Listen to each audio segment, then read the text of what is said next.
Now in the presence of a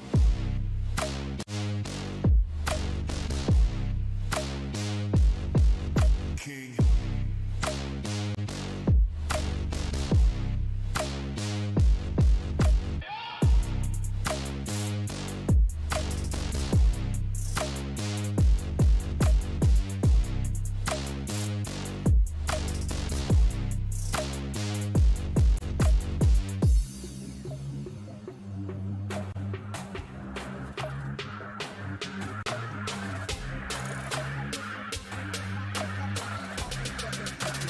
Now in the presence of a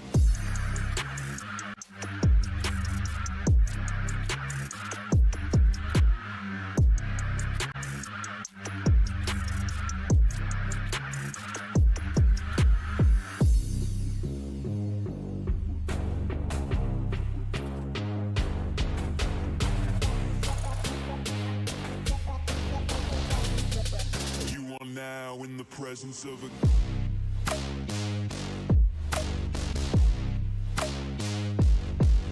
king.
conmigo.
Really been going back to back to back to back to back to back to back, like the neighborhood warriors. I don't miss, I don't play none, I don't diss, I don't say none. I go swish, that's an A1. I stay with no A1. Tell the chef, I said thanks. Tell the tell I'm in the bank. Tell my mom I'm living good. Tell my kids don't stress a thing. I go back to back on the drops, drop a lot, and she pack the bags. She shot till we drop. I just wake up, I don't say nothing. I'm on go, I don't stay long. I've been up now, that's a case wine. I've been down too, like this day strong. I got summer toys for the summer boy. I keep drummer boys in the summer boy. I keep making noise, I've been paranoid. This is God body, you can never void.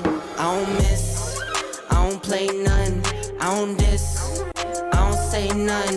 I go swish, that's an A1. I stay with no A1. Tell the chef, I said thanks. Tell the tell I'm in the bank. Tell my mom I'm living good. Tell my kids don't stress a thing. I go back to back on the drops, drop a lot, and she pack the bags. She shot till we drop. These beats are up and beat 'em. These bags you can't believe 'em. I never saw the country, but the money comes from Sweden. I meet 'em, then I leave 'em. I wake up, fight my demons. I never grew my circle. I can't trust you with my freedom. Get me locked down, keep you locked out.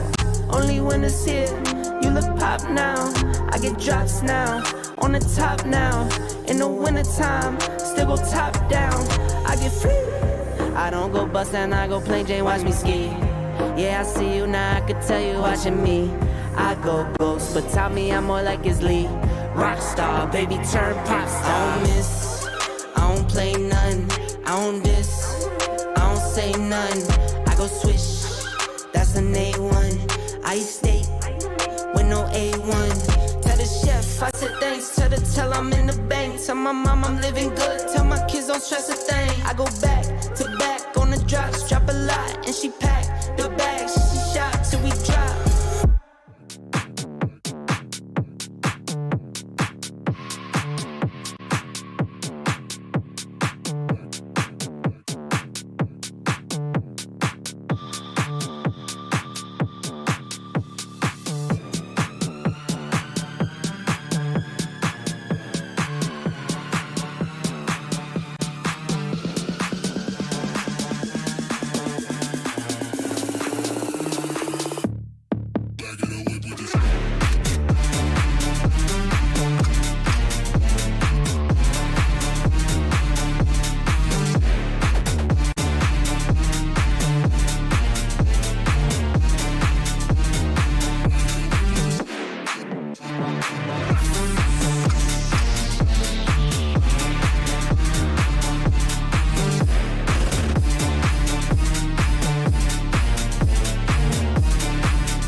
things rolling here as they do start approaching bridges.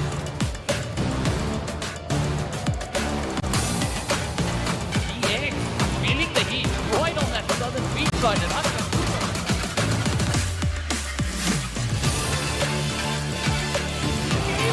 he gets the knock right there and the finish. That's 6 points.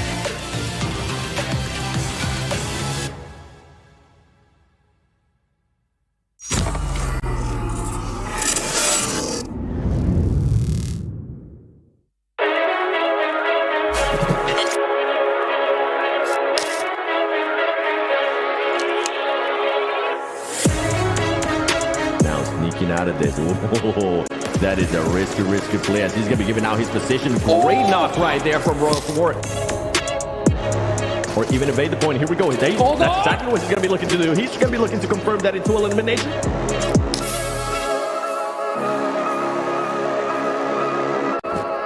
Some of the other teams confirming. There you go. Influence Rage gets knocked. Royals Awards end up winning that engagement.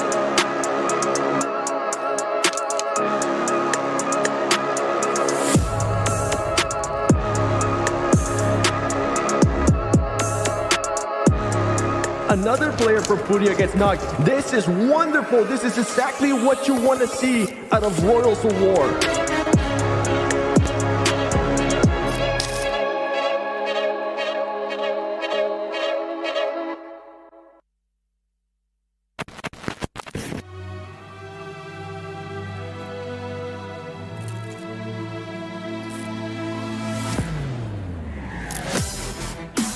like next Roy up. Yep, they got it in the back. Quick.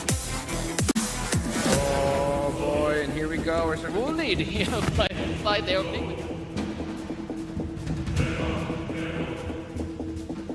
Let's get that confirmed elimination. Is now it's up to 9. He will fall.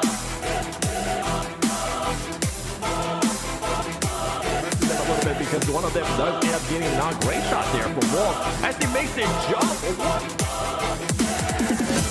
Making sure he confirms that elimination right there. And there you go, being able to get another knock.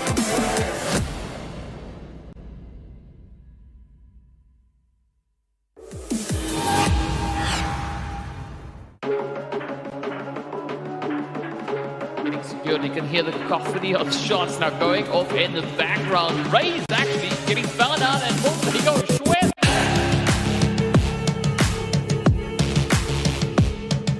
Oh, so close. And he's getting hit to like what, 10 HP on. Partnership program season third. Now it's gonna be 30K.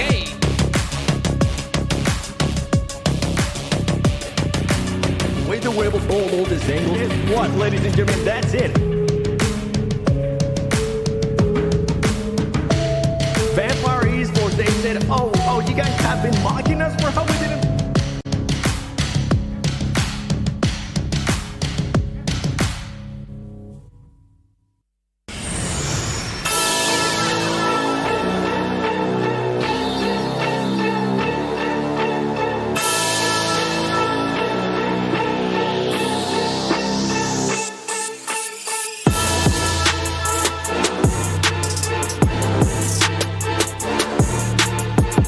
Of war, saying nope, I'm not gonna leave this to chance. Meanwhile, Zebra Master on. This role was gonna be doing. They weren't sure if they were gonna be making this push. Now they're gonna be fighting here. Zebra Master. We've been able to see what Zebra Master's been able to do. It's gonna get spotted right there. A lot of Zebra players are gonna be able to move around. There you go. He gets spotted. He gets knocked down. It's gonna come down to Rove. It's gonna be tough when you have 4 players of Zebra Masters staring at you, and Zebra Masters being able to come off with the win there, a dominant win as well.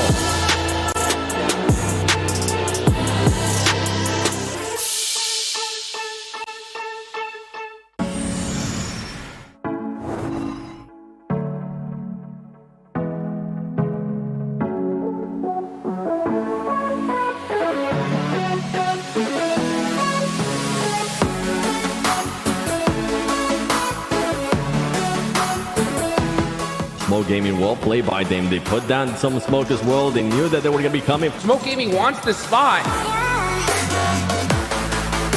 Smoke Gaming does realize that they're going to start eliminating those players, and Smoke Gaming gets away with it. Smoke Gaming, well, for them it seems easy as they just find play after play. Oh, he ends up getting one. Yeah, he gets two. Beautifully done. Smoke Gaming coming out of nowhere. Doing it in style. What a chicken dinner, Smoke Gaming.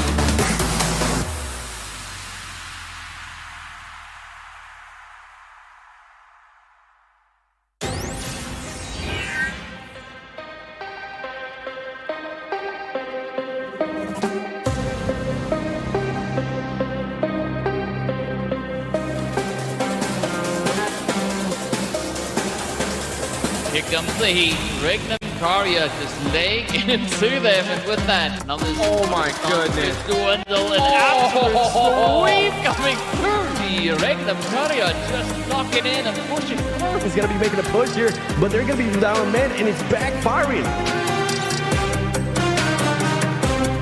Standing up, ready to get some shots down the range, but a beautiful headshot there. Regnum Karya just on the money with the hits for Inko.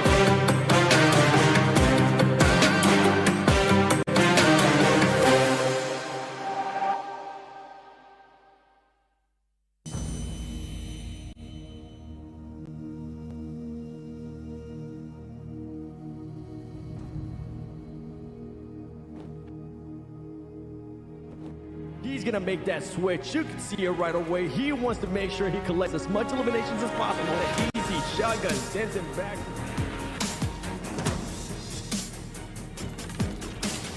Enjoying this for Team Falcons. They made up their mind. They're going to be able to at least knock one right there. First up from Icy, two vehicles out. Can Icy hold him down? He does. That Start filling up. And here comes the third party that we were hoping it was going to happen.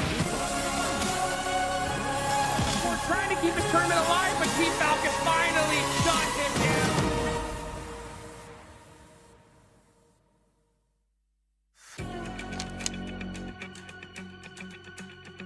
Which you give them two shotguns, they're going to eliminate every opponent for you. So that was the sixth game of our life. We looked at how other teams play and the teams that are playing with us. I'm not too worried about Alpha 7 and S2G. And the second day we say to each other, like, we have to do 40 points, otherwise we're not gonna make it. IHC, we've got the Korean best teams, D+. So we decided together to drop on Falcon, and that was probably the play of the tournament.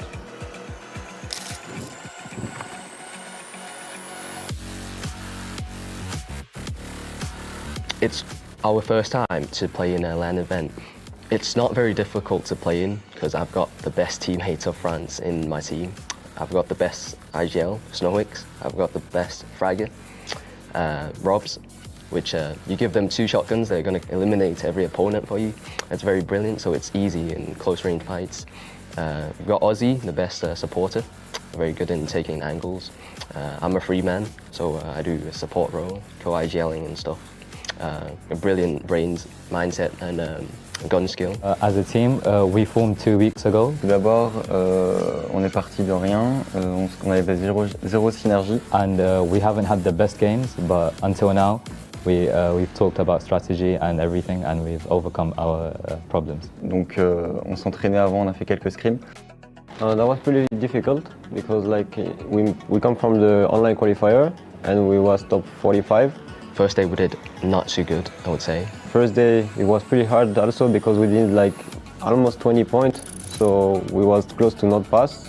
After we went back to the hotel, we studied different strategies. 所以其實喺更多嘅時間就係我會花喺睇唔同嘅比賽，去觀察其他唔同嘅隊伍，去留意佢哋嘅進圈嘅路線啊，佢哋嘅打法，然之後從而去為整個 team 去準備更加多嘅唔同嘅戰術，令到佢哋喺場上面可以更加好嘅發揮。We looked at how other teams play and the teams that are playing with us, and we made a strategy to overcome them. And the second day we say to each other, like, we have to do 40 points, otherwise we're not gonna make it. So day 2, of course, we did better than day 1. 然之後喺第2日，我哋由原本嘅12名追到上前5名。Je pense qu'on y allait en mode on n'avait rien à perdre. We was playing like do it or die, like just try to do our best. No pressure because we was outsider. Last game we was second place, so we decided together to drop on Falcon, and that was probably the play of the tournament. This would have to be it right here. We got Dream just off the distance. By squad, they need to be coming in hot right now to help their teammate. And they do right on time. Big trouble. It's all up the top. The man, the myth, the legend, and get shot in. Donc on a tout donné, on s'est motivé entre nous, et puis voilà, on a réussi l'exploit, un exploit historique, et vraiment je suis très heureux. Obviously we make it, so that was pretty cool. And yesterday that was only 6 games, so that was the 6th game of our life, and we basically did everything possible for do it. 而去到琴日，我哋仲要係可以直接攞到第1名嘅呢一個資格，直接進入呢個決賽嘅門票，亦都好難得。Finally, there is gonna be only good team, but for me the main contender for the title is Alpha 7 and Nova Esports. Nova is a really good team. They do good globally. Of course, Nova Esports, the 2-time PMGC champions. From last PMGC, IHC, they're very good as well. They're good at fragging. IHC, we've got the Korean best teams, D+. We've got Indonesian team Boom. I'm not too worried about Alpha 7 and S2G. Pour moi, ça va être Nova Esports et je vais dire les plus qu'il y a. C'est des teams que j'apprécie vraiment, je regarde beaucoup leur gameplay et je pense que ça va être des teams vraiment très difficiles à battre.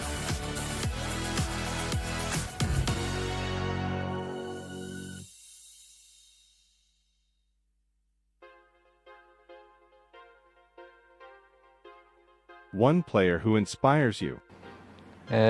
Os players que me inspiram são da minha equipe, tanto o Revo, o Carrilho, o Magrelinho, o Pedrinho, todo mundo. E eu sempre tento me basear, fazer um pouquinho das funções deles, né, quando eu preciso, seja no frente ou no suporte. E minha inspiração são eles. Eu aprendo muita coisa na vida pessoal também, a ser uma pessoa melhor, a ter um carinho pelas pessoas próximas. Tanto no estudo com o Carrilho, de estudar os times, saber onde é que eles estão se posicionando, tanto com o Revo no frente, saber dar bala no jogo realmente, e é isso. Яг тийм тоочлоод дийлэх тоглогч бол орж ирэхгүй байна. Тэгээд би энэ багийнхнаас амар их юу авдаг. Тийм урам зориг авдаг. Багийнхнаа одоо тоглож байгаа нойноос нь хараад тэгэл энэ багийнхнаас л айгүй их авдаг та. Яа тэгвэл тэгээд ойр татна хамт хагаалаа. Яг тийм босод айгүй олон тоглогчдын хайлайт бичлэгүүдийг үзэлтэй л дээ. Гэтэ яг айгүй олныг үздэг болохоор яг нэг тийм тоочны нэг бол байхгүй байна. Тэгээд тэр нь уран зориг авдаг гэвэл багийнхнаас л айгүй их авдаг та. Ben S2G takımından Hamsici, 2022 Dünya Şampiyonuyum. Onun dışında da örnek olarak aldığım bir oyuncu yok ama takım halinde bizden daha başarılı bulduğum Noah var. Onlardan ilham alıyorum diyebilirim. Elde ettikleri başarılar bana ilham vermeleri için yeterli bir sebep bence. Bizim bir defa elde ettiğimiz dünya şampiyonluğunu bizden önce 2 defa elde ettiler ve hala başarılarına başarı katarak kendi liglerinde bayağı başarılı ilerliyorlar. Eu já joguei uns corujão com o Carrilho e ele me inspira muito. É um cara que, tipo assim, antes de eu entrar em qualquer screen, campeonato importante pra mim, eu vou lá, vejo um highlight dele e isso me motiva demais. Poxa, o cara é muito calmo assim, tipo numa trocação assim, tiro comendo, ele é muito calmo assim, consegue guiar o time, então eu me espelho muito dele.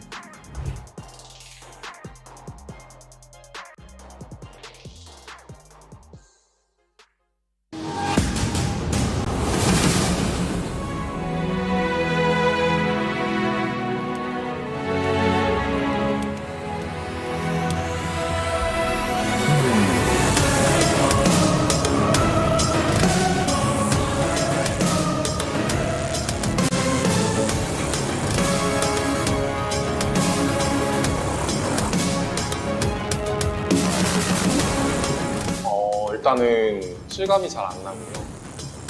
솔직히 기대 반, 걱정 반이 큰 것 같아요.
Actually, we have a new roster that is a good opportunity to challenge other foreign good teams. Our final goal and target is to be a world champion.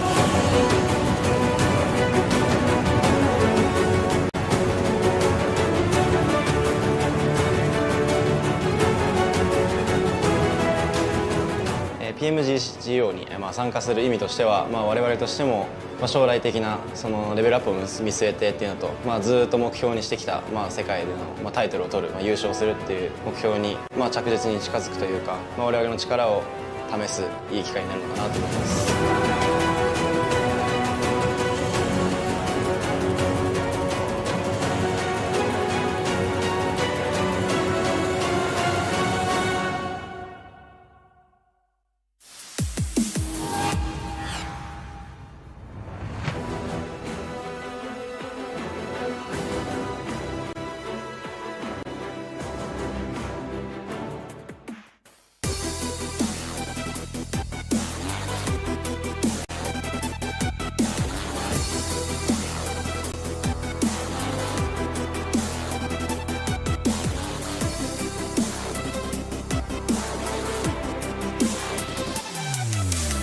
Of course, I got confident because I have order for sure, because he tell us how to play in every game, how to fight to win the fight, yeah, and how to get into the circle.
Тэгээ манай багийн давуу тал бол нэг агрессив байдал болон kill point цуглуулах.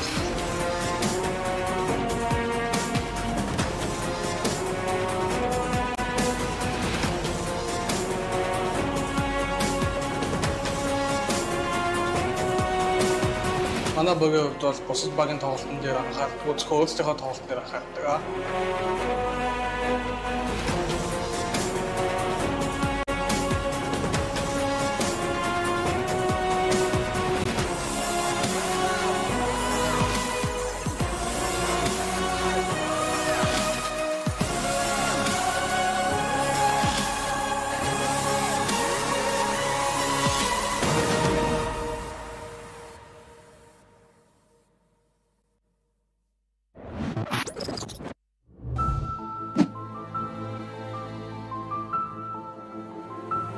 Bom, eu acho que não vai nos afetar de uma forma brusca, porque nós treinamos muito e estudamos os times.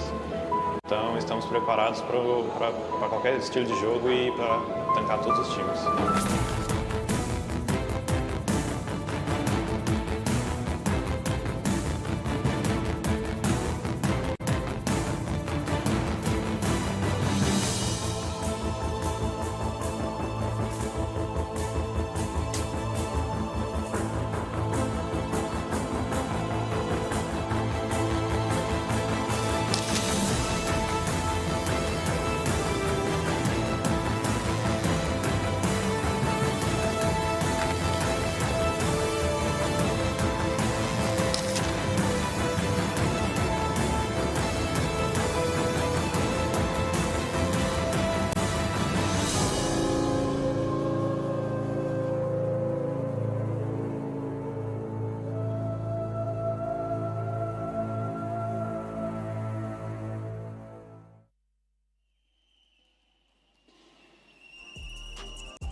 How to be a portrait master. One,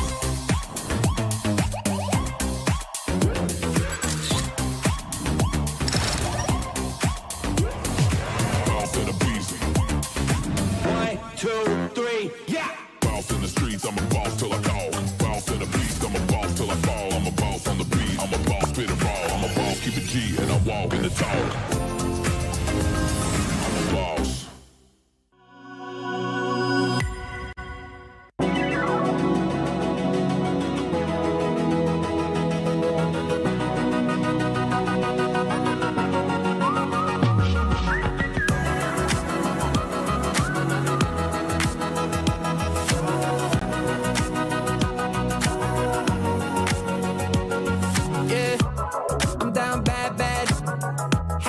Just a fad. 1,000 airdrops keep falling down. Yeah, I'm going in and flying carpet on the wind. Baby, I can barely see the ground. Diving in, yeah, I can feel the rush to be the one hit is enough. You got my head above the clouds, my feet above the ground.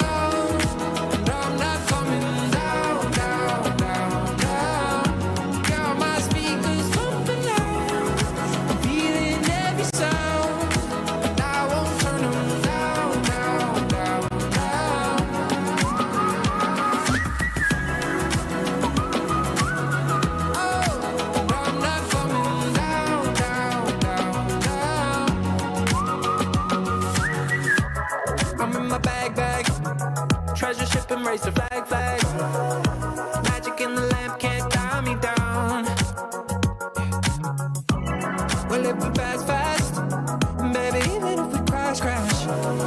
You gas me up when I'm breaking down. Diving in, yeah, I can feel the rush to be the one hit is enough. You got my head above the clouds, my feet above the ground.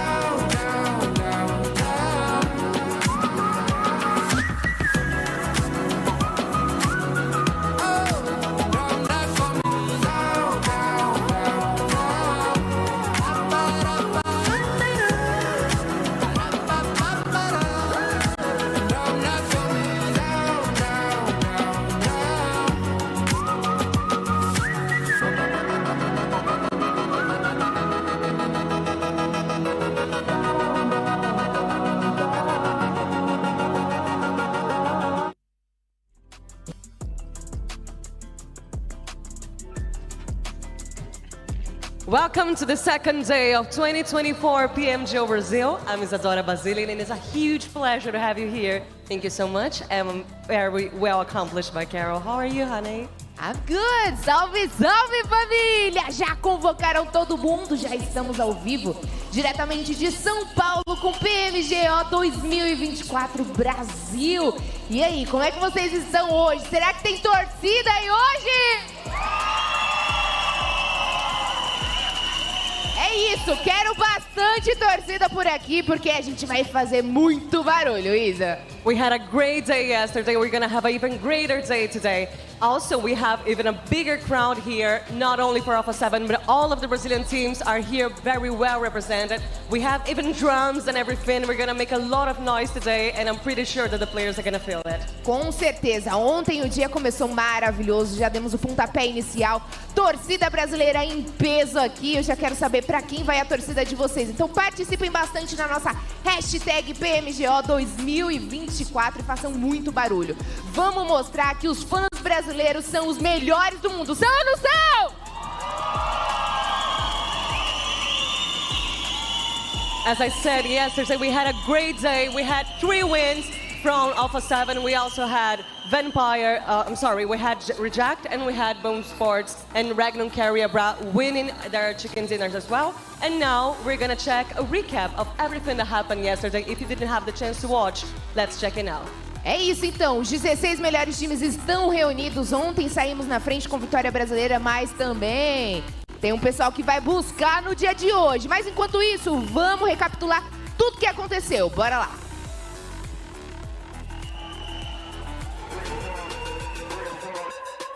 Welcome to the 2024 PMGO Brazil, now in the main event.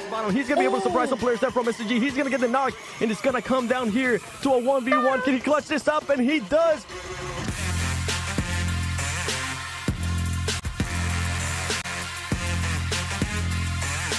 Deathwolf down to 1 player. Gotta be careful.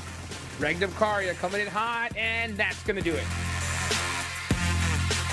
Starts closing down. Here comes the shotgun action. The pop shotty switches that gun, gets the knock. Beautifully done there for Zebra Master. Gonna be critical as S2G with the gatekeep holding strong. And CO later is gonna be able to spot that player there. Silas, this is gonna be a bit of a bittersweet moment there for him, as Silas is gonna end up getting knocked. Alpha 7 with a great push here and taking care of Next Ruya and Nova Esports at the same time. They know they have the advantage of this circle. They're looking to get it done here as they take out Next Ruya of PMGO Brazil. Let's see how they do it, and it's done! Order is out of there. It's the hometown champs winning it. Is he gonna cook? He does cook one. No, that's actually Godless from distance, cooking that one up in just the 3-way fight now. Deathwolves are trying to be able to get these nades off, and they can't. Now they are trapped in between Regnum Karya. Yes, they do. They've been waiting, and finally just punched their chicken dinner just like that. Esports and S2G, guess what? The high five players just chilling. There you go. He finally gets spotted. One less thing to worry about for Boom. And Boom has the high ground. They're going to be pushing from the bottom. He's going to be able to surprise some players there from S2G. He's going to get the knock. And it's going to come down here to a 1v1. Can he clutch this up? And he does, as Boom Esports Indonesia finally get a chicken dinner. The nade in there, that's gonna be able to connect. He's gonna knock one player, switch it to the shotgun. Can he connect? He's missing some shots. He's gonna switch to his other gun, the Scar L, and he's able to connect there. Oh, never mind. Mafiosa spots him out. Wild. He's done for. That was so sick though, when he got in that passenger seat of that vehicle and then hopped out. Going to be huge. Can they pull off a miracle though and do a 2v4 for the chicken dinner? Let's gonna see what happens. The Reject, so good at aggression. Here comes the pressure, and that's gonna be too much.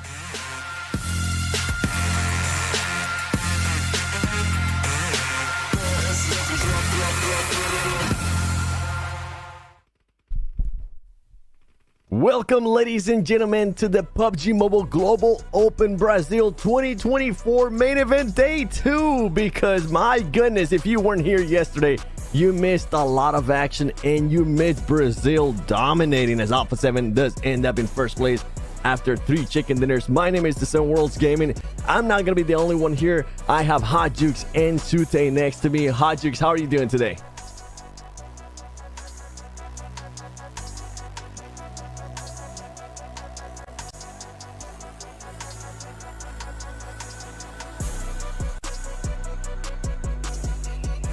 They are on fire. And who's going to be able to stop them? We definitely have some theories here and there. We were talking about it with Sute. One of the teams that's looking strong, Sute, is definitely IHC. Yep. If Alpha 7's on fire, IHC look like they're about to put out the fire. Alpha 7, you know, it was mentioned they got 3 massive chicken dinners, but IHC's right behind them still in second place. And we were saying this all day yesterday. IHC as a 3-man or less, so deadly. I can't wait to see if IHC comes in today playing as a 4-man into the late game. I was starting to have dreams last night about it. I was starting to think, okay, what if? Imagine if IHC can actually keep all their players alive in a top 5 situation. And this is what we're talking about. Alpha 7, there's 71 points. But the big question mark for this team are going to be those rank points. You can tell most of the rank points coming in from those chicken dinners. And IHC, with the way that they were able to do it, I mean, they didn't get any chicken dinners, but they were able to clutch up 3 top 5 situations. And now we go to the second page. And in this second page, Sute, I'm going to be looking at Team Falcons. I'm going to be looking at D+ Ski. I'm going to be looking at all these teams that definitely need to step it up. Yeah, something to note right now, since we've only played 1 day, the point spread's still pretty close. If you take a look, seems like we're already launching off. I think we're going straight into it already. Into match number 1, Sandhawk. Well, talk about keeping it fast, keeping it furious. Sandhawk, match number 1, day number 2 already underway. Not even enough time to talk about the points table, but a lot of these teams are going to be needing a lot more points if they want to catch up to Alpha 7 objects. They're definitely going to be looking to get those points there from Alpha 7, because Alpha 7 started off really, really hot yesterday. Now, one hot drop that we did end up seeing yesterday, Sute, was a fight between Nova and D+ Kia in Painan. I wonder if that's going to be happening again, because D+ Kia, where they're currently situated, they shouldn't be taking hot drops. And I think we might actually end up getting a hot drop here on the north of Painan. Yeah, it looks like we are seeing that. Same 2 hot drops. It's once again the Rejects team, and I do believe that's Royals of War. Yeah, they're going at it. This hot drop happened yesterday. The only thing is, they were a little bit too slow to close that out, and they got third party by Vampire, so I think they're going to look to pump up the aggression this time. Rejects finding the opening, and you can tell this time around, they're not going to slow down. They're going to try and finish out this fight quick before that third party comes in, and D+ is hot dropping once again against Nova and Painan.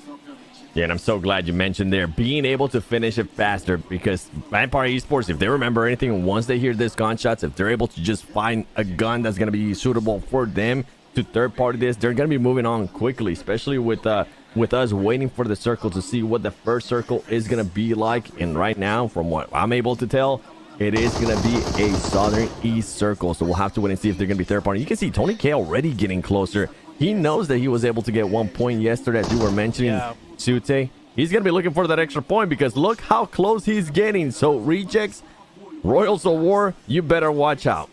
Yeah, I'm surprised neither team decided on a fallback plan, because there's not much loot here, to be honest. And not only that, they got third party yesterday, so they're fighting over scrap loot. This position, in the grand scheme of things, is pretty decent, you know, because it's kind of center and it controls the intersection between the 3 different islands. However, you're dropping here with another team with the threat of being third party, and you're not able to close fights out too quickly based on the RNG of loot. I'm really surprised, Seven, to see both teams drop here, especially Rejects. They had a great finish yesterday, and it shot them up to 5th place. That's the big one for me, because Reject did end up with that chicken dinner at the end of the day. 9 eliminations for this team, so maybe they're still feeling hot. Maybe they're like, you know what, it is Sandhawk. We're going to just take our chances. If we're able to beat Royals of War, it is going to be 4 points going our way. And the crazy part right now is that they do have the upper hand, but you can see a bit of a stalemate here, and we're getting the same scenario of what we saw yesterday. between Nova. And this is insane to me. D plus Kia, we have seen them being able to hot drop teams. IHC, I believe it was, in Miramar yesterday. And then we saw this hot drop as well, as we were alluding to at the start of the game. It is crazy that that team that needs the points decided not to back off and instead just fully commit. And then it starts building up questions for me as we get later into the day. Does that mean we might end up seeing D plus Kia again hot drop in the later stages? That'll be wild.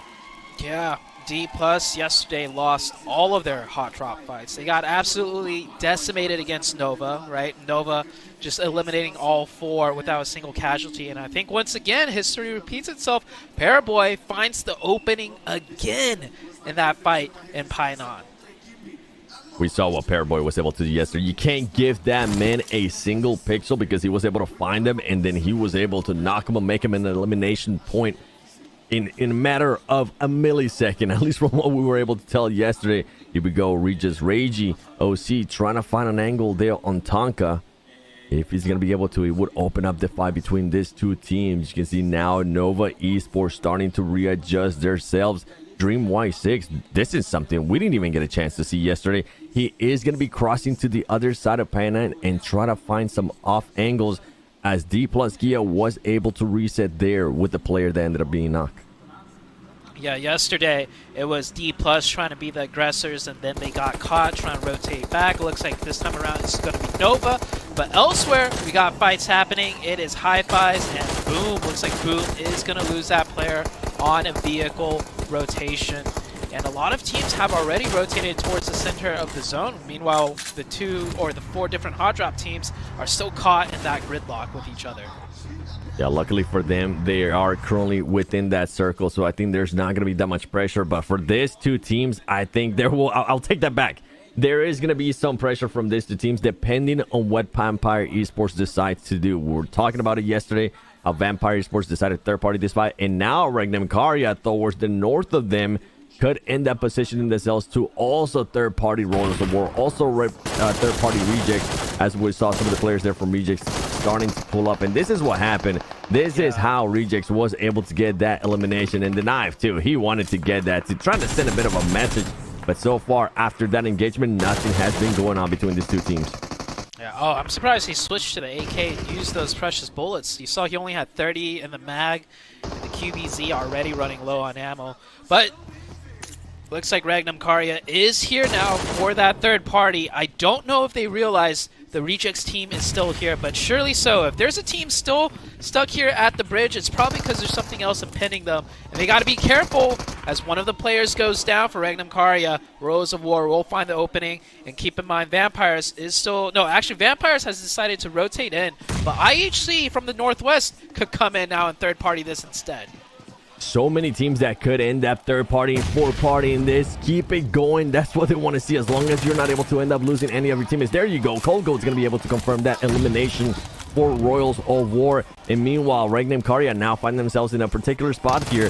They don't know, as you were mentioning, they don't know that Rejects is close by. Rejects could start pushing up a little bit more or try to get some off angles, or even if they wanted to, they could back off. They could go to the other side. As you can see, Reggie now trying to get an off angle. He needs to be careful. I'm not sure if Vampire Esports is still within that vicinity. I don't think they are, luckily for him.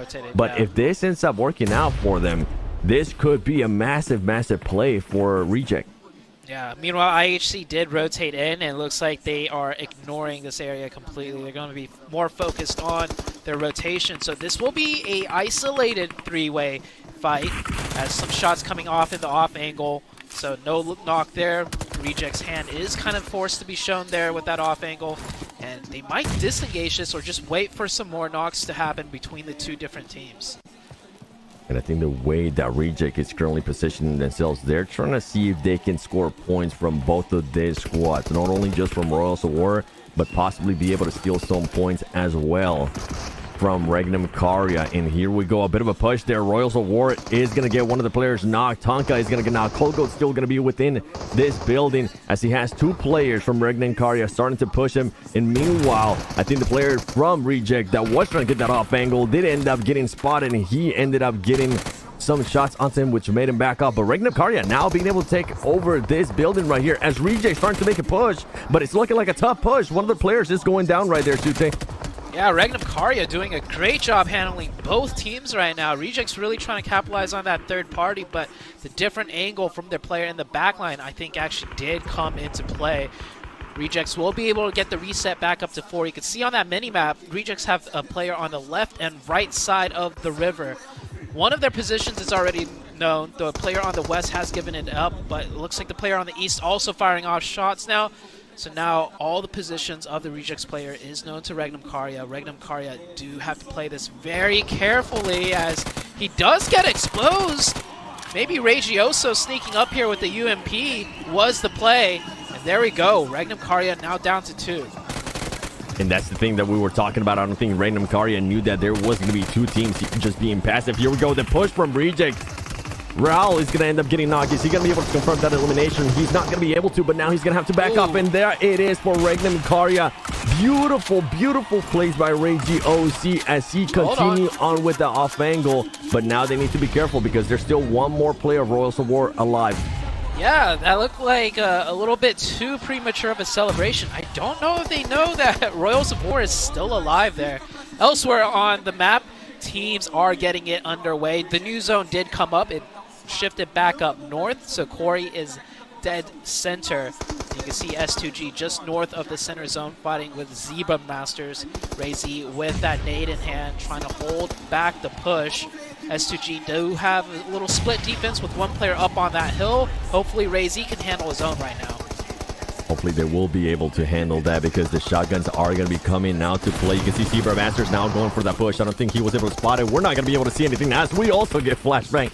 And there's going to be just madness going on within this building. Zebra Masters decide to back up a little bit more. You were talking about that player from STG up in the mountain being able to get that off angle. But Racy does end up getting knocked. Demeanor being able to get that angle on Racy. And now it's looking advantageous here for Zebra Masters. As they're just looking to just corral Kasi. Look, every single angle that Kasi might want to exit from is going to be covered here from Zebra Masters.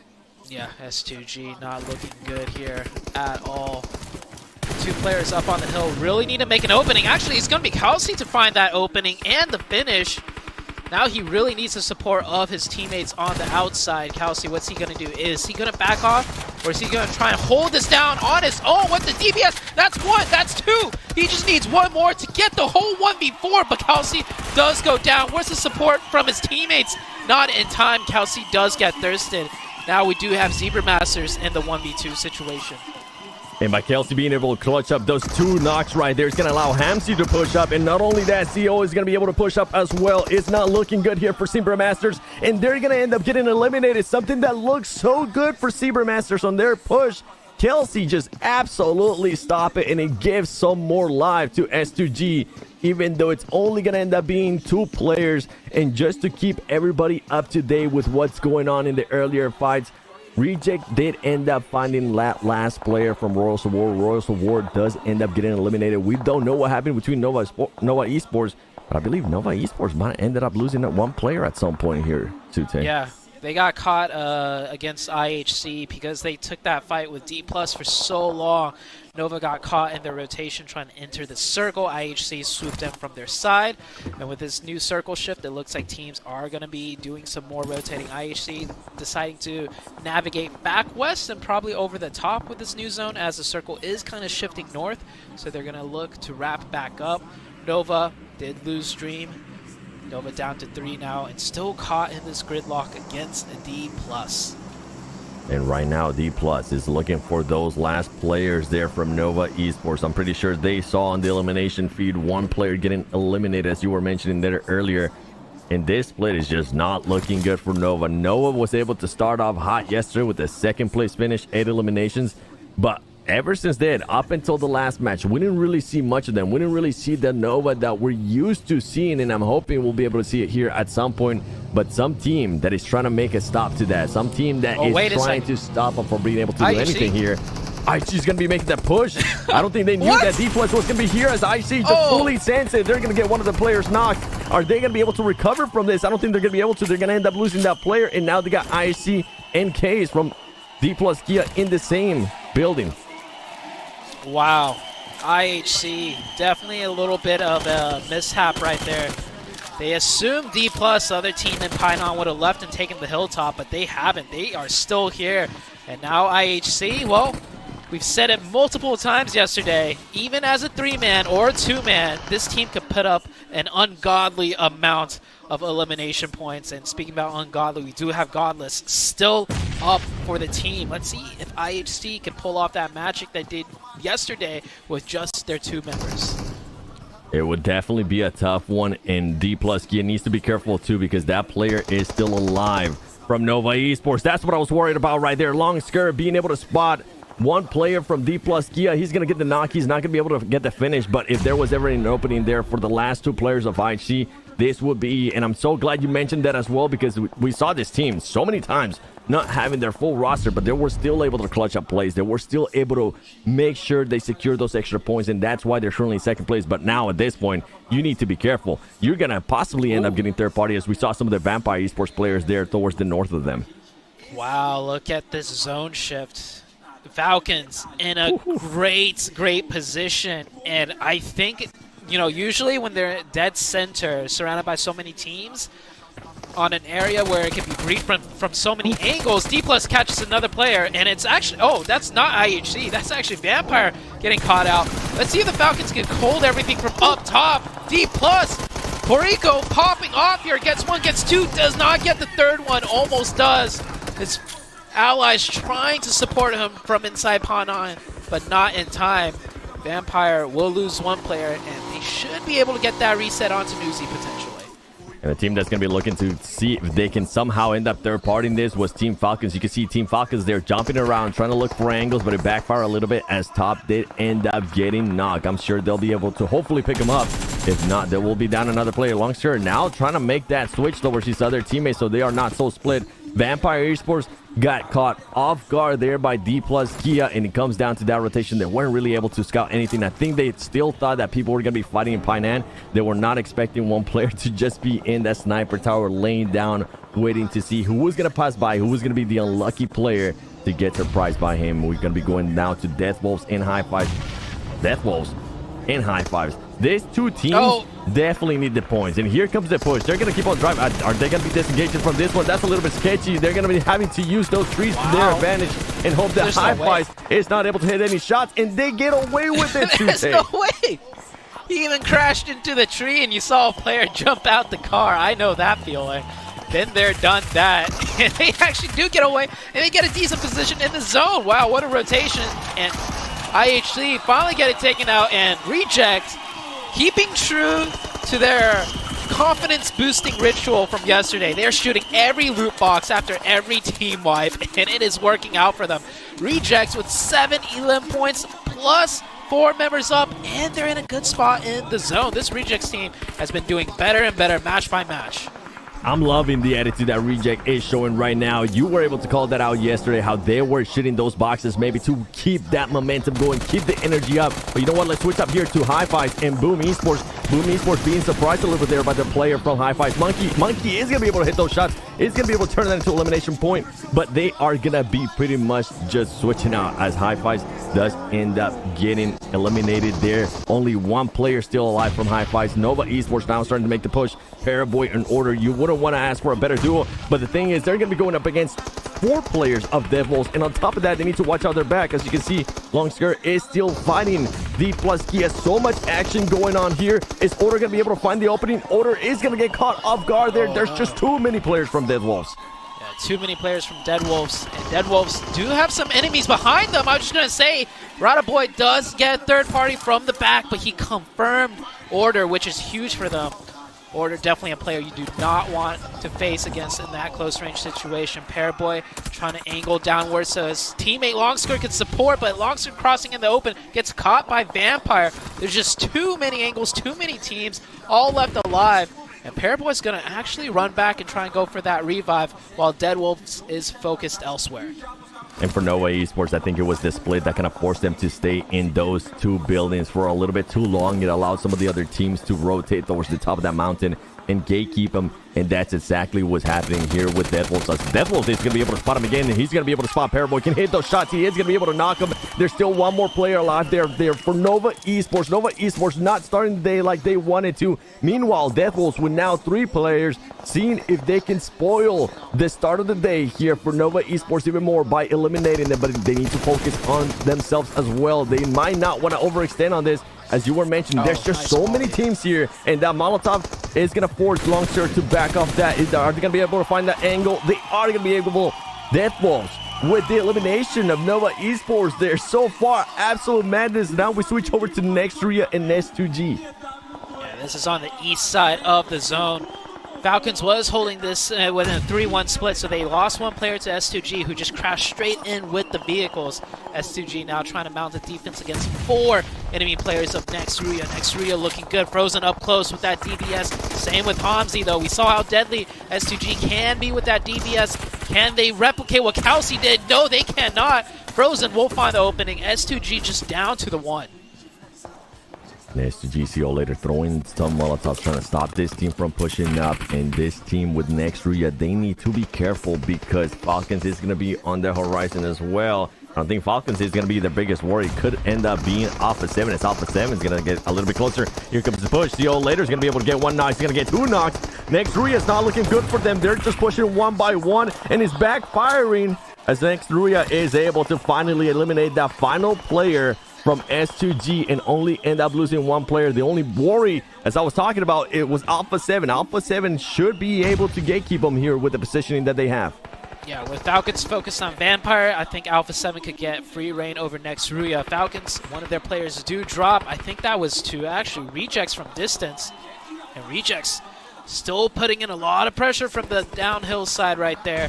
Can they make it up? We're down to only a handful of players, but multiple teams still vying for that top mountaintop, and Falcons forced to fall back as they are facing too much pressure from too many different teams. The Falcons trying to hold too much land right there within that spot. You saw Rejects. I mean, Rejects is still going in hot from yesterday. We were doubting why they would want to hot drop. Well, the momentum, that's why they want to keep that going. And guess what? Top is going to get eliminated by Vampire Esports. Vampire Esports making that push. Alpha 7 as well, stopping Deathwolves from pushing on them. But Alpha 7 needs to be careful because they do have 2 teams nearby, and one of their players is currently knocked. As Kane from Nextria is going to be making the push up, he's going to get him knocked as well. But now Alpha 7, Carrillo barely alive. Can Mafioso hit those shots? Mafioso is able to hit those shots. Huge clutch up right there by the Alpha 7 players. They finish out Nextria. They're down to 2, but more importantly, they have good control of the hillside, and they catch the other player. Alpha 7 on fire right now with only 2 players. Yesterday, they got really good zones and got huge chickens, but now we see, even if they have to fight their way into the zone, they could do the same. We're down to 4 teams. We have Falcons, Vampires, Alpha 7, and the Reject team. Rejects, probably the next team on the chopping block, as they are the furthest away from the zone and they have to go uphill. But I think they could go in from the north side because the Falcons are too worried about every other angle to really gatekeep them.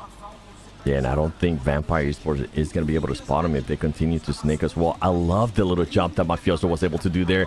Usually we ground upon whenever players do end up jumping on top of a rock. But you know what? That rock was small enough that the other player wasn't going to be able to see him. From Deathwolves, it works out well for them. They are able to take care of Deathwolves, and now they can focus a little bit more towards the other teams, towards Falcons. And the only problem that I'm seeing here today is that I don't think they are aware that Vampire Esports Schweppes is getting closer and closer to them. And you were calling them out. You were saying Rejects could still be able to make it within this circle. And right now, they're doing exactly what they need to do. Just start inching up little by little. Take advantage of Falcons being distracted by Vampire and Alpha 7, because Reject could end up surprising some of the players there from Team Falcon. Yeah, 7, I love endings like this on Sandhawk. It's the classic hilltop snake showdown where you have multiple teams from all around the 360 degrees of the circle coming in at the top, and of course you do have the Falcons players at the tippy top. They definitely have their work cut out for them. And Circle 9, here we go. It's going to close dead center. Who's going to come out on top? Obviously, Vampire does have the man advantage here, but in situations like these, everything could change in the blink of an eye. Yeah, for Team Falcons, even though they're currently at the center, I feel like they wish they were in a different position because they're going to have 3 teams just looking at them. You can see the utility now starting to rain down, and I'm with you. I'm usually not a fan of snaking, but boy, in this kind of situations, when you have 4 teams left, go for it. Pull a 6-list, lay it down, and start hoping that nobody spots you. As Icy is still looking around, you can see Vampire Esports making a little bit of noise there by throwing that utility, seeing if they could possibly spot anybody. Everybody just crawling up, getting closer and closer here to Team Falcons, and at some point, somebody's got to give. Somebody's got to get knocked. Mafioso, here we go. Divine being able to spot somebody. Stone actually from Vampire Esports is going to be able to spot Icy from Team Falcons. He's going to get eliminated. Now it's just one player in there, said. As Vampire Esports now going to get spotted by Carrillo. He's going to get eliminated. Carrillo being able to make up that switch. He's going to switch over to Reject. Are they going to be able to clutch this up? Oh my goodness, the switch there for Carrillo, but the last player from Reject is able to spot him. It's a 1v1. Divine versus Nuzi. This is for the chicken dinner. Schweppes able to call out Divine's position, but it doesn't matter. Divine knows his enemy's position. DBS in hand. It's the DBS 1v1 showdown. He confirms the point. Who's going to get this one? Right swing, left swing, shimmying back and forth, using what cover they can, and he catches him from the outside, and the blue was not expecting that angle, and Vampire pops off there with that chicken, and you can see how much it meant to them. Vampire Esports coming in hot on the first match of the day with 9 eliminations. Nuzi, a player that we wanted to see more out of last year, and boy, are we getting to see more out of him this year so far in the PMGO. Coming up huge, clutching it up there for the team. But for Rejects, honestly, that was a well-played game. We saw the fights that they were getting to from early in the match, and for them to continue on the momentum, as we were saying, from that chicken dinner that they got yesterday, that's exactly what you want to see there out of Reject. What a match right there, and I guess it really did come down to that man advantage. Everyone was getting traded left and right, so with Vampires with one extra player, he does get it done. Here's that final blow, kill cam, Divine up close with that DBS. And honestly, this is where Japan shines. Close range, DBS fight, the mechanics come into play, but I think Nuzi kind of outsmarted him by going out into the blue zone. So taking that angle, that was definitely unexpected right there, played in the favor of Vampire Esports. You gotta risk it, and that's exactly what he did. I'm glad you called that on. You know what, Maxman, if you are watching, I'm gonna need you to go and back and just review that whole play, because so much madness happening. We went from having 4 teams to a blink of an eye, we only had 2 teams left, and that was quite a surprise for me. I think right now they're trying to figure out who wants to do the interview, who wants to do it, and look at that. I think it's gonna end up being Tony K. Hot Jukes. What do you think of that ending right there? That was ridiculous. What more could you ask for right there? Some good old Sandhawk Snakes going at it back and forth. It was anyone's game. It really was. It was all about just like, hey, which 2 players decide to fight first? Carrillo stood up real early, got some nice eliminations, but with that comes some risk, right? I mean, you risk spotting yourself out, and that's what happened. I think all these teams should be pretty stoked with their performance in Game 1. They should be. They should be. And for Team Falcons, honestly, they were having such a great position. If they wouldn't have lost those players earlier by getting a little bit too confident and trying to hold down much angle and trying to take on so many fights, I feel like that team should have been able to win. It was theirs to win with the position that they have, but they were just worrying about way too much stuff with everything going on there, Sute. Yeah, I gotta say, it wasn't really shown on camera, but they were holding that 3-1 split. They had one person at the compounds right down the hill. That was too greedy of a hold, so S2G came straight in with their vehicle rotation with just 2 players, and the Falcons lost a player down to a 3-man, and on top of that hill with 3, they were not able to hold off the multitude of teams and angles. I just want to throw out there, though, if it was IHC, though, with 3 up on that hill, I mean, they might have taken everyone down, but Falcons not able to do it there. Well, we'll have to wait and see if IHC can maybe start clutching it up with not just 2, with not just the duo. I want to see what they can do with 4. Talk about this last map. First, I want to ask you, because you had a great game in the prelim stage, now you're having a great game here, and also I want to ask you because you're playing more aggressive now. Do you feel like you were hiding something during the prelim stage? เขาบอกว่าทำไมเกมนี้เราแบบว่าเหมือนกับเล่นและ aggressive มากขึ้นเนี่ยเรายังมีอะไรซ่อนอยู่อีกไหมก็ยังเหลือเตรียมไว้อีกเยอะครับรอดูได้เลยครับ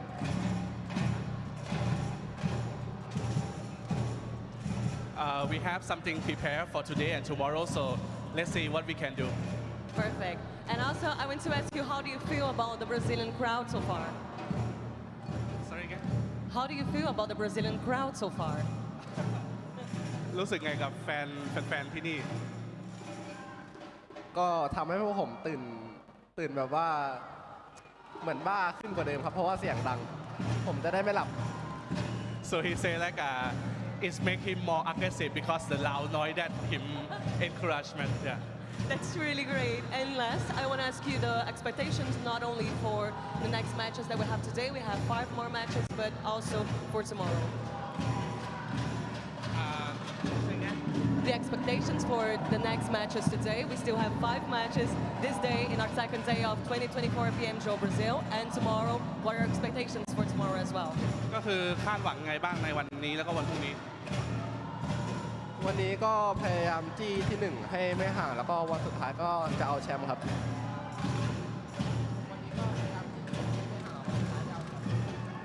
So we try our best today because the point is not too far, and we will try to become the first place on the last day. That's perfect. Thank you so much. Congratulations on your victory. Thank you so much. And we come back soon with more 2024 PMGO Brazil. See you soon. Sertani and Tony K looking happy for a bit there, Sute. We thought that team wasn't going to be able to do much. I think it was D plus Kia that ended up surprising them at one point, but they were able to come back from it, and they were able to come back strong and get that chicken dinner. Yeah, great rotation out of Vampire too, going across the bridge, up on the north side, and then just right into that side of the mountain. And they did lose 1 player to D+, like you mentioned, but with 3, it was enough because everyone in the war of attrition piling up that hill had less than 3, and that was the magic number they needed. Talking about magic numbers, we got a chance to see there Hodgers that pushed by IHC getting a little bit too much. We did end up with just a duo for IHC, but so far, first match, it's not the same as yesterday. IHC cannot clutch it up with just a duo. Hopefully Hodgers will be able to see more of actual 4 players alive from IHC and not just a duo. I mean, we need to. I mean, you said it's not the same as yesterday for IHC, but guess what? It's the same as yesterday when it comes to Vampire because they are undefeated in Sandhawk, right? 2 chicken dinners already to start the day. I mean, what more could you ask for, especially 19 points? These guys, all they got to do is just show up in the rest of the maps, and we could see some shakeups in the leaderboard for sure. Yeah, just to remind everybody, and I think I know what you're thinking about, and I was thinking about it too. I was like, wait, is this their second chicken dinner? No, this is actually their first chicken dinner. Oh, that's right. Yesterday, It was Alpha 7. We're thinking about prelims when they ended up starting to get all those wins in Sandhawk. But hey, they'll be happy. They're going to be like, you know what? We'll mimic what we did in prelims here on the main event. We'll start showing up on day 2, and if for some reason, I mean, Vampire Esports can actually mimic that, that'll be amazing considering how their day 2 during prelims was. But it's a lot harder here. You can see IHC in second place was only able to get just 1 point. By the way, second place, when we're talking about the overall, they only got 1 point here in this last match. As we go over to Stone Sute, 3 eliminations, 685 damage. Yeah, Stone, such a veteran player. I remember back in the days when I was competing when he was under the team of Mega. So this guy has been around the block. He's got that experience under his belt, and he's only been getting better and better. And of course, winning all that moolah with Vampire Esports in the past couple of years. I mean, that is just some more motivation for them to continue that upward trend. And Vampire, with that huge win, it does put them in contention for that first place where the $100,000 does wait for the victor. I'm gonna need to talk to Stone's tattoo artist because that tattoo on his arm just looks so sick, man. Absolutely awesome looking. But you know what? I was teasing the overall standings, and guess who's no longer in second place after that match? Alpha 7 still in first place, being able to expand on their lead now between that second place. Reject jumping all the way up 3 places to second place, and on top of that, Vampire Esports jumping up 4 places as well to that 3rd place, Hot Jukes. I mean, that's what I was trying to say is, you know, like when we saw Vampire, right, get that chicken dinner in Sandhawk during the prelims, they just started a tear, you know? So I think that all these teams that did their research, when they saw that, hey, Vampire wanted chicken dinner, especially with a sick 1v1 at the end, you know these guys are going to start heating up. So even though like Alpha 7, 3 chicken dinners yesterday, I think there's definitely a lot of pressure on their backs. So they can't let off the gas. They have to continue to get some serious points on the board and create a gap so big that nobody can even think about passing it up. And luckily for Alpha 7, I feel like we got a bit of a question to answer for us, Sute. We're kind of talking about it during the cast too. We were saying how this team needed to start showing us more, not only just on their chicken dinners, but also how they would be able to do when they didn't get the chicken dinners. Well, guess what? In this one, they didn't get a chicken dinner. They got very, very close. But now we're starting to see a little bit some more elimination points and definitely more placement points when they don't get a chicken dinner. Yeah, I actually feel like this works in favor of Alpha 7 of not getting the chicken dinner by being delivered the zones, right? Yesterday on Sandhawk, they pretty much had free reign on top of the hill where the zone ended up just a little bit north of that, and it's such an easy win for them. I think today, with the day starting off as more of a challenge for Alpha 7, it gets them ready to fight for the zones, to fight their way in, and it is just looking really great for Alpha 7 because that was our big worry, right? Yesterday's points from them came from the 3 chicken dinners. The placement points and the elim points came from those zones that really just gifted it to them. So now, not gifted the zone, and they're already starting off hot. I think Alpha 7's going to maintain their lead today. Yeah, I know, and the players personally, I know how they end up working in regards to their mental state. If they don't end up performing well, they're going to be going in with the wrong thoughts tomorrow on the final day, and that's usually what ends up butting them in the butt. So for them to be able to start the day off like that is great. But I want to continue to see that, right? I want to, especially going to Erangel, if we go back to the Erangel that they did end up winning, it was the exact same. I feel like one of the zones was gifted to them the whole time, and they were just picking and fighting who they wanted to fight with. I kind of want to see what they do if they don't continue to get the zone, Jukes, if they actually have to fight a little bit more. Yeah, that's a good point. I mean, they can definitely do it, especially since they were a team that loved to play edge for so long. You know, that was their whole play style, right? So it's not something they're unfamiliar with. But I think now, you know, we see them playing that more central kind of play style. And they got 3 chicken dinners yesterday. So I hope that, you know, their coach talked to them, said, hey, yeah, I know that we have had that edge play before, but center zone works for us. Let's try to move there a little bit earlier. And if we don't get the zone, heck, if any team can push into it, it's them. Yeah, I mean, they can frag out. Anybody can frag out. Yeah. We saw what Carrillo can do. We know what McGrillen's able to do as well. Mafioso, Revo. So that's the good thing, right? With this team, this is why a lot of the other teams tend to find Alpha 7 so scary. Going back to Reject, I kind of want to give more of their flowers too, because not only were they able to take the fight to Regnum Karya, the way Reiji, or I don't remember the player's name from Reject, but the way he was able to get that off angle, Royal War was able to spot him, but he still committed to it. He kept going, and ultimately it ended up helping them on getting that win over Regnum Karya.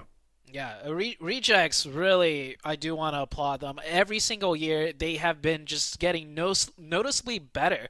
The first time they made it to the global stage, I believe they didn't even make it out of the group stages, right? They couldn't even get into the finals.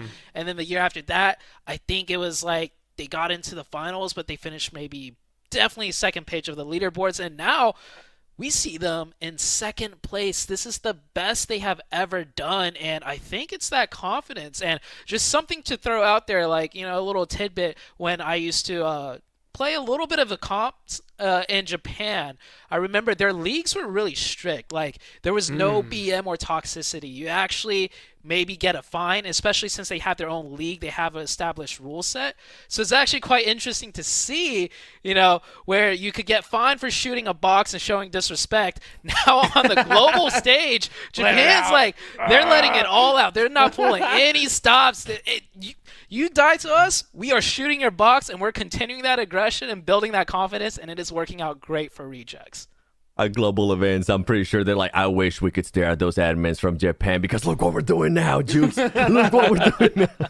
Just letting all that hatred that's been built up over time, right? And maybe it's like a purge scenario here in PMGO. And you know what? That's the overall energy of this event. It's crazy there. I mean, you heard Sertanian during the interview. He could hardly even hear the questions because there was so much noise going on over there. So the hype is at an all-time high. I love it for sure. And I'll tell you what, in order to be a team that just like loves hot dropping and to have success, any success doing it, you have to be fearless, right? You have to have that just like, you know what? We're going to push everybody. If we go out in last place, we go out. And I think the fact that they started that and actually had some success is the reason why we see them just that aggression just start and just nonstop from whenever, you know, the time needs it.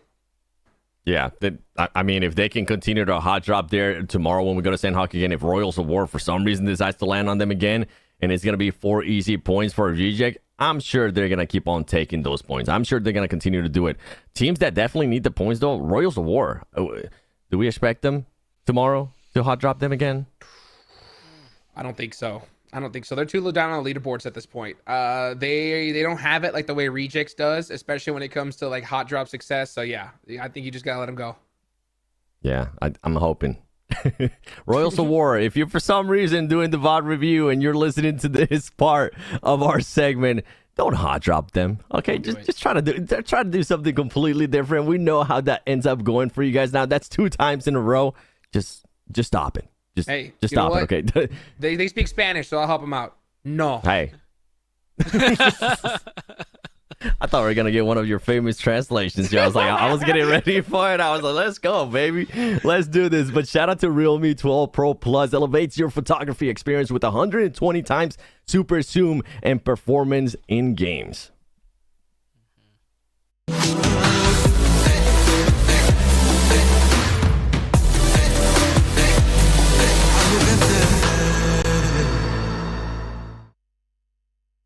How to be a portrait master.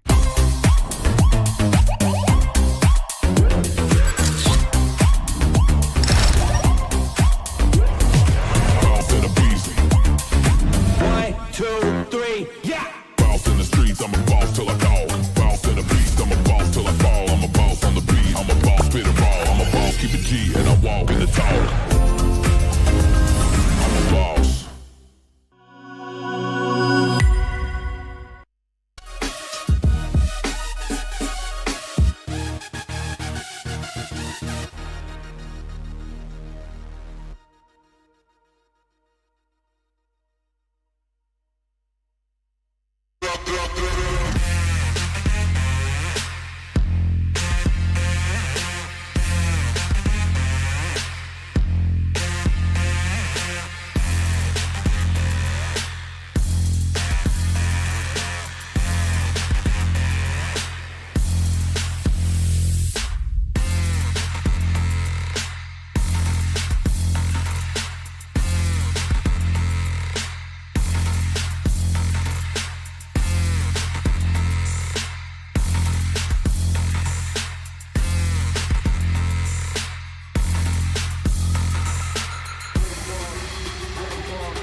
Welcome back to the PMGO Brazil 2024 Day 2 of the main event. Boy, we started off hot there in Sandhawk. We started off hot with Vampire Esports getting that chicken in there, and we saw what they were able to do too on the overall leaderboard. I wonder if they're going to want to keep on climbing that up. Even though it's not a PMWI, even though it's not an invitational, I'm sure Hot Jukes, Vampire is looking to make it a little bit different here this year. They're looking to send a statement, not just a PMWI. Oh, yeah. I mean, they want to start off. I mean, well, they didn't start off as strong as they wanted. That's for sure, right? But with this chicken dinner here, it's rocket launched them up the leaderboards. The big thing, though, is the prize pool, right? A huge difference between first and second. They got to get it done. I think they might be able to get it done, boys. I think they might be able to get it done and end up with the top three. We'll have to wait and see, though. It was just one match. Take it away, though, as we do get started here in Erangel. Let's get it going here. Match number 2, the first Erangel of the day. I'm Hot Jukes here with Zute. Bro, are you ready for some Erangel action? Oh, I am ready for all the action that's going to happen today. I mean, when I woke up this morning, the first thing on my mind was like, whew, wonder what we're going to see today in the PUBG Mobile Global Open. Because the action yesterday was just some of the best I've ever seen. And today, with the way that Sandhawk played out, with Rejects rising up, with Vampires rising up, with Alpha 7 still maintaining their foothold as like the top team in the lobby, it can only go up from here. You are completely right. It's only going to get more crazy here as time goes on. Vampire dropping out early. They're going to be looting that, or split looting that Stalber area up north, so they'll have a good spot in there. Let's see where this first circle goes, right? Are we going to get a crazy military circle? Nope. Good old tried and true. But it looks like we do have some things starting to heat up over here in Yasnaya. This is Hi-Fi's versus S2G. We saw this drop before. Yeah, yesterday it was a really far distance plane path, so when they did both drop here, they both ended up a little more split. But the plane flying right overhead, I think Hi-Fi's got to do what they really want to do, which is drop right on top of S2G and take the fight straight to them. S2G really struggling here. One of the players already down and another down to 1 HP. Definitely probably doesn't have any first aids either, as they only just started looting. Yeah, both these teams struggling big time on the leaderboards. S2G all the way down in 10th place. We got Hi-Fi's down in 14th place. You can see S2G's got that DBS. Gets the first knock. Looking to get another. Trying to play it as safe as possible. 3 people right now in this hallway from S2G. Using all the util they got. Gonna get that nice thirst onto Snowix. That's huge. And now S2G, yeah, slowly picking apart Hi-Fi's bit by bit. Ooh, second knock, she big. Oh, into the back. Hi-Fi's definitely getting cut down here. They had the man advantage, but they ran into the shotgun. I think close range or off a hot drop. Hold up that. He's jumping back and forth, and there we go. Finally gets it done. SCG only loses 1 player, and in a hot drop scenario, I think the thing you want the most, it's not armor, it's not meds, it's not even util. I think it's the DBS. I think. True. Yeah, if you hot drop and you land and find the DBS, you tell your teams, like, I got the DBS. And Frozen looks like he's going to be unfrozen as he is being burnt alive right now. Next to Rio, one of their players getting caught. He's melting. Oh, poor Frozen. But yeah, you know what? You know what the crazy part about that hot drop is? It's so unnecessary. You know, Yasnaya is so big. Such a big place to loot. I mean, you can literally land on either side of the street, loot up, and then just go their own separate ways. But nah, they just started to land in the same apartment buildings. S2G take them out. I think that, you know, especially where Hi-Fi's are out on the leaderboards, they're going to have to mix things up completely. Yeah. I think from the way it looked like it was definitely Hi-Fi's initiating the hot drop, since all 4 landed in the same building, and S2G had to kind of reconvene, regroup, which is why they lost that player early. But S2G definitely rebounded right there and won the fight instead, only losing 1 for 4 points. So, like, hot drops, yeah, neither team, or not neither team, one team might not want to hot drop, but if you don't want a hot drop, it doesn't change the fact that you're going to be in a hot drop if another team, like Hi-Fi's, is still going to drop on you. So good job from S2G to recover that, though. Yeah, I mean, you got to just deal with you got to be able to adapt. And in that situation, S2G, even if they didn't want to, they had to be able to make something happen. And they did a great job. I mean, to be able to get 4 eliminations and... it was a 3v4? Yeah, 3v4 was huge. You know, they only lost 1 player, but they're going to definitely need a big game here because S2G has 36 total points. And remember, I mean, top 3 is where the money's at. So they definitely need a good game here to finish off strong. That first knock was crucial, but a good bounce back from S2G. Yeah, the DBSs, or all the shotguns, you can see in that elimination feed, as we're watching this replay back, it was pretty much all shotguns right there up until the very end. So that's 1 team already out. Hi-Fi's eliminated, sitting in 14th place. We have Smoke Gaming here doing a rotation, and this position right here is actually pretty much dead center of the zone. This circle, if it does keep centering up, is going to allow for a lot of nice action, as you do see those dips right there. Call them the OP dips. So many teams play them. We've seen so many battles unfolding in this particular area, and it never disappoints. Never does. And, you know, this is a really good place to hold, too, because, you know, no matter where the zone goes, you're going to have a pretty clear path out of there, because in order to approach this building, you have to just straight up drive up and crash it. So that's why you see these players from Smoke Gaming just like looking around every single angle, just trying to avoid a crazy push. And Smoke Gaming, great team to be able to qualify here. This is their, you know, big shot to be able to compete against these big teams. And I think they're definitely learning something. I mean, they only have 14 points so far, but, you know, they have pretty much everything to gain, you know, as a new team coming in. And regardless of where they end up with the leaderboards, they're going to have a great experience here. Oh, yeah.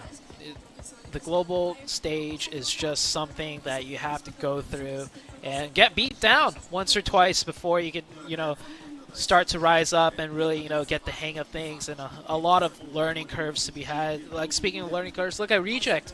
This is, I think, maybe their 4th time at the global stage. Actually, maybe even more, you know. And finally, You know, it is starting to work out for them, but you know, it's not over yet. We're only 2 games, well, not even 2, just only 1 game finished into day number 2. Any of these teams could still realistically shoot up and take that top 3 position.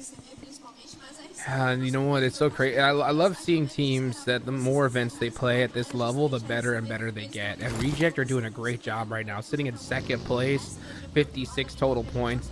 The thing that it's on everyone's mind, though, is Alpha 7, right? I mean, 84 points on the board. That's a 28-point difference, folks. That's a big gap already. So Alpha 7 definitely not wanting to let up the gas, because not only is there a big gap in the leaderboards between 1st and 2nd, there's a huge gap in prize pool. $50,000 difference between 1st and 2nd place. So, you know, Alpha 7 doesn't want to give up even a dime of that, considering that they're in their hometown. But yeah, you know what? There's one big factor, Zute, and we've kind of mentioned this a little bit before. We haven't mentioned it yet. Is, you know, when you are such a top team that has dominated for so long, there becomes that presence that you have, right? If you're a team like Alpha 7, if you're a Vampire, you know, Nova, whenever you have such success in tournaments, all of a sudden, anytime you push that team and you realize it's them, sometimes you'll have players hesitate. And they'll be like, oh, you know, it's Alpha 7, or oh, it's this. And that little hesitation, man, those teams take advantage of it and take you out so quickly. And I think Reject, especially a team that just hot drops constantly, have proven that they've kind of gotten over that, you know? Those nerves start to leave. And I think they're a lot more comfortable here in the PMGO. Yeah, I do remember watching them before. If they got into a hot drop, if they don't find the opening within the first minute, you usually see them to, you know, back off. And especially when a third party comes in, they always almost back off. And that's for a lot of teams, not just Rejects at this stage. But Rejects instead, they have that confidence. They see a third party coming in, they're just like, more points for us to make right here. Yeah, and they just go head into 2 different teams, but they play it smart. So Rejects definitely showing a lot of experience, and they decided, you know, how they want to take certain situations, and they're going to take it straight on. New zone did shift out. We are pulling back west right onto Potato Hill. Potato Hill is now the new center of zone, so we won't see that nice area around Shelter with all those different divots come into play, but this area of the map could still make for some pretty entertaining situations. Oh yeah, we could even maybe get a school finish. That'd be pretty fun to watch, no? We haven't seen one of those in a hot minute. Oh yeah, so let's see where these teams are going to decide to go.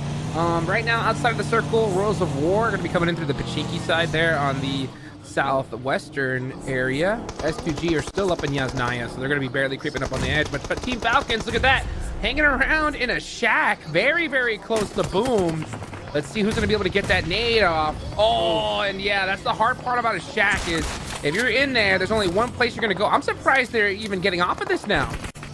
Yeah, I think with too many teams rotating by, look at the minimap, multitudes of colors coming in here as Boom will come back and finish off the other 2 Falcons player. Man, Falcons really struggling out here. They're just down to that solo player at the shack. And look, it's Rejects coming in here.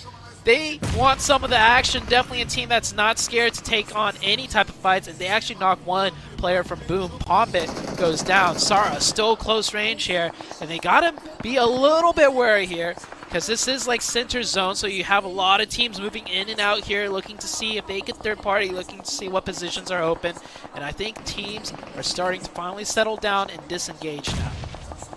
And that is going to be it for Team Falcons right there. That nade just doing them in. Not having a lot of success here at the start of the day. And yeah, you can just see Top. You saw him just kind of like, you know, just put his hands over his head and just say, oh, that's a tough one right there. Yeah. Getting some nice shots through the tree leaves right there. Boom has readjusted to a different position. Really good job out of Boom. That was a really sticky situation. You saw how many teams are moving in and out, and with those sight lines, they can get third party from distance very easily.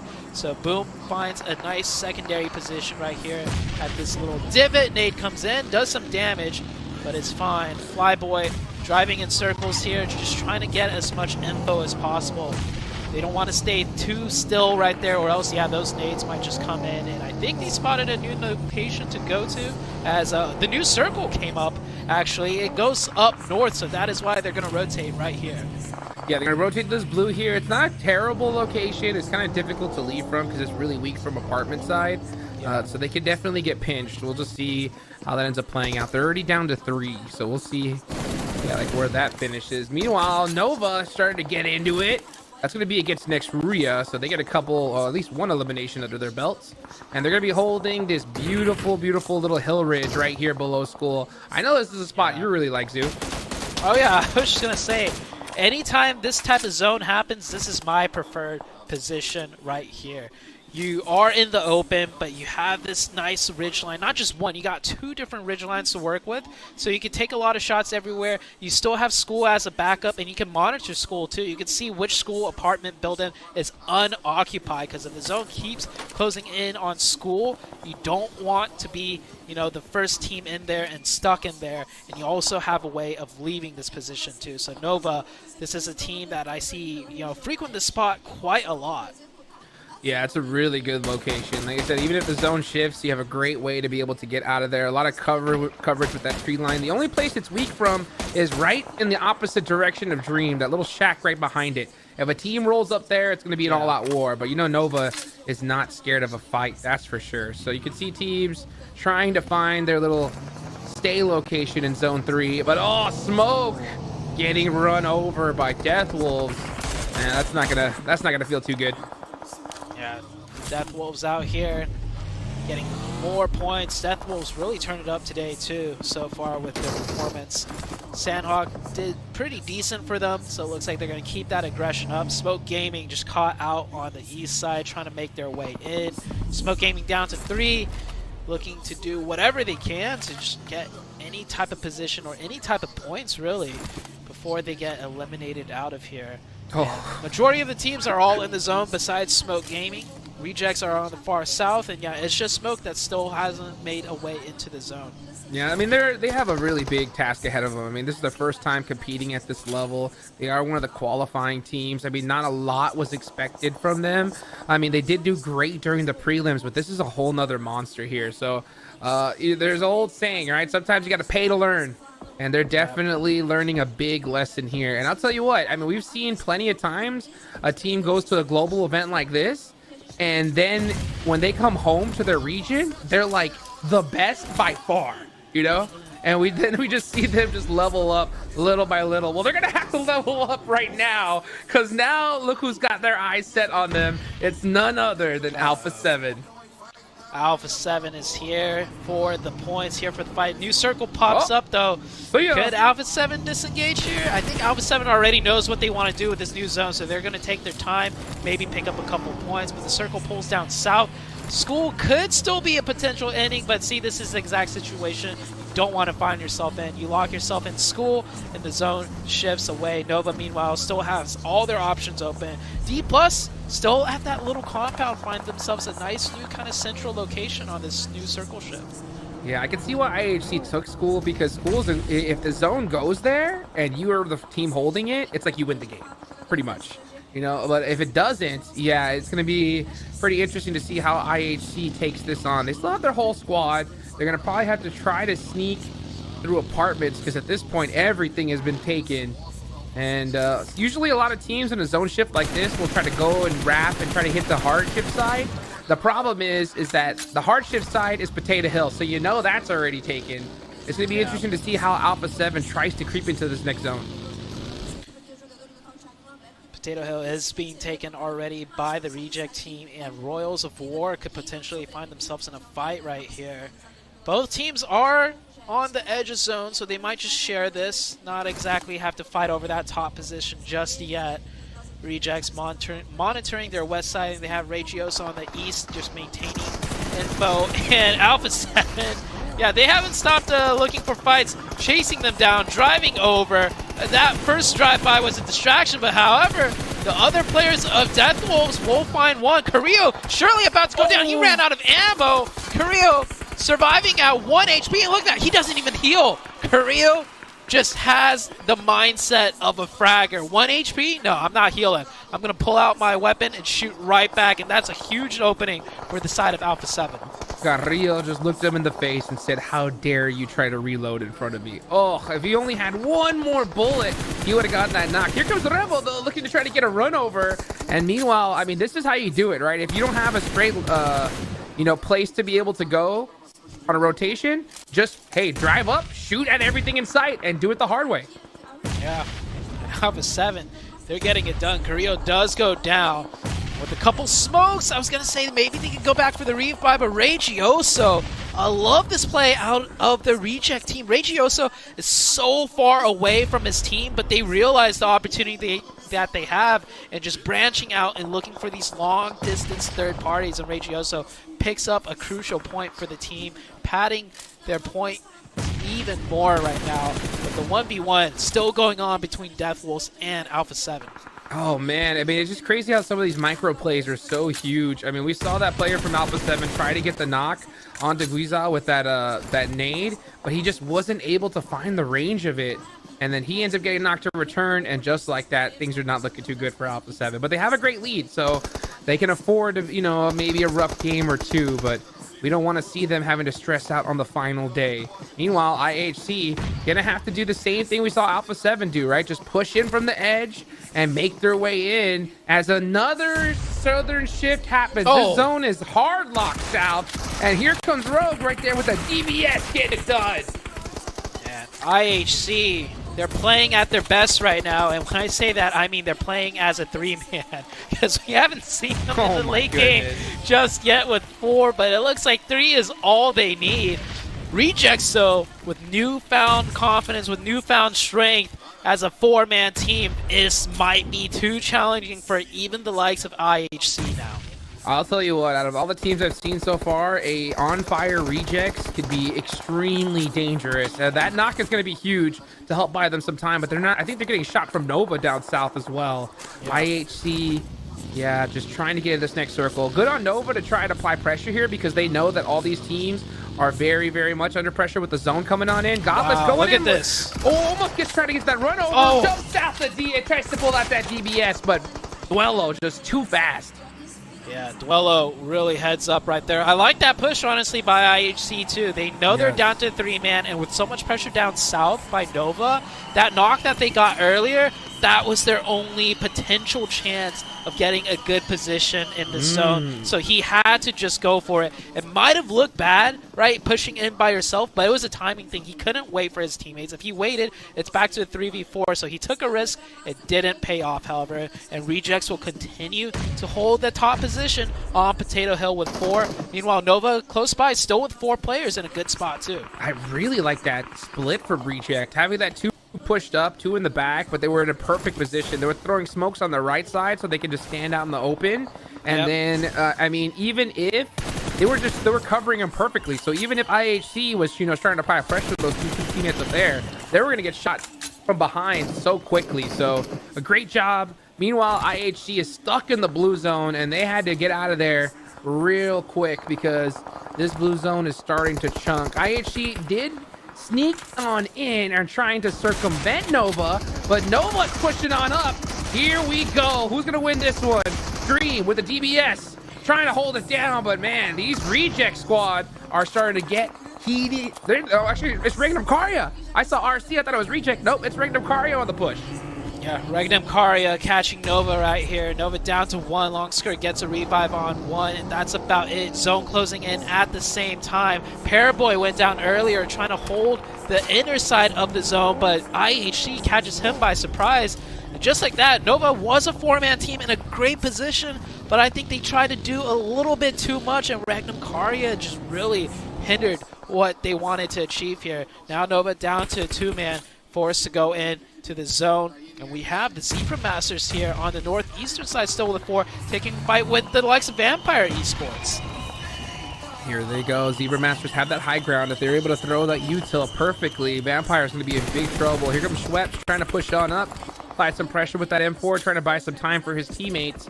And he's going to have to do it quickly because there's only 47 seconds left on the clock. Tony K trying to get this res off. Next zone does go on up, and oh my goodness, Reject are going to have to come down from Potato Hill.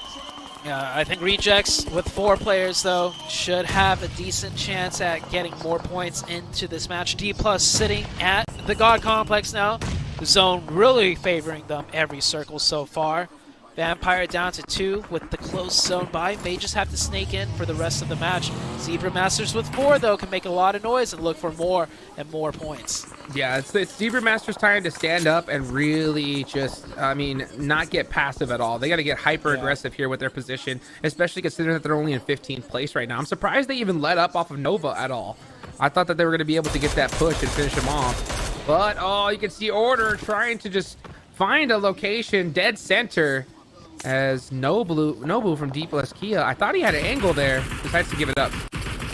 This is where D+ needs to get somewhat aggressive. You know, if one of their players gets knocked, another team might full send them, and I'm mainly just looking at Rejects, but with D+ that far down the leaderboards and with 4 players up, they need to look for some points now, because if they just sit at this compound, all the fighting is going to go 360 around them, and they have a great chance to third party a lot of things if they step out. Let's see what ends up happening. Raynam Karia Bra going down there. Zebra Master, like I said, they had to start getting aggressive, trying to be able to get that spray down that just little grass line. Oh, he does see someone pop up. Does he get the knock? Tony K, I can't tell. Jukes. It looks good. Yep, that's going to be enough. What happened? Take a look at the elim numbers on the right-hand side from all of the teams. One number is not like the other numbers. As soon as I looked over to the right, my literally jaw dropped. Are you kidding me? Reject with 11 eliminations and their entire squad up. Alpha 7, you better be careful because this Japanese team is coming in hot today. If they get the chicken, they could tie up, or maybe, no I don't way. know, like, I mean, it's a lot, but we'll That's a see. lot. Rejects with 4 players, 11 and running hot right now. Let's see what this team could do. The only team they have to really worry about is D+. It depends on the next zone, too. If the zone pulls up towards the south side, giving Rejects the circle, they could just sit pretty. And look at that. Even now, they're still finding knocks. They're still finding openings. This Rejects team is not the Rejects of the past couple of years. This is a completely new and transformed team. Oh my goodness. Not to mention that they do have that hill advantage as well. And the zone has already shifted south so many times. I wouldn't be surprised if we see it continue going that direction. Yeah. So let's see what ends up happening is Yo gonna try to have to do it in the blue zone, and he does get that knock. He's gonna run in. He does, hits that lay down real quick. He can't eat any more blue at all. And he's not gonna get the chance to as next Ruya shut him down. Yeah, next Ruya with a nice little game sense play right there, spraying through the grass. And catches the last player. He's going to be able to get that revive too. And look at this. The zone does pull towards Rejects. Wow. Now, with a circle like this, I mean, this is only stage 6. We still have more circles to go. D+ is in a very vulnerable position now. If D+ have to leave this compound, and even if they don't leave, Rejects can fire in on this from all different types of angles, and it's going to be so hard for the team of D+ to push out of it, even if they get a knock onto Rejects. Rejects needs to make sure, though, they don't get third party from their south or their eastern side. Yeah, you're so right. I mean, a lot of people would think that, D+ Kia, they have the only cover. They're good. No, I mean, Rejects are going to know exactly where they're at, and if Sara up there is able to throw smokes on their windows and doors, they can't see anything out. Right? Yeah. And then Rejects is going to be free to push up for free. So, yeah, good eye right there. But that's going to be really the main team that Reject just has to get through. Oh, and they're getting some help from the other side. Oh, D+ Kia, good luck with this one. Yeah, look how many elims D+ Kia has right now. A big old donut. That is just not good. So you have 4 players here, but you may as well only have 2 because they're not able to utilize their numbers whatsoever. They're getting pressured in hard. Rejects, one of their players does fall down to the likes of Zebra Master, but Zebra Masters is more focused on D+ Kia's position. Hopefully Rejects can get that revive safely. Yeah, I think Reject's totally fine with this. So, like, yeah, y'all battle it out. If you actually decide to go in that building, we'll come third party you. So Zebra Master needs to be careful here. Yeah, now they're starting to set their eyes on the big threat outside. Because, yeah, D+ Kia, there's not much they could do inside that building. So you can see them starting to push on out. But Zebra Master are very vulnerable from this position. One knock. Duello has that nade. Look if he at hits those it, it'll be huge. They're raining a whole entire red zone. I saw one player had 6 nades in their hand, and they're throwing everything. They're throwing the kitchen sink, and Duelo, with all that pressure, feels the need to rise up to push him back, and Duelo does go down. A revive will come through. One of the players gets carried back, but Duelo, I don't think, will be able to be saved. Zebra Master biting way more than they could chew, though. Yeah, they're pushing Team Plus and Rejects all at the same time. Duelo might be able to get revived here, and Zebra Masters are actually out.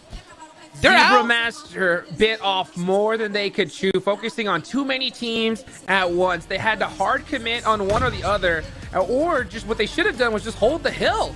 Hold the hill, focus behind them, didn't worry about these teams. But yeah, getting taken out is going to be critical, and now Reject going to just be able to get up there. Wolf takes down the Death Wolves. Only 3 teams remaining.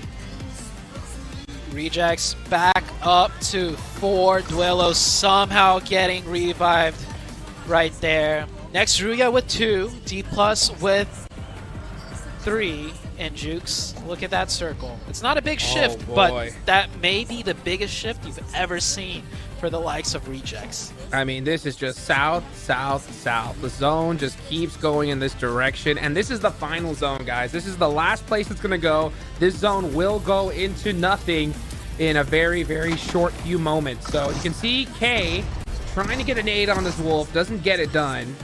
Wolf gonna try to be able to get one knock here. He needs to time this nade. Honestly, there's no reason he should throw it right now. Yeah, he should hold on to all his util till at least there's like, you know, 5 seconds left, or when the zone starts closing. Look at Regioso, just working on his aim right now. Or no, maybe he was clearing his back. He shot seriously 3 trees with a DBS at that range. I think you never know. You never know, baby, right? You got to make sure that, hey, if somebody's behind these trees, I need to be sure, you know? No. So, here's the thing. I think, okay, they have Sara with a nice knock right there. Why would you peek? D Plus shouldn't even look at Rejects. They should just focus on the team behind them. Yeah, it's just D Plus just really not playing correctly whatsoever. I just have to throw it up to that. Z-Wolf getting close with that nade now, and he does find Nobu. D Plus down to 2. Can D Plus get anything done right now? They only have 1 elimination to their name, and they are getting peppered down. D Plus down to the 1 player. Next, Ruya looking to get at least the 2nd place now. Oh, Team Reject is licking their lips right now. Oh, Wolf with this spot, though, could be dangerous. For sure. He's going to have to do it all by himself, though. If he gets knocked, it's all over. Got to hit these shots. It's all up to Wolf. 10 if bullets. Any other team than Reject's going to win, it's up to him. That's it. Oh, never mind. Here comes Blue. No more long range. Only the DBS. They never finish off the last player of D+, so I think that is a mistake out of the side of Z-Wolf right there. Rejects just sitting pretty now. Oh. One of them gets naded, but I think Rejects are still fine. Wait, Rejects only has 2? I thought they still had 4. Next Ruya could do this. Okay, getting taken out. It almost looked like they were kind of working as a squad because they knew what the best thought was, but now it's just Kane. Last one up, Reiji, looking to have a monster performance here. 1 more elimination. That'll be 15 and a chicken dinner. That nade looks good. Oh, just a little bit too far. Gun switch. It's all over, baby. It is Team Reject with a monster chicken dinner. I think the biggest chicken dinner yet. I didn't even see how many elims they had at the end. 15. That is definitely the biggest I've seen so far for this tournament. 15 eliminations in the grand finals, and Rejects are just starting to heat up. Earlier, we saw them shoot the trees, right? So I think that's another part of their rituals, right? First, you shoot the loot boxes, and then to display even more confidence, take the time to do some, aim training with that DBS in hand. Do some quick flicks on the 3 trees, like if these guys aren't going to come out and let me shoot them, I'm going to target practice elsewhere. That's their thought process right there. Using PMGO to practice? Are you kidding me? Oh, 7! Hey, Alpha 7 and Reject had a 28-point gap before this game. Definitely got close. It's definitely got it close. By the way, Reject, man, I'm so glad you guys highlighted this when it was happening during the match. The 2-2 splits, the splits that this team was able to actually have towards the south of the circle. Yes, they did end up getting blessed by the zone, But the way they were able to control that whole South is ultimately what ended up winning that match for them. We saw them being able to third party Alpha 7 with Deathwolves. Not only that, they also win in third party a different fight, which was between IHC and Royals of War. They were consistent. They were making sure that they were proactive.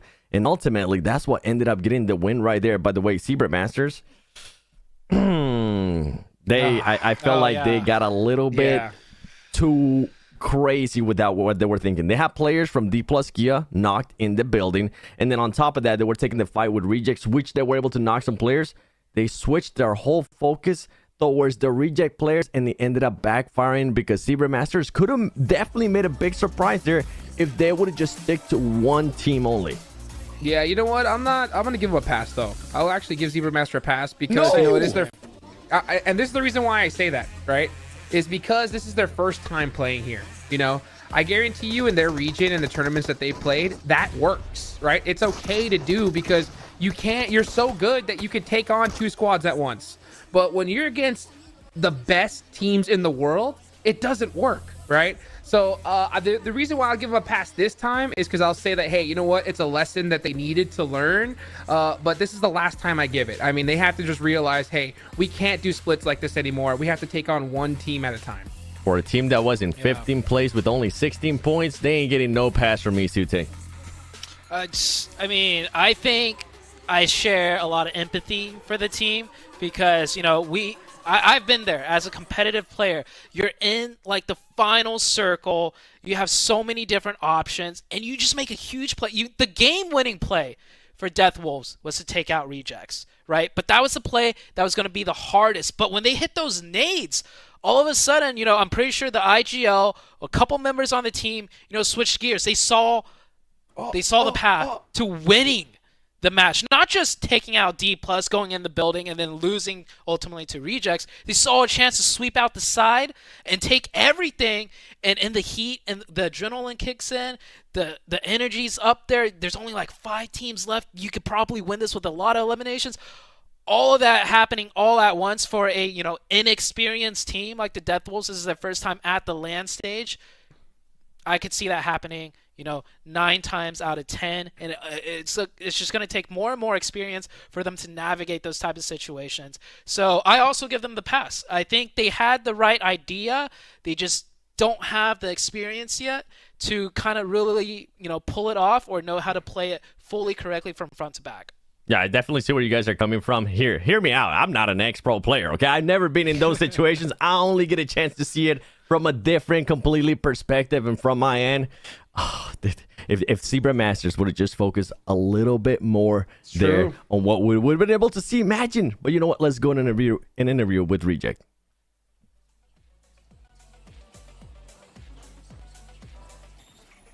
And we are back here with the winner chicken dinner in the hands of Reject Team. And I have here with me Sarah. Congratulations on this last victory. And I would like to know, how did you guys manage so well the late stages of the game, because it was really hard? Oh, sorry? How did you manage the late stages of the game, the last safe zone? Well, actually, it was good zone. We got a good circle all the time from the set. That's why we could make it chicken dinner, and we stay calm as well. Yeah, that's why. Awesome. And you know what? Brazilian fans don't seem to like you guys' victory. How did you guys handle the pressure here? No, I don't have any pressures here. Like the drums from the fans, like screaming, the whistles from the Brazilian fans makes us more power from actor. Yeah, thank you. Awesome. And what can we expect from you guys in the next match?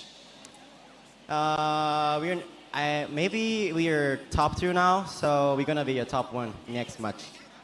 Okay, we will see how this game will reflect in the next match. And you guys, stay tuned, because we will come back with more action really soon. Oh. He was left hanging. He wanted to say something more. He wanted to say, admins in Japan, we're going to continue to shoot boxes, baby. We're going to continue to go for that first place because right now they're looking so good, man. Talk about how we were mentioning Alpha 7 yesterday being able to get 3 chicken dinners. With that win right there for Reject, that's another team now, Hot Jukes, with 3 chicken dinners.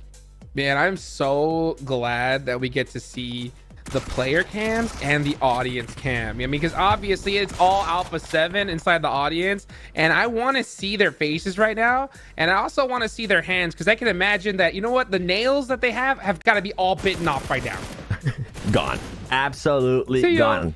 I can't wait to see what the leaderboard is going to be looking like, Sute, because as Hot Jukes was mentioned earlier, Alpha 7 went into that last match with that 28-point gap from first to second place. And you know what? We're going to be getting to the match rankings, so we can do the math real quick. With Reject being able to get 25 points there, I'm not sure how many points Alpha 7 ended up winning, but the gap, it's pretty much going to be gone. Can't believe it. 25 points for Rejects in one match. That is crazy, Hot Jukes. It's unreal. It really is unreal. I mean, I thought that gap was going to hold all day long, and in just one match, poof, goodbye. I mean, anytime we've seen a 25-point game or a 20-point game, the leaderboard goes nuts. We see teams jump like 9 positions. So, oh man, I mean, Alpha 7 cannot let off the gas even a little bit today. And this was the biggest worry all along. This is why I was personally starting to nitpick a little bit on Alpha 7 yesterday with their performances. Even though it was such a high, there was bound to be a teammate that was going to end up challenging. And look at this, Regioso. I mean, 8 eliminations, 1,000 damage. And so far, this player has just showcased so much great stuff today. Not only just from this MVP performance, but earlier, Sute, I mean, I was talking about this player when we went to Sandhawk. He was the one that was able to get those off angles early on in the fights. Yeah, Reiji just really confident right now, and you can tell with just how well he's playing. He's the team's designated, like, you know, off angler too. Earlier when they had the Potato Hill, it was Regioso way off to the side by himself, looking to get some more points, and they got some points onto Alpha 7 actually, if you can recall, where he sniped down that one player and left Alpha 7 in a 1v1, which ultimately led to Alpha 7 only ending the match with 3 points. And that's kind of the proactiveness we were talking about, right? With Rejects, what they were able to do there, just being so proactive. And look at this gap. 28 point gone. It's going to just come down to 6 points. Next, Ruya moves up 4 spots as well. But Alpha 7 is going to start feeling that pressure now. Dun, dun, dun. Oh boy. I remember yesterday, 7, at the end of the day, you started to criticize Alpha 7 a little bit. And I remember I said, you know, 7, the only reason why you're saying this is because of what happened at PMGC. Because I remember you were like, hey, you know, Alpha 7, yeah, you got 3 chicken dinners, but that was almost all of your placement points, you know? Yep. And now, I mean, I think anybody watching can be like, you know what, 7 was right, because look, I mean, they got caught just like that. And that's the thing, like the highs were very high, but besides that, if they weren't getting those chicken dinners, they weren't really obviously getting those placement points. Look at them. The whistles are gone. I was hearing drums earlier. I'm not seeing any drums now. You can see the energy definitely switching. And I mean, ultimately, this kind of stuff, not only does it end up affecting the fans right there that are from Alpha 7, the players are also going to start feeling it. And I was talking about this early on in the day too, because Alpha 7, knowing the players, being able to talk to them, being able to hang out with them, Hot Jukes, as we're going to be going here on the second match of Erangel of day 2, that's going to start affecting them. It could end up getting into their head. It could end up making themselves doubt even more on certain situations. Oh boy, well, let's see what's going to happen as we get into match number 3. Zute, thank you so much. 7, let's get into it, man, because yeah, I remember when we were in Saudi Arabia, we were busting out the Google Translate. We were talking to these guys, you know, and it's so interesting to see just their whole mental factor when it goes into a tournament, you know, because they definitely didn't have a performance in that one that they were looking for. They start off strong here, and man, getting caught by, out of all the teams, Reject just like that, it's definitely going to be a little bit nerve-wracking for sure. Yeah, and the thing is with that, just talking in regards still to the previous match for Alpha 7, they had to make a tough rotation too from the circle. They didn't end up getting Zone Blessed, as Reject ultimately did end up getting Zone Blessed. They were doing the rotation, they got caught by Death Wolves, and then for Reject to be able to just kind of peek over their head and make it even harder for Alpha 7, that's like the cherry on top, because at the end of the day, oh my goodness. I was going to mention something, but we got to mention this circle right here, because that is absolutely filthy, Hot Jukes. I haven't seen a zone like this in a hot minute, man. Oh, this is we're gonna have to see some hardships immediately. The same fight once again, back to back. Here goes S2G versus Hi-Fi's. S2G gonna be looking to replicate what happened in the previous match. Hopefully not lose any players and end up eliminating Hi-Fi's. And Hi-Fi's, for a team that we got a chance to see what they did, you know, in the qualifier finals. We also got a chance to hear what they were saying in regards to the interviews, getting the very confident, which is ultimately what you want to see from teams like this, from teams that just haven't been here before, but maybe a little bit too confident, Hot Jukes, as this team is currently sitting in 15th place with 21 points, and they're continuing to hot drop S2G. And that's where they're going to stay, to be honest, if they keep on doing this hot drop. Yeah, I think even S2G realizes this is bad. Yeah, S2G smart. Yep. Very, very smart. Even though they had the initial knock, they just know it's not worth it. They're so low on the leaderboards that they need every single point they can get. And yeah, you know, trying to get 4 eliminations is great, but the amount of time you lose looting, the amount of time of the chance you have of losing one player, it's just not worth it. And currently with the circles I think they definitely realize that circle. They're like, oh yeah, if we want to even make it inside this circle, we got to start rotating quick. Let's not worry about this fight. Let's loot, let's reset ourselves, and actually start focus about how we're going to be making it into that circle. Hopefully they can get some scouting done, because the thing that we were seeing a lot with this hot drops is teams just wouldn't have time. Yeah, you would end up winning the hot drop, but they wouldn't have time to scout. They would be going in super blind, and that would be the end of the match for them. I mean, I guarantee you that was their comms. The second they saw that zone, like you mentioned, they just said, you know what, we're not going to fork around here, because we got to get out of here quick. Because with a circle like this, half of the zone is in water. That means that this might as well be circle 3. That's ridiculous. And you're still going to have all the teams alive, too. Nobody has gotten knocked. All the players are going to be up and running. Hi-Fi's, I want to get a chance to talk about this team a little bit more. I was kind of nitpicking a little bit of what I got a chance to hear from their interviews, because they did sound so confident. This is kind of what I was talking about in regards to this team. That's what you want to see, Hodgix. You want to see a team being confident, but the thing is, you don't want that confidence to end up becoming a little bit too overconfident, because you're going to be disrespecting some of the teams that you might need to start taking serious. And at the moment, I feel like that's what Hi-Fi's is running into. And they could also be running into what Cybermaster's running into earlier with what you were saying, that you were giving them a pass, because they just never been here before. This is the first time they are here in this kind of situation. Yeah, you know, that's the thing, is that, you know, I don't really give passes too often, and I only gave them that one specifically because, you know, like, it's so, like, kind of what Zute said, you know, there's so much chaos going on towards the end. Yep. And if you're a team new to this, you may think that what your old strategies, you know, oh, let's do this split, you know, you focus that way, I'll focus this way, will work. And then they face the best teams in the world, and they got to realize and learn quick that, oh, you can't do that. But hold on, we'll get back to that. We talked about Worlds of War. Tonka catching out their IGL order. Man, Nova getting caught bad. That was a nice shot as well. Royals of War not messing around here. A team that's going to be getting no passes is going to be Nova from us, as Royals of War is taking the fight here, and it's going to be just Dream Alive. Honestly, Nova Esports has been possibly the biggest disappointment for me. I was going to say Team Falcons, but I feel like Nova Esports, two-time champions of PMGC. Yes, I know this team is a little bit different. Yes, I know Jimmy isn't in this squad anymore, but we were expecting a lot more of this team. And something that I'm starting to notice more and more is that Nova Esports, when we get to those close quarters, they're not like the Nova Esports that we used to be. It seems like they're just handicapped, and they're not able to actually excel in those close quarter fights. Well, I'll tell you one thing, right? The close quarter combat has elevated unbelievably in just the past couple of years. Heck, I might as well say past couple of months, you know? So that's definitely going to be tough to navigate through. I mean, we definitely know that in that mid-range, long range, Nova still got it. That's for sure, right?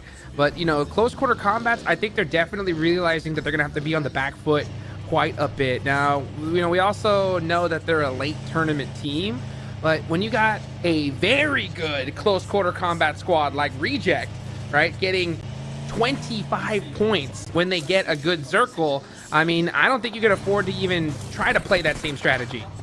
Yeah, as we see Smoke Gaming, a team that hasn't been able to pull out some of the upsets that I was personally expecting to out of this team, ends up losing one player there. But going back to what you were saying there with Nova, they are usually a late team, right? A late team comes in the second day, but now this match right here, once it's done, is going to be our halfway point of day 2.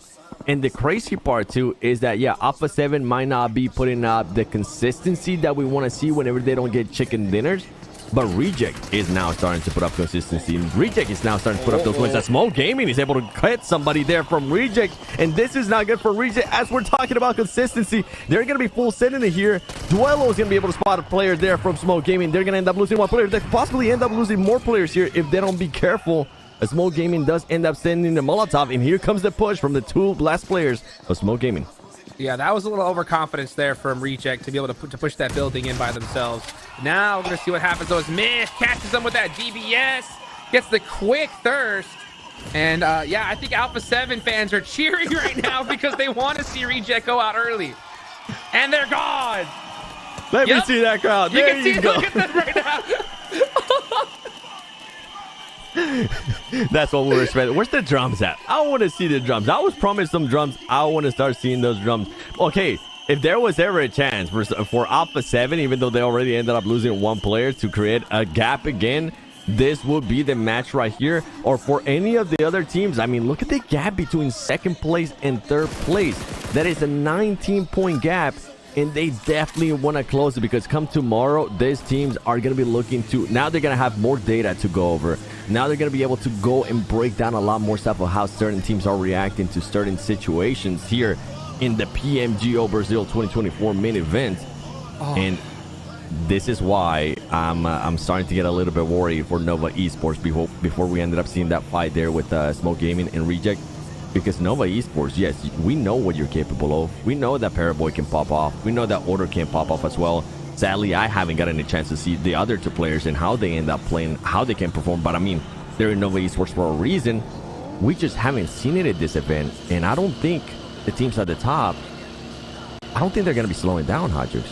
Oh, they're not. That's for sure. And, you know, especially with such a home court advantage, I will say this has probably been one of my favorite events to watch. I wish I was there so bad, Seven, because the crowd in Brazil, like, have you ever, you've been doing this a long time, right? I mean, from whenever I first was in a tournament, this was 2018. Have you ever in your life seen such a home court advantage in a tournament like this? I got a glimpse of it. And that was this past PMGC when it came to S2G, because the crowd was right there. They had drums. They were hyping up their squad. So that's the closest I can think of. But this arena, it's a lot smaller. I feel like the players can definitely fear a lot more. And you know what? As we're talking about the home crowd, Mafioso is going to be taking some shots there. So Royals of War. Royals of War now trying to punish Alpha 7 here, but it's starting to backfire as Rebel's able to spawn some spots. Mafioso, even though he has low HP, going to be taking on some shots there to the last player, Cold Goat from Royals of War. McGrellin's still alive. Rebel more than likely is going to end up getting revived here. And the player that they did end up losing for Alpha 7 earlier was Carrillo. You can see McGrellin there trying to confirm that elimination. One player left, Cold Goat there from Royals of War. They need to clutch this up. They're going to end up getting surprised by Smoke Gaming. Gremlin trying to get behind there to cover it. He does. Meanwhile, Zebra Master now coming on in. Alpha 7 going to have to try to get these reses off as soon as possible. Zebra Master's going the other way. They might even be able to get some time here to breathe. But nope, now that time is up. Here comes Zebra Master on the third party. Alpha 7 are going to have to make it happen.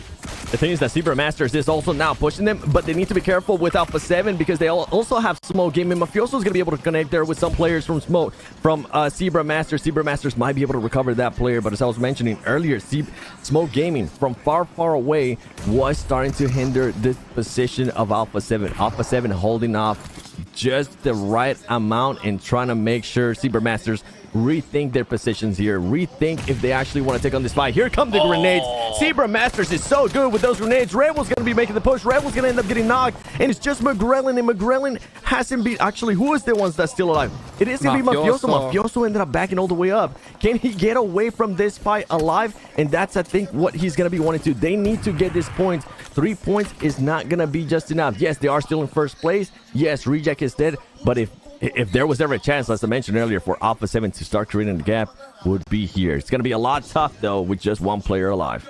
Yeah, right now it's really just a battle between these two teams, leaderboards-wise. And, you know, Reject going out early was huge. You heard the crowd just go nuts when they got taken out. And now it's just up to Mafioso. Maybe he could try to steal another elimination, because at this point, it's just not looking good. It's not looking good at all. Smoke Gaming definitely hindered the position there of Alpha 7. Zebra Masters, you know what? They might have learned from that mistake that they did earlier. They're like, we're going to put our full focus on this third party here. And we have more teams coming in as well. This is not looking good for Alpha 7 and Mafioso. He's just trying to run away. And guess what? He's going to end up getting caught there by D+. Alpha 7 only being able to get 3 points as Reject was able to get 2 points. So they're able to extend the lead by just 1 point. Ugh, that's going to be tough. But you know what? They do extend that lead among the rest of the lobby as well. So if it's a battle between two, that's not going to be too bad. But you know what? Now the door's open, right? Yep. For teams like IHC, Vampire, next Ruya as well. And, you know, kind of now that we have a little bit of a lull, I want to go back to what I was talking about Zebra Master. You know how I gave them a pass, right? I gave them a pass because I was like, hey, you know what? It's your first tournament that you're playing at this high level. First time you're in that situation, okay? So I'll give you that one pass. Well, you know, we were talking about high fives. They kept top dropping S2G. That wasn't their first time. So they don't get a pass, right? Yeah. They don't. They should have left earlier. And I think seeing S2G leave so early because of this circle, now they're in a really good position in the zone. So, I mean, that's another team that, you know, we definitely expected a lot from here. Yep. They have 41 total points. If they're able to get, you know, a double elimination chicken dinner under their belt, they can finally start, you know, trying to hunt down a top 3 spot. They should definitely be able to do that. And I mean, you just mentioned it too. I mentioned it. Alpha 7 Rejects currently being out of this lobby. A perfect chance for those teams that are in third all the way to 8th to start closing the gap. We do have Vampire Esports. This is a team that was able to get a chicken dinner earlier today in the first game. They're wanting to continue to get those points. They're going to be able to spot Silas there from Regnum Karya. Regnum Karya, a team that I expect to see a little bit more of too, especially with how they were able to start the day on the second half of the day. In some matches here and there on the first day, they were just a bit off. It's not the Regnum Karya that I was kind of getting used to seeing there from the prelims. Same with Team Falcons. We haven't really gotten a chance to see Team Falcons, and I'm not sure what it is, Hadjux. I honestly could not just narrow it down because Team Falcons sometimes does end up putting themselves in good situations, but I feel like they overextend a little bit. Yeah, I think it's been tough. I mean, especially considering, you know, like where they decide to drop. And that's just the thing is that, you know, in a lobby like this that's so heavily stacked, somebody's got to be in 9th place. Someone's got to be in 10th, you know? And if you just can't get the right zones and if you pick a couple of bad fights, you're going to be in 8th position just like that. Look at this next circle. I mean, look at Team Falcons, right? They're one of the top teams in the lobby. The zone decides to go away from them. Now look how many monster squads they have to face trying to get in here. I mean, no matter how good you are, this is not an easy situation to be in. Yeah, and that's when your scouting is going to come into play. Try to send one player, hope that he can find an opening without having to fight. That would be perfect. But if you do have to fight, I mean, Team Falcons, we know that they can fight. We just haven't been able to see it to the extent that we expected to here in the main event. We're going to be looking at IHC. So far, 4 players alive for IHC. But the thing is that they're actually in the circle right now too. So maybe we might finally end up getting the what if IHC has all 4 players alive towards the end. That'd be amazing. But I will say something, Seven. I think that what you just said is the problem, right? You send one player up, you try to find an opening.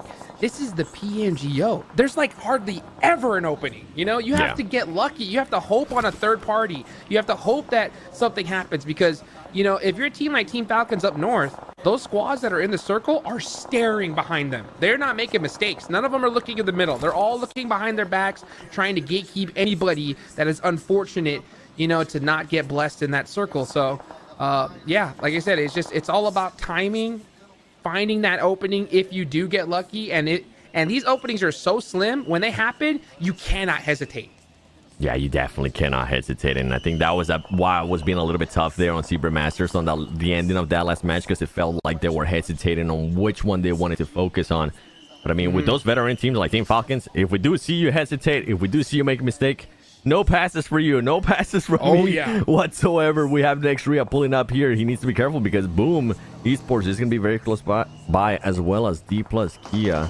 Next Ria just trying to find an opening here, and it's going to be a tough one as Boom is going to be able to spot him. But now Boom is taking some shots, and they end up getting knocked. This could be the opening that Next Ria could be looking for. And D plus Kia, they're being quiet, but they could end up third partying this.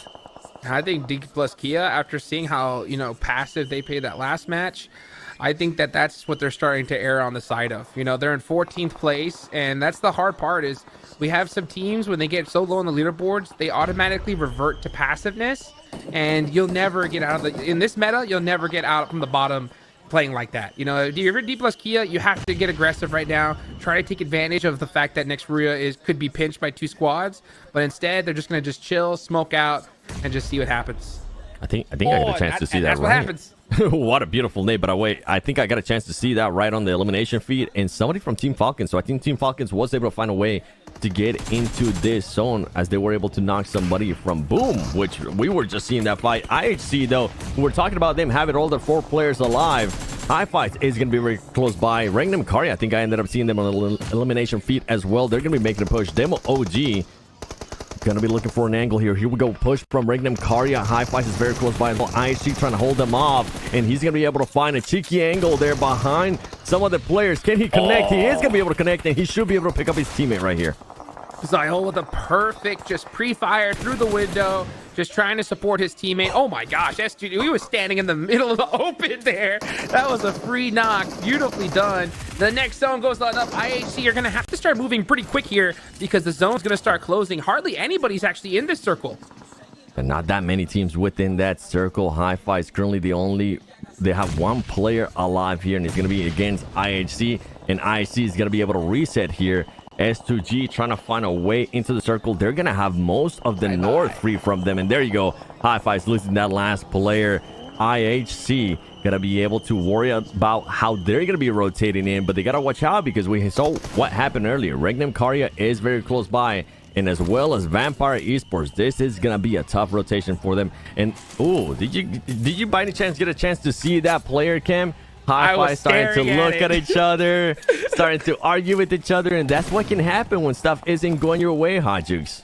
Oh, it can happen immediately, I mean, we heard these guys in their interviews, they were kind of talking about like, we're not worried about this team and that one, and this is what happens when you're so down on the leaderboards. That frustration's going to come out. But meanwhile, before we can get into that, this is non-stop action here in the PMGO. Look at this. IHG staring at Vampire Esports. They have all 4 up. Vampire, you better be careful.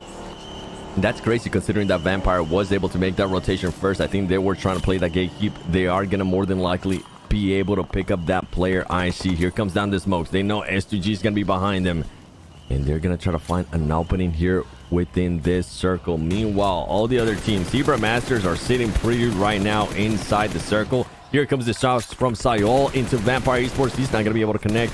He is going to be able to connect. There you go. Correct me, please, Sayol. Hit those shots. Now, can you confirm that into an elimination? And he's trying to, Hotjukes. Oh, he blows up the vehicle, so that just leaves them pretty much out in the open. You can see the smokes come out immediately. Meanwhile, we're going to switch the fight on over to Team Falcons. They're actually going to get the finish onto Boom, so they do find their way into the circle, coming on through that east side, right on the bottom of Quarry. So they're going to have to creep in little by little. And yeah, Team Falcons, you can see they already have a player all the way up on top scouting for them. So, I mean, heck, this could be finally that bounce back game we've been waiting to see from them. It could be, and I wish I would have loved to see how that team ended up rotating into the circle, because we were talking about it there for a long time, saying they needed to send it up somebody to scout, and I think they ended up working out that so well with their timing too, as possibly the east of the circle when they ended up rotating into this one was wide open. But now Nextria, we saw what Nextria was able to do earlier too. Surprise Boom, kind of made Boom back off.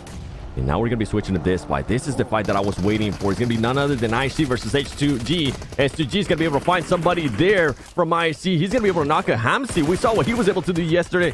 Switching back and forth. Hamsi being able to spot people. He's currently the only one alive, though. He needs to be careful because those off angles from IC are just too much. And IC, once again, eliminating the team quickly and trying to reset, keeping all their 4 players alive. Look at the player cams, the frustration, right? Coming out immediately when they get finished. Oh, so bummed out. But IHC is now on fire. 11 eliminations. 11. This is what we're talking about, 7, right? If they can keep all 4 up, this team is dangerous. And not only that, this is why I'm getting a little bit scared there for some of the other teams. Look at this circle as well. The thing is, IHC is not getting blessed whatsoever. We always give props to teams that get blessed and be proactive. Guess what? IHC is having to fight their way in. And right now, if they could take over the compound against Smoke, that'd be great. But let's switch over to this fight currently happening on your screen, which is going to be D plus Kia versus Next Ruya. D plus Kia just too passive now. It's just way too passive. Only 1 elimination. You can just see K just trying to throw some 180s, 360s, 1080s, trying to figure out what to do. Pre-firing through smokes. No one's home. Yeah, it's just not looking good for D plus Kia. It's not looking good whatsoever. You mentioned the passiveness there out of this team.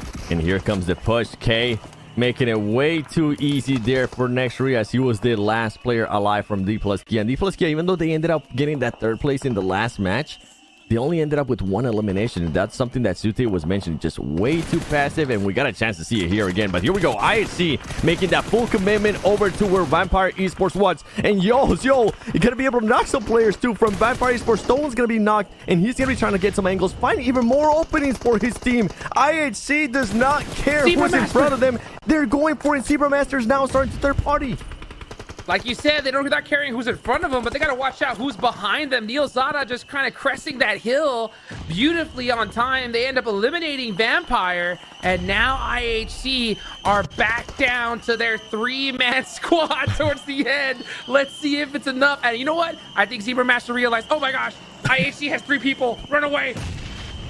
Not only do they have 3 people, they also have 14 eliminations to their name. And that was just such a crazy push there by that team. Zebra Masters maybe reminding themselves what happened in the last match, trying to remind ourselves, you know what, let's set ourselves up for the end of this match. Death Wolves is going to get eliminated. Falcons, a team that definitely needs a great match here so far with 6 eliminations, and they're gonna start pushing over towards where Next Ruya is at. Fights are about to start happening, and fights are about to start getting crazy. Hodgix says the grenade is gonna end up hitting for IC.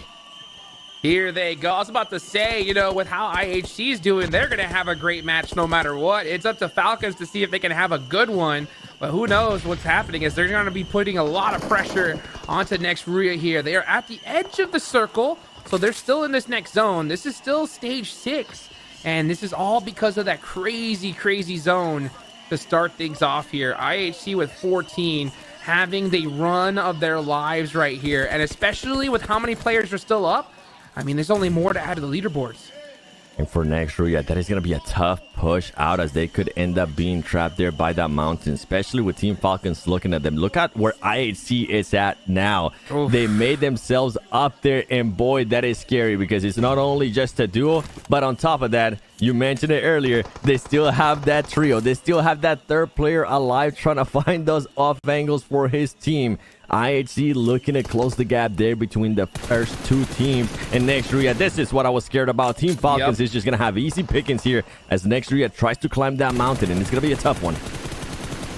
The Wolf is able to get up there, but the rest of the team hasn't been able to do so far. I think Frozen was going to go try to follow that path that Z-Wolf set in front of him. Meanwhile, Swain is in the back, just completely stuck.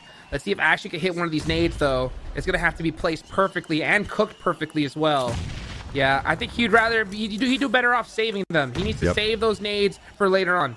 A little bit too far away there, the Next Ruya players, for him to be able to connect with those nades. And now what Team Falcons needs to start focusing up on, it's what the next circle is gonna do, because it's gonna start closing in. They got about 1 minute and 20 seconds of this circle before the new one pops up. And Next Ruya, actually, Next Ruya play. I'm surprised nobody ended up getting knocked yet. I'm surprised they were able to even move out of that little warehouse right there, because I was expecting at least one player to get knocked. They got very close, but luckily for them, it didn't end up happening.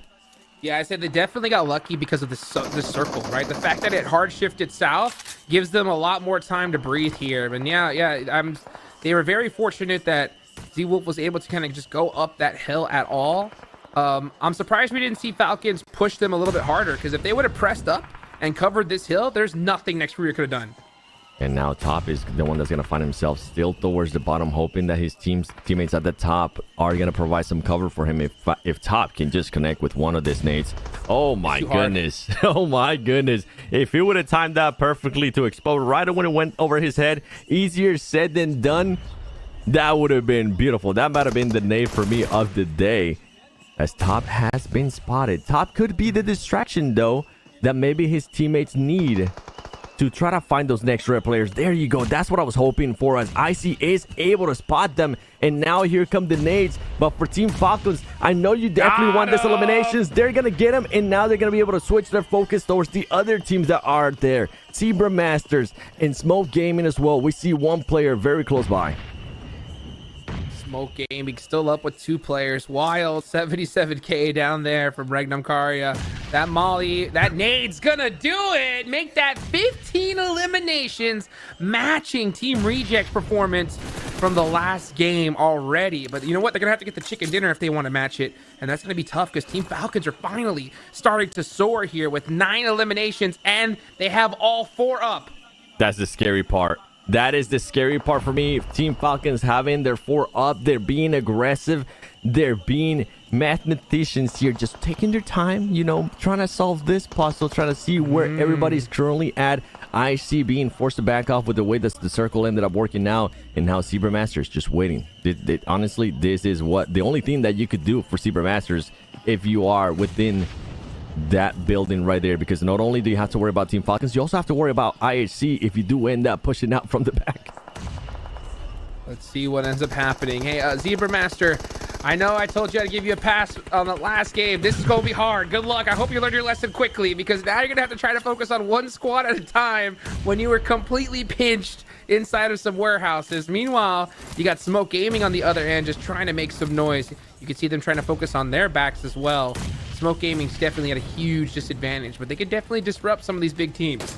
Yeah, Smoke Gaming, a team that hasn't been able to do so well here in this tournament, but they've been able to get some points. There you go, Team Falcons with the 4 that we were talking about. They are going to be able to spot them and eliminate some of them, as Icy with the grenades, just massive nades, but Icy overextends too much, and Zebra Masters find the opening on Team Falcons. And here they go. That knock on Icy is going to be critical, especially at this time. You can see IHC is going to definitely start pushing the action. If IHC is able to rotate all the way to that left side and crest that hill, Team Falcons is done for. So they got to be very, very careful here, because then Team Falcons going to be the one pinched between Zebra Master and IHC.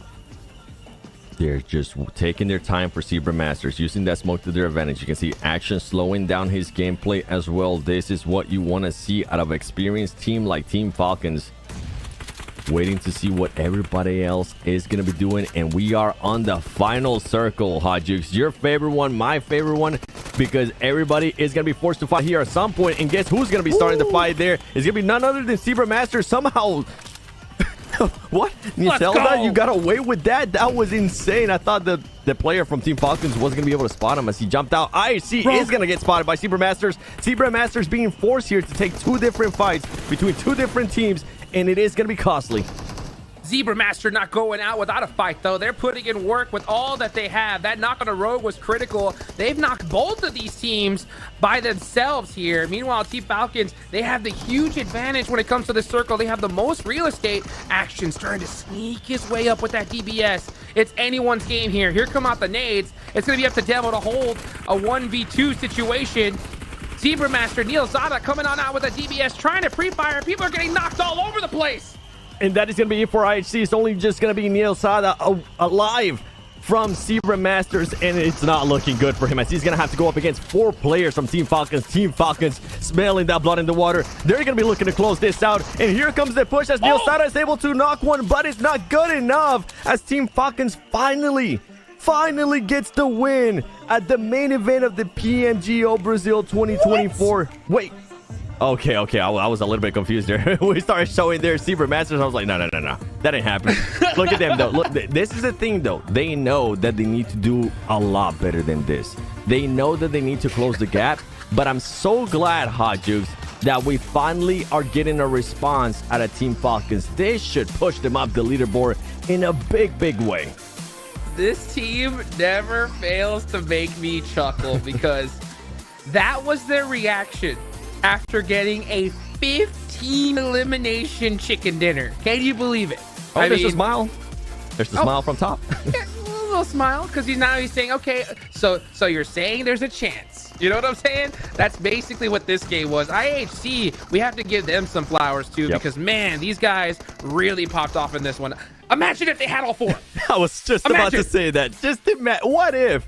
But it was a great game by IHC. The way that they had to push into every circle, all the fights that they took outside of the circle as well, ultimately led them to a top 3 situation. And here we go. We get to see the reaction of this team. Okay, we got to see some excitement. All right. Okay, this is more like what we're expecting. A little bit of excitement. Nothing over the top like some of the other teams do, but just the right amount. Oh, yeah. I mean, I think they're definitely frustrated with how they've started so far. Yep. That one put them back in the game, though, especially considering that Alpha 7 and Reject went out early. They still have a lead. They're going to have a lead regardless, right? Yep. But that closed that gap big time, especially considering that now that we're only at the halfway point of this tournament. We are at the halfway point, and now we're starting to talk about teams at the top that are looking to expand on that cushion points that they have, making that gap even bigger and bigger. The thing that we haven't mentioned, and now that you mentioned halfway point, my mind goes straight to it.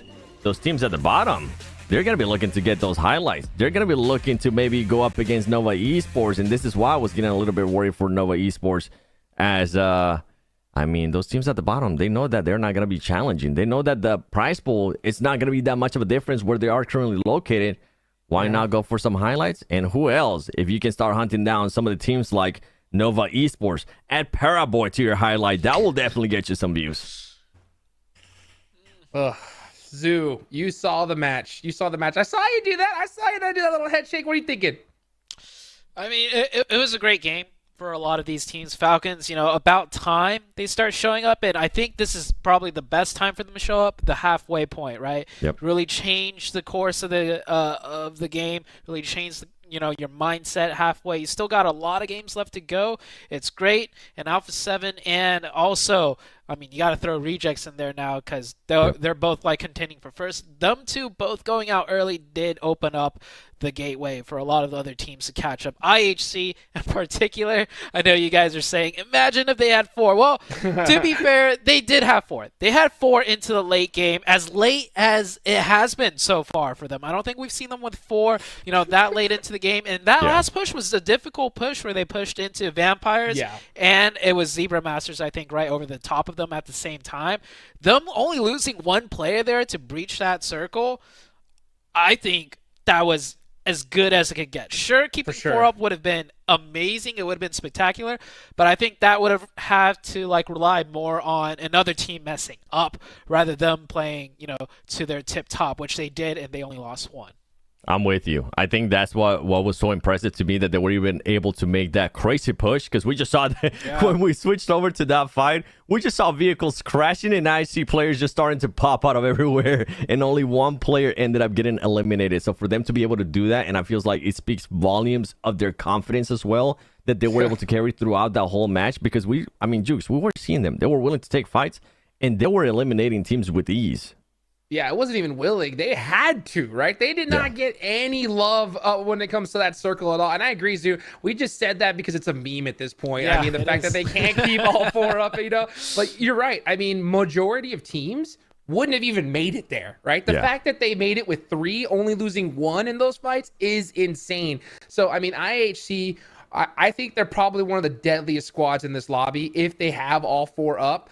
And it's just because of these zones, right? That they're struggling, but at the same time having a lot of success regardless. They were having a lot of success. A team that was able to find a little bit of success again is going to be Zebra Masters. And I was talking about those teams towards the bottom that are probably going to start switching their mindset in regards to how they're thinking about this tournament.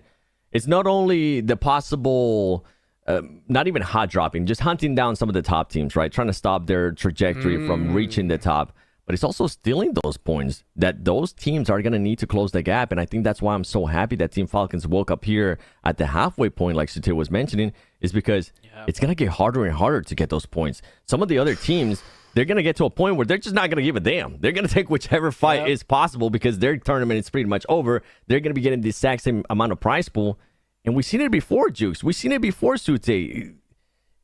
At what point do we start expecting that out of some of those teams? I mean, we're already seeing some of the bottom teams take points away from the teams that are towards the top, trying to close the gap between first place and second place.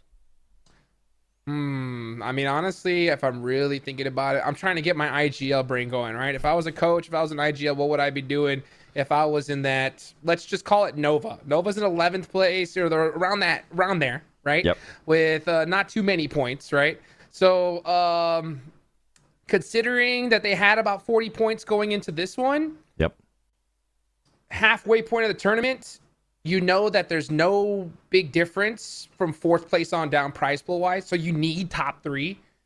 You need to start hunting down the top teams, and you need a performance like we saw from some of these squads. So you need a 20-point game, right? So you have to start seeing it now. I really do, right? I mean, why drop S2G when you could drop Alpha 7 and hope that you can do that? I'm talking about you, Hi-Fi's, right? Might as well at this point. Yeah. For a second there, you catfished me. I thought you were still talking about Nova. I was like, ooh, okay. All right, let him cook. What if Nova did end up hot dropping Alpha 7? I know the crowd reaction would be absolutely insane to take. Yeah, that one can only imagine, but I think Hot Jukes is absolutely right. The other thing to consider, though, a big thing to consider, is a lot of these teams that are struggling, right, that are like, you know, second page and lower, they've been struggling because they're trying to make that front page. They're trying to make that top 3, and as the tournament goes on, and specifically at this very moment, some of those teams might realize, like, hey, we're out of our depth here. These guys are just too good.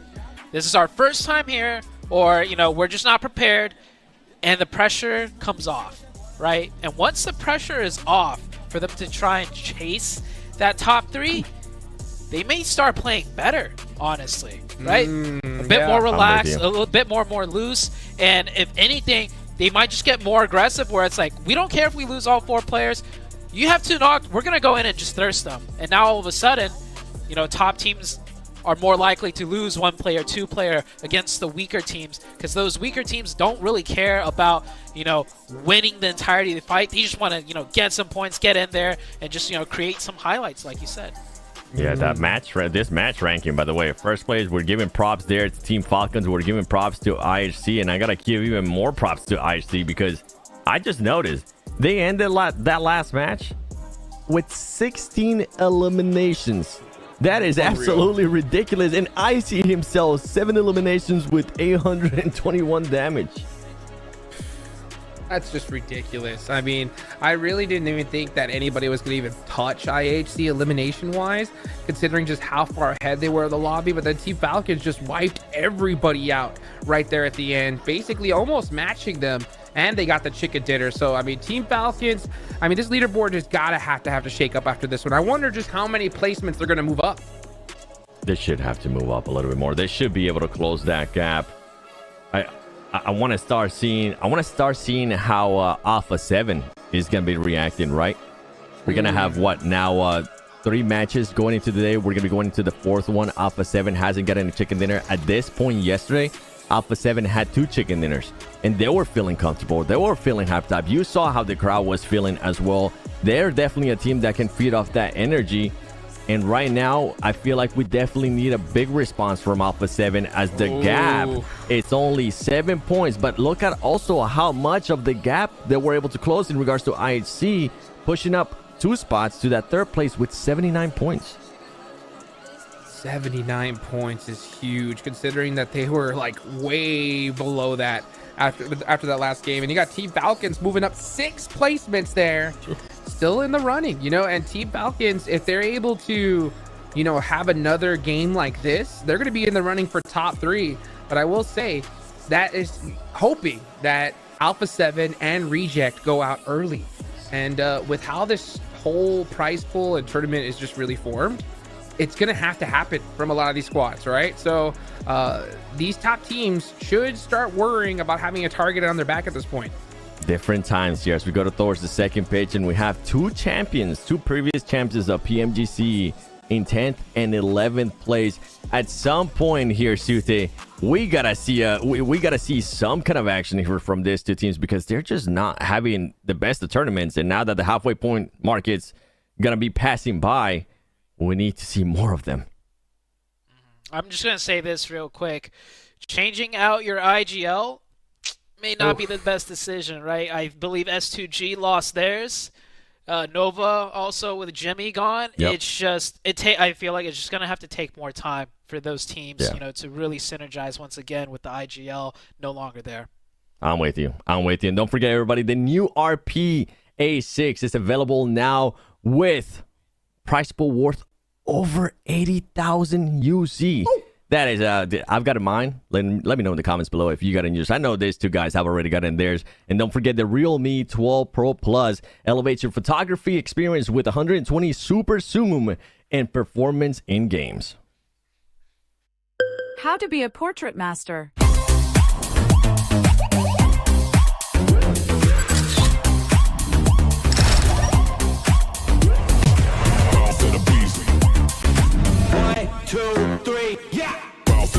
I'm a boss till I call.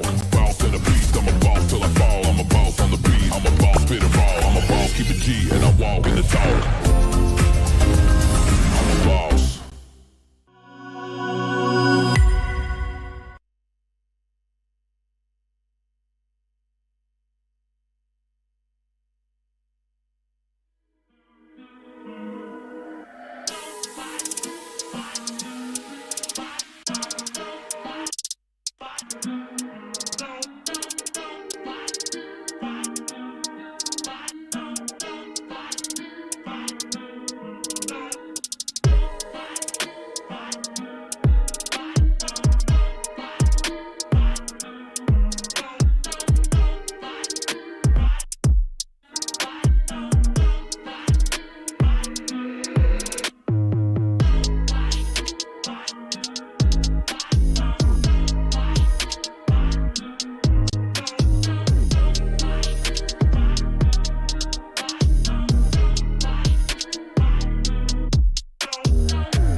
Welcome back, ladies and gentlemen, as we are getting closer to that third and final match of the day in Erangel. Don't worry, we still have 2 Miramars, but we're looking at the overall there, and we're kind of talking in the break. Sutia, what do you think is wrong with Nova Esports? Why aren't they performing as well as we're used to seeing them perform? I think the biggest thing, of course, is Jimmy. Now, Jimmy may not have been known to be like the best mechanical player or stats player, but I think something that's really overlooked is how good Jimmy was at passing information along to the rest of the team and setting the rest of the team up to win those engagements. Now, with Order in that position as like the IGL and the lead scout, Order's mindset is still make stuff happen, right? He was the fragger, he was the entry player, so he's not able to pass info along to the rest of the team in those spots, and he's kind of just going in and trying to make the play happen, and then the rest of the team kind of falls apart. I'm actually going to disagree with you, Zoo. I'm going to disagree. Oh, now here's what I say. I agree with what your point is, right? But I disagree with that's the problem that Nova's having. In my opinion, the problem that they're having is that the game has changed, right? Where close quarter combat is king, right? Teams need to be able to perform better. That it's elevated to a new level. Not to mention, let's be real, the DBS is just, it's so overpowered right now. Personally, you know, a flick snipe headshot is what gets my heart pumping. I hate the fact that the DBS is so strong, but it is what it is. And I just think that Nova doesn't have that same firepower compared to these other teams when it comes to that close quarter. So I think that's why we see them struggle time and time again. But you know what? A new match is happening. Seven and Zoo, y'all take this one away. I'm going to go and just cool off because this thing's getting too hot.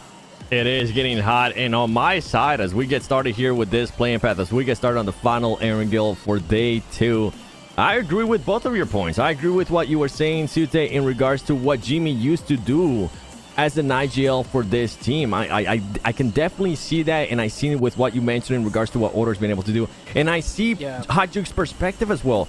It is a lot more close quarter. You do have to be good with that DBS. You do have to be able to hit those shots, and it's something that Nova Esports just hasn't been known ever to be doing that. We saw what they were able to do yesterday in Sandhawk with a mid-range fight against D+. It was an easy pickings for them, but when it comes to close range, I feel like Nova's definitely struggling, and Nova's definitely struggling with their IGL so far here in the PMGO.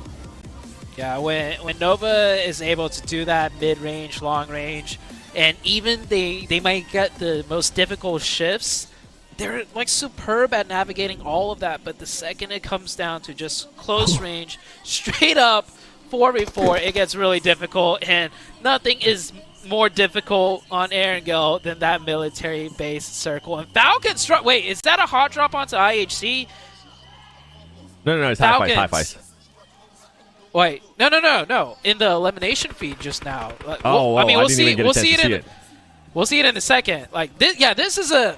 Oh, it says 2G and high fives once again. I mean, I guess they're both dropping here to get vehicles to drive towards Yasnaya.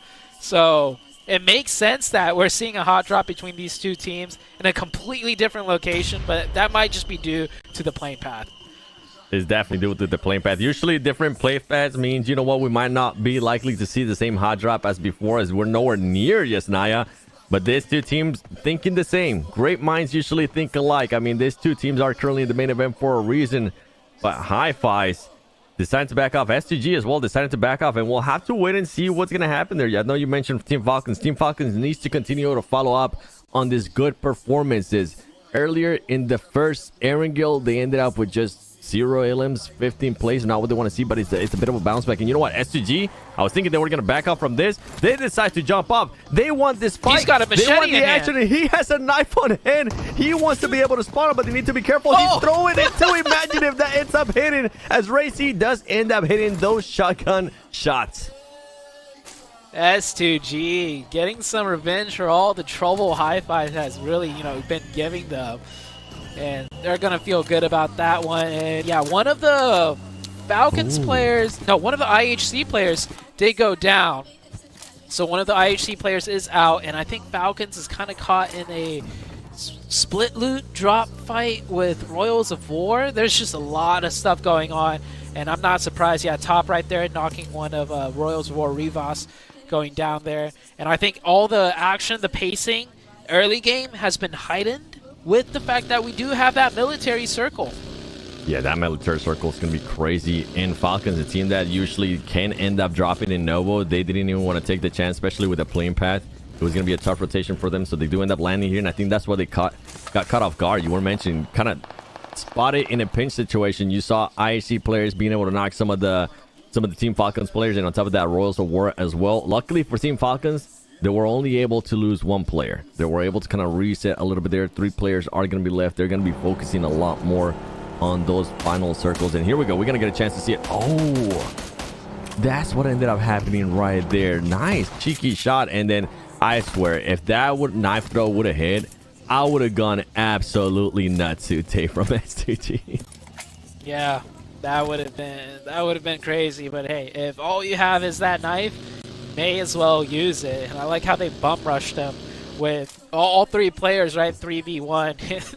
The best part for me was when they hopped out of the vehicle, I immediately noticed one player hopped out holding that knife. He definitely didn't have a weapon, but he did not care. IHC getting some more points right there. IHC rotating out of Novo straight into Hi-Fi's, who's forced to kind of more scrap loot. So Hi-Fi is just really not getting anything done here, sitting in last place. And did they spot?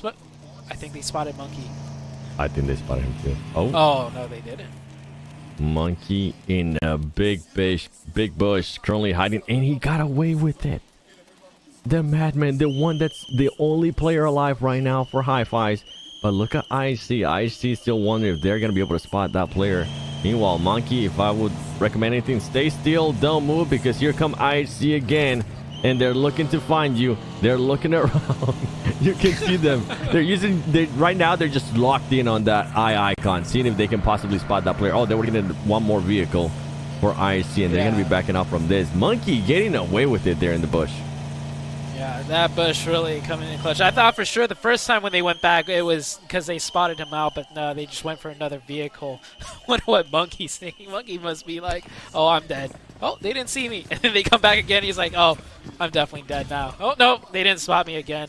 But elsewhere on the map, this fight is breaking out. This is actually on Military Island on the far south, this lone compound south of the military base. Frozen, I think he's not here by himself. He does have a teammate in the form of Wolf. And they're stalling right now for the rest of the backup to come. And here comes the backup. The nade from Guizao does not land. And it is a 4v4, but Nextria does have the advantage getting that opening.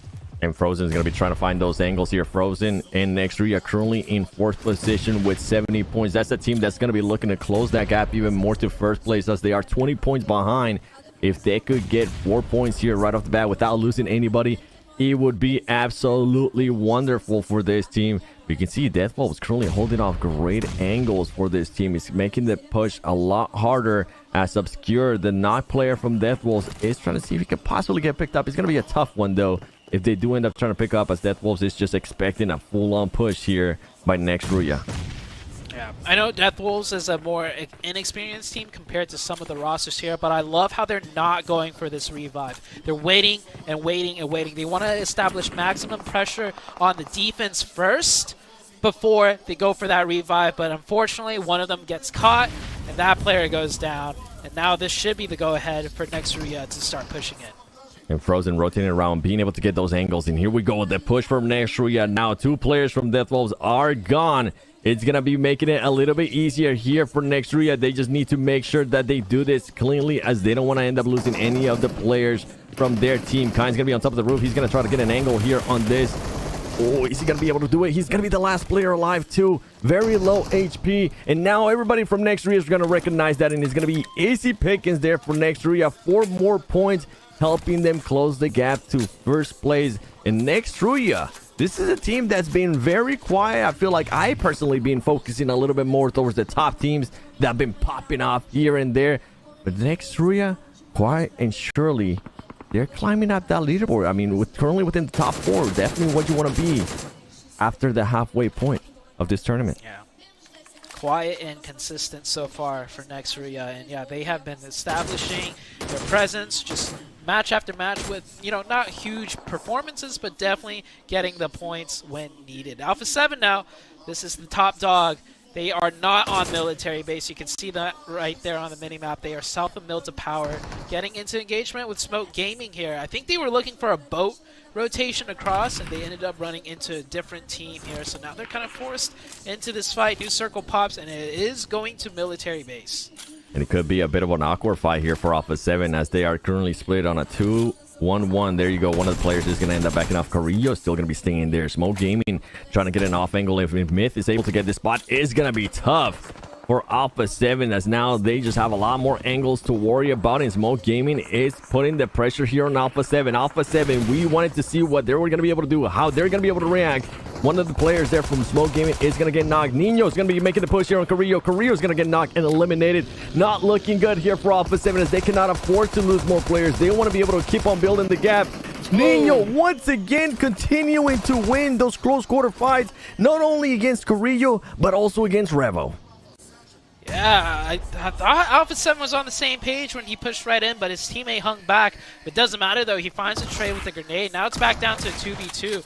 This is like a straight-up chess match. One player or one team reacting to what the other one's doing. 2v2, and it looks like Alpha 7 has the advantage. The other player lost his vehicle, I think, because he's running out in the wide open from that wizard tower, and he makes it across, which is great, but it's still a 2v1 close range. McGrellin not able to get the knock, and Myth finds the angle, finds the shot. Mafioso down to 1 HP, and it is the blue zone that is coming into play now. And Mafioso trying to heal up. As you mentioned, he's currently 1 HP. He's going to pump out that DBS. Can he connect here? Is he going to be able to hopefully pick up his teammate and win this fight? But guess what? It's 2 players now from Smoke Gaming. Mafioso trying to take on everybody, and he's not going to be able to. And you can see Alpha 7, even though the fans are clapping, the players are starting to feel a bit of a pressure. That gap is gone. They don't have the cushion of the points anymore.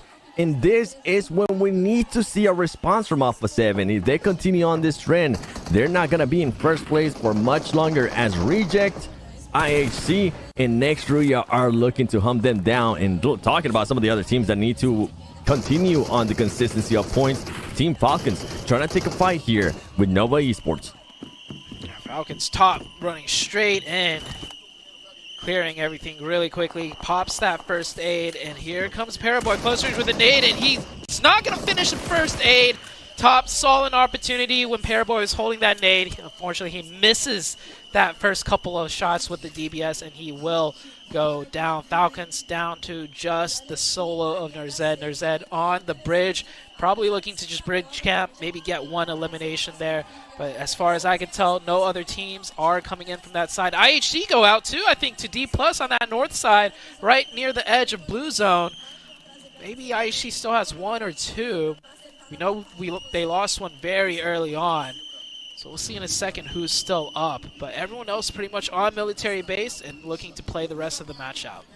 And the person with that whistle in the stand has some lungs because they've been going at it non-stop. And a team that's looking to take advantage here of the non-stop action is going to be Rejects. Rejects currently inside the circle. A team that's wanting to close that gap even more. They'll be happy if they can end up taking first place after this match. Regnum Karya now getting into a fight there with Royals of War. Royals of War was a bit handicapped, and Regnum Karya is going to end up winning this engagement. 1 player is still alive from Royals of War. We don't know where, though. And you were right. IHC does end up getting eliminated. And what could happen here if Next Ruya continues on a good performance, Rejects too? These point gaps that we were having earlier are starting to disappear, Sute, and I'm all for it. Yeah, I'm all for it as well. D+ will pick up the last player of Hi-Fi's. Hi-Fi's are eliminated. And yeah, looking at the right-hand side, Rejects with only 3, they could still get a big game. The big thing, though, is Next Ruya, who have 4 players up and 4 eliminations already. Plus, they're already on the military base in a decent position. This could be the big one for them to really start catching up. It could be the big one, and they need some big ones too. I feel like they were in the position that Team Falcons was in that last match. Rejects now on the elimination feed, being able to knock some players from Boom. Can they convert that into points? Because they are wanting to get those points, especially with what's currently offering to them. Zebra Masters is going to be on that roof, and they're going to be looking to see if Boom is going to be pushing them. Boom is going to try to reset themselves. after Reject did end up knocking one of their players. For all of the teams from 10 to 15 that are currently alive, this is a great opportunity. And look at that. Boom Esports connecting with the grenade right there. Zebra Masters, and Zebra Masters trying to see if they can reset, but they need to be careful as Frenzy from Boom Esports is going to try to connect with some more grenades. Now they're going to have the high ground, but they're not going to be able to do much with it for Boom, as Rejects is still up on that radar. They're still going to have so many angles on this fight that if Rejects can somehow third party this, steal some eliminations without having to push down, they will be so happy. Yeah, Rejects actually did already steal one of them, as they got the member that got naded from Zebra Master. So Rejects, you can see up to 2 elim points now, looking to pick up probably a couple more. Now these two teams need to be careful of actually fully engaging, running out into the open, because Rejects are looking dead right at them. New zone is about to shift as well. We'll see very soon which way it will go. Usually Zebra Masters are the ones that are good with that utility, but Boom is also trying to send a statement here. They're wanting to remember everybody that they have a chicken dinner for a reason, and here comes the push on Zebra Masters. Boom, Pumbit trying to find that player on the smoke. They're fully sending it, kind of leaving themselves a little bit too exposed. They're not able to find the player here. They're going to know where he's at. Can he connect with this shot? Very low HP, and they're able to find him through the smoke, but that is not the last one there for Zebra Masters. There's still one more player alive. We don't know where. He ran away with it, but Boom Esports should be happy here with being able to get this knocks. Now, can they convert into eliminations, or is Reject all the way from radar gonna catch some of these players from Zebra Masters knocked? If Rejects is looking this way, they could have caught one right there. The player crawling wide in the open. Yeah, the last member of Zebra Masters did rotate in to the compound. That's the new center of the zone. It's the radio station right below the radio tower there. Smoke Gaming coming in here on the northeast side, running into D+. D+ with one player knocked right now. They still have a couple players to work with. They have 3 up. Smoke looking to try and reset a little bit, but look at that player on that minimap going to the high ground, catching that angle from the very top. And oh, it's actually 2 players. They're driving in. They're swooping in from the backside, and that is Myth going down, and Smoke Gaming eliminated. Great play by D+, now putting their tally all the way up to 7 eliminations. They'll definitely be climbing up this leaderboard. They're going to be trying to pick up their teammate right there. Oh, that was a little bit sketchy. I was wondering what he was going to try to do. Maybe put him a little bit in the circle, but he's so low that you have to go for that pickup. Team Falcons did end up getting eliminated. Nova is still alive with all their 4 players. So many teams that need to take advantage of this game right here, as some of the top teams are being eliminated. Man, anything can happen. One team that we really haven't gotten a chance to hear much about ever since they win in the first match, Vampire Esports. They have all their 4 player lives. I feel like Vampire Esports is playing very careful, but luckily for them, when we do end up showing the circle, they're sitting smack down the middle of it, so they could take full advantage of this. Yeah, Vampire with 4 up in a great spot. We'll see how far they can get, as D+ will continue on their warpath, running straight into S2G now. Boom rotating in after they finish that fight, and it looks like they're trying to catch out the last member of Zebra Master. S2G with the Ray Z with the big nade, catching 2 of D+, 2-for-1 special, and surely S2G is going to pump the aggression up, and yeah, they're driving straight in. Evil Knievel up onto that hilltop with the bike, gets the high ground, gets the high angle, and D+ is absolutely decimated.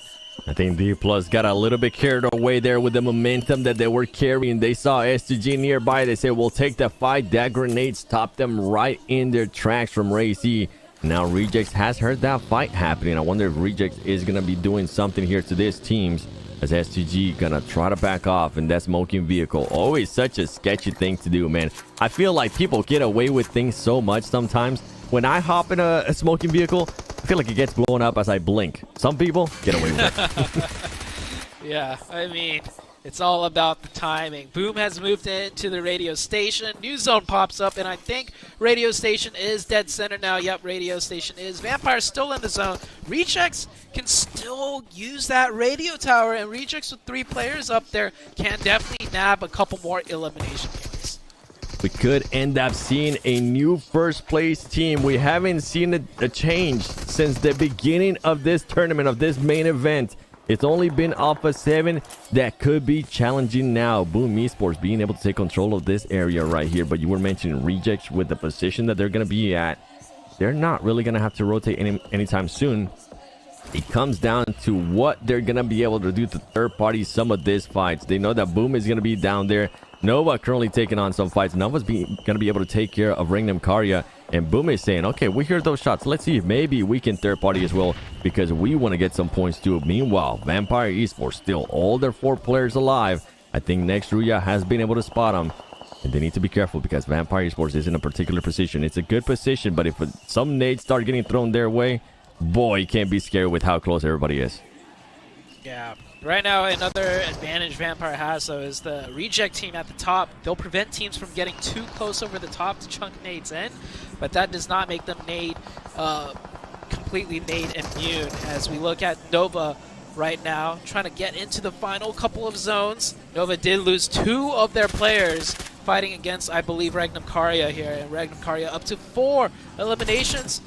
Looking to throw up some points. You can see them right there on the leaderboard, 7th place. It's not too late for them either if they could get a huge game in here with their 4 remaining players. Yeah, all of these teams trying to take advantage of what's given to them. Paraboy trying to find some more of a difference distance between himself and Regnum Karya. He does not want this close range, even though he was able to clutch it up earlier with Top. Top was in low health.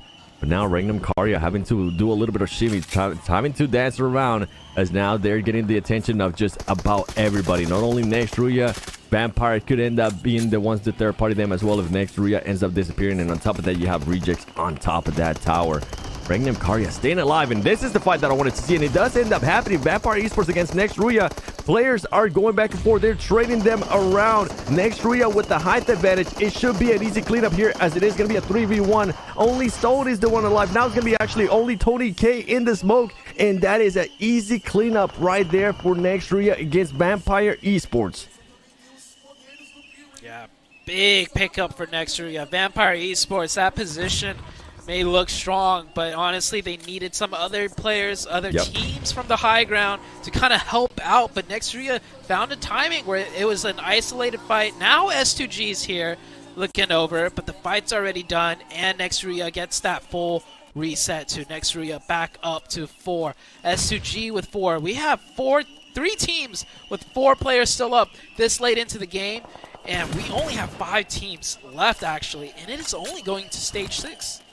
And I think Next Ruya is going to end up learning from the mistakes there of Vampire. I agree with what you were saying there. I felt like they should have had a little bit more of a spread out situation there for Vampire Esports. They just got caught by surprise. And look at this circle. Okay, Reject, you are set. Boom, you're set. Regnum Karya trying to find a push here with what they're trying to do. And on top of that, you have S2G now trying to find some angles there towards the top of that radar, seeing if they could possibly surprise some of the players from Reject. I think Reject was able to spot him. Yeah, Rejects should be fine here. No team can actually push up to the top here at this point, unless if they do some wild rotation where they go into the blue and then drive up to the top, but that's not going to happen. But hopefully for Rejects, they get the next zone, right? Because if the zone shifts off of them, which there is a high chance it will, they have to pretty much drive off the mountaintop and just full send it down and hope they don't get blown up. But let's see if they can pick up more elimination points before being forced to do so. The next big team that needs to make a play is Next Ruya. You can see there, they are not in this next circle, and they have a tough time right now to find a way in, even with 4 players up. We've seen crazier thing happens, and I wouldn't be surprised if Reject at one point does end up sending a car over that mountain. It would be insane, but I'm all for it. You know what? I like insanity sometimes whenever it is given to us.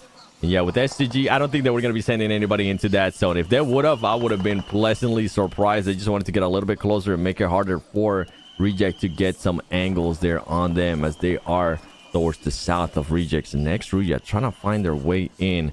Boom. If you're Boom at this point, what do you end up doing? Do you just keep on doing what you're doing and hope that Rejects are going to be taking those shots onto the players that are going to be pushing towards them?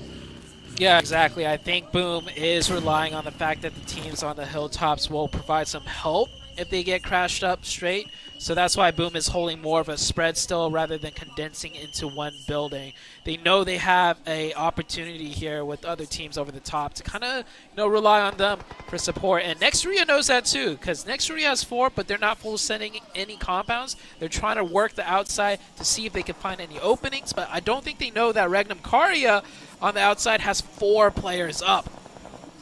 I think they're going to be finding out here. Reject, there you go. This is what I was expecting to see Reject do, and this is what we were all expecting for Rejects to do, which is third party anybody, gatekeep anybody that's going to put themselves super exposed. And I'm glad that S2G did end up working that out. They were able to get close enough to the point that Reject, it's going to be super tough for Reject to find an angle on them. They're going to have to expose themselves a little bit too much. And now S2G is going to be able to possibly start picking up some of these fights too. Start possibly causing some damage on those teams pushing up. There you go. When you overextend a little bit too much, Reiji, you will get spot. Duelo. Oh, Duelo, you're feeling risky. Are you going to want to push this out? I don't think he's going to. I think he's going to end up winning a little bit more. They're just going to let them know, hey, we know that you guys are there. You know what? Let's make a peace treaty. Unless you guys don't want to, then we're going to have to send it to you. Yeah, I love the way Rejects are playing this. They always leave Regioso to do his own thing, because I think Regioso does have, probably the most accurate shot, the most, mechanical long-range player on the team, because he's always in these long-range positions by himself, while the rest of the team focus on, more immediate potential threats. So Rejects do have a great system going on. Each player really knows, what their role is at any given moment, and I think that's why we see Rejects, having so much success, as the tournament goes on. And after they pressured out S2G, they realized, okay, they can't come up. We're okay here. Now they're all going back up to the top and focusing elsewhere. And the best thing yet for them is that they do get some of the next circle.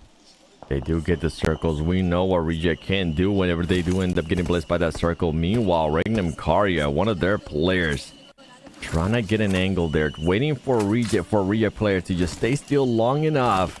All they need is just half a second, and they're going to end up knocking you. Meanwhile, Regioso trying to spot those players from Nexteria. Even if you give him just a little bit, he's going to start taking those shots. He's going to start putting up that pressure on you.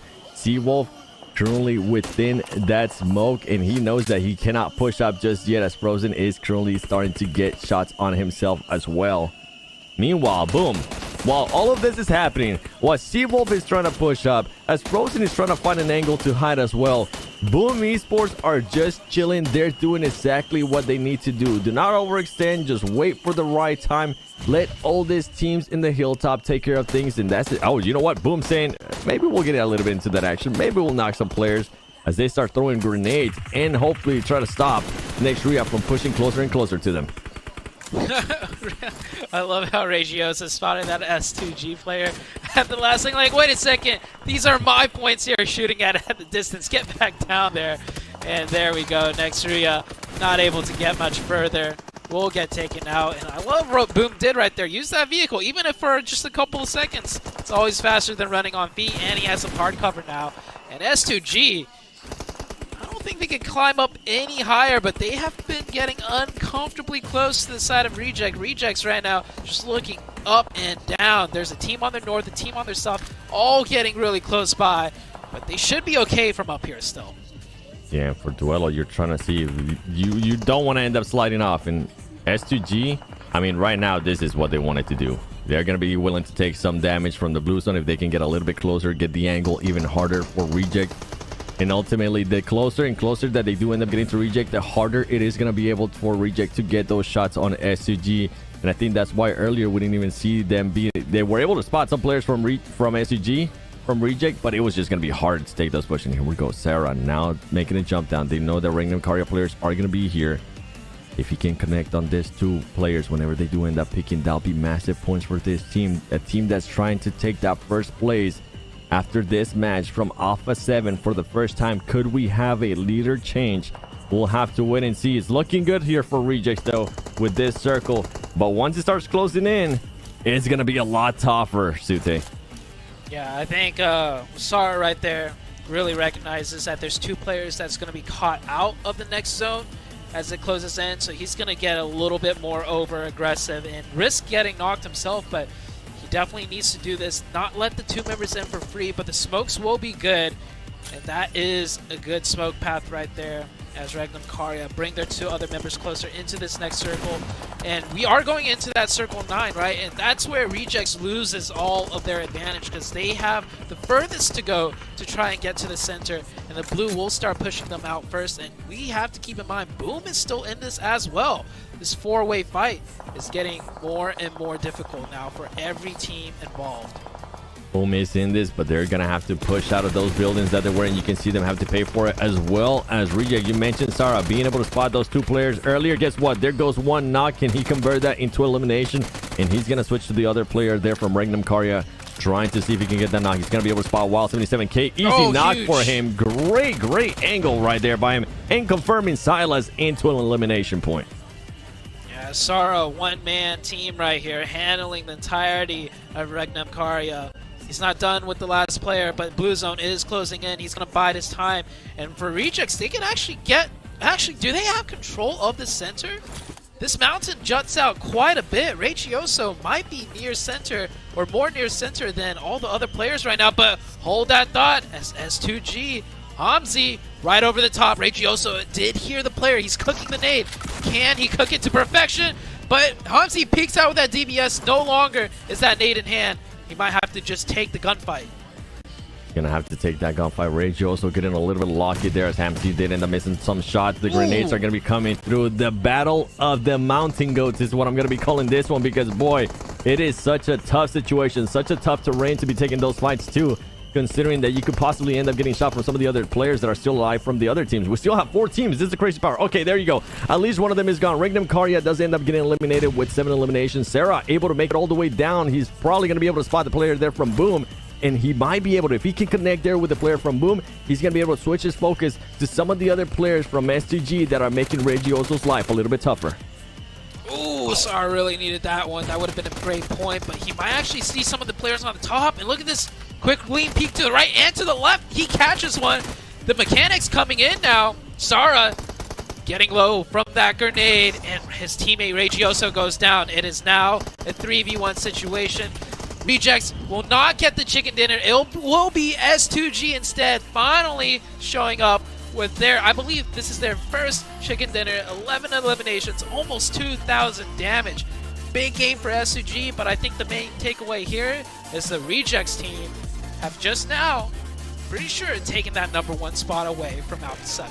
They should end up taking that #1 spot, not just with the placement points, but also with the elimination points. And that man right there, Sarah, what a performance. What a pop-off performance. Yeah. Not only with the rotation that he was doing, with the risk that he was willing to take, but overall, what you want to see out of a team that's challenging for that first place, and more than likely we will end up seeing them there in that first place. And a team that everybody's been wondering what's been going on with them, S2G finally showing up as well. Sute getting that chicken dinner. The ultimate play was for them to get as close as possible to that mountain, make it so Reject wasn't able to shoot them.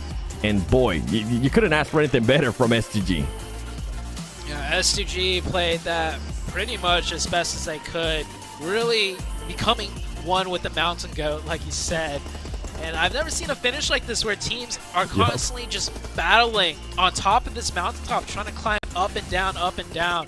And this 1v1 pretty much was crucial. If Regioso won that peak, he gets the high ground over the 2 players at the bottom, and Sara and them could have pinched in, but the fight was decided right there. When Regioso lost, I believe it was Hamzi that got the advantage peak and took that one out. Yeah, I think in all the years that I've been doing PUBG Mobile esports, which is quite a lot now, that might be the first time I've seen players towards the end of the match fighting within that mountain. So you know, there's always new scenarios here in PUBG Mobile esports. Usually the circle shifts just off of the mountaintop completely, and teams just have to go down. But there, it just kept centering right up, like right in the middle of the mountain, not on top of the radio tower, but like all the rocks that jet off it.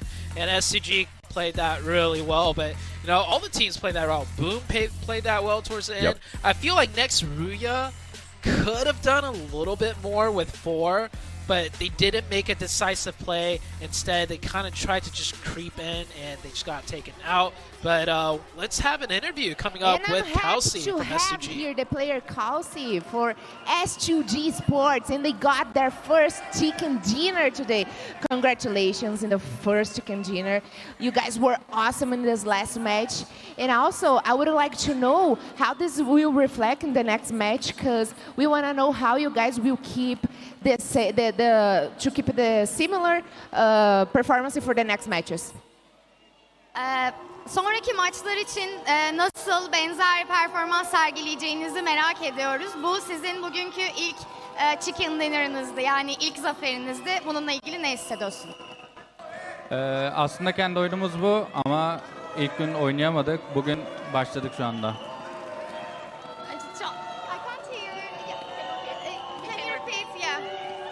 İlk günden beri oynamamız gereken oyun bu ama oynayamadık. Şu anda devam edeceğiz böyle. We couldn't performance as we want, but we managed it right now, so we will keep going like this. Awesome. And about tomorrow, today, I would like to know which position do you guys think you will finish the day? Yarınla ilgili hangi pozisyonda bitireceğinizi düşünüyorsunuz bugün için? Şampiyonluk. Şampiyonluk. They will be the champion. Okay, they will manage to be on the top one. Maybe tomorrow we'll see how this will reflect their game. Thanks so much for the interview. You guys are incredible here. And I will see you guys in the next match again. Well, let's see if there was ever a time span, if there was ever a scenario for you guys to end up being the champions, you guys needed to wake up, and that's exactly what they did there in that last match, Hot Jukes.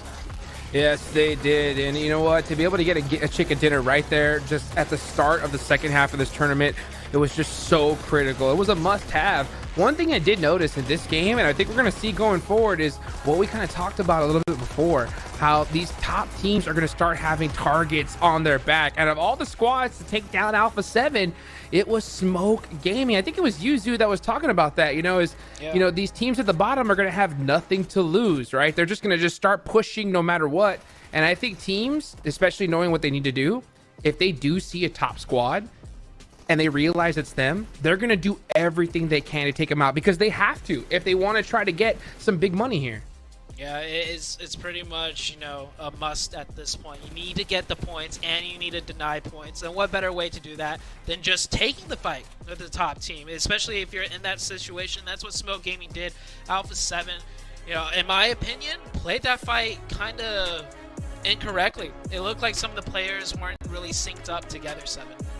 Yeah, they for sure weren't synced up. I mean, we saw 2 players. I know one of them was Carrillo, and then he got left behind. And then he got super exposed whenever the Smoke Gaming player did end up getting the off angle. So yeah, Alpha 7 starting to look a little bit scary, but not in a good way. In a scary way that they might not be in first place once we do end up going to the overall. You can see them being able to get only 1 point. IHC as well, only 1 point. Vampire Esports. I mean, there's just so many good teams here, Hot Jukes, that it's kind of hard to say, okay, you know what? This is the team that's going to be able to take it from day one with that performance. Hamsi, S2G, 4 eliminations, MVP performance in that last match. Oh my gosh, even the interview was crazy. The fans were not happy to see an interview with S2G, that's for sure. Because I remember you were talking, 7, right, about how hyped the crowd was over there at PMGC. And I remember you kind of telling me a little bit about how you would talk about a team that they didn't like, and I heard the fans weren't too happy, huh? Let's just say one of the Alpha 7 players, let me borrow a jersey, I decided to show it on the broadcast. We had all of S2G fans in front of us. And boy, if we were to put the camera on them, there would have had to been a lot of blurry done because there were just certain fingers being pointed towards me, and I was loving it. I love when fans provide that passion behind their team. So I'm all for it, even if it was against me. I didn't take it personally. Keep it going. And you can tell Alpha 7 fans, Brazilian fans, are used to be known to be very passionate as well. So love to see that out of them. And here we go. Oh! We do have that switch as Reject ends up taking that first place. 98 points. Alpha 7 drops down to second place with 91. Check out for the Elix out of Reject, though. 61. That's crazy. That's unreal. 61 eliminations. I mean, this is the first time Alpha 7 has been unseeded from their first place. And it's so crazy the fact that that happened, considering that they had a 28-point lead from second going into day 7. Some people were saying that I was being toxic. Some people were saying that we were trying to curse Alpha 7. We weren't, okay? We just know these things. We've been doing this for so long that we know what can happen when some of these other teams do end up waking up. And the scary part, and the thing that Sute, you just highlighted as well, Hot Jukes, is this team towards the bottom. I mean, Smoke Gaming, 26 points. They know. At this point, they have to know that they are too far away to even try to challenge for that first place. They know how the prize pool works. That mentality is going to start switching for some of these teams. And I wouldn't be surprised if we start seeing more of the fights that we saw there towards the beginning of that match in regards to Smoke Gaming taking the fight to Alpha 7, eliminating them, stopping them from getting those big points that they need to maintain those positions at the top. You know, one thing that we're going to start seeing here is unintentional teaming, right? And what I mean by that is, let's just say, you know, because these players and teams are smart, right? When they look at the elimination feed, they can hear the shots, right? So if they hear a fight going on behind them and they see the opportunity to gatekeep, and let's say there's multiple teams that are gatekeeping, they realize that, oh, all the teams say that's Alpha 7 over there. They know what they all need to do to be able to pass them up on the leaderboard. Suddenly, what's in the middle of the zone doesn't matter anymore. If all three of those teams turn around and gatekeep Alpha 7 together, there's nothing they can do, right? So that's going to start coming into play here. Alpha 7's going to have to adapt to it. Oh, they have to. I mean, they haven't really adapted, and they kind of continue on the trend of what that Sute and I were able to point out at the beginning of the day too. Whenever they don't get chicken dinners, they're not able to get the placement points that we're used to seeing them. Yeah, they were able to kind of save face a little bit with the first Sandhawk, but after that first Sandhawk, I was like, I don't just want to see this Sandhawk. I want to see them being able to do this in Erangel. I want to see them being able to do this in all the other maps that we're going to be playing, and they're not going to end up chicken dinners. And right now, yes, you can have the fan base right there. When everything is going great, awesome. When things start going south, Hot Jukes, oh man, that pressure's just going to start building and building on their shoulders. Yeah, and you can see it in the fans, you know, but at the same time, they're still hyping up their squad. You know, they're not turning against them at all. They're there to support them, and that's what I love to see, and that's what a home crowd should do. So it's good to be able to see that, you know what, even though they've had a few rough games, the crowd is just there for them no matter what. They are going to be there for them no matter what, but for Alpha 7, they need to respond, and they need to respond in a big way, as we're going to be jumping into the first Miramar of day 2, and who's gonna end up taking them. Yesterday we had Boom Esports getting a chicken dinner. We saw Rejects coming and finishing off the day with a great win, 9 eliminations. Reject now in first place. I'm sure that they're gonna be looking to mimic the same performance from the last match of Miramar here today. Oh, yes, they are. One thing we didn't really get to talk about, too, is S2G, right? S2G moved up. They were in 10th place, and they moved up to 7th in that last match. So they're at 62 total points after that chicken dinner. One more good game here, and we'll see them in that top 4.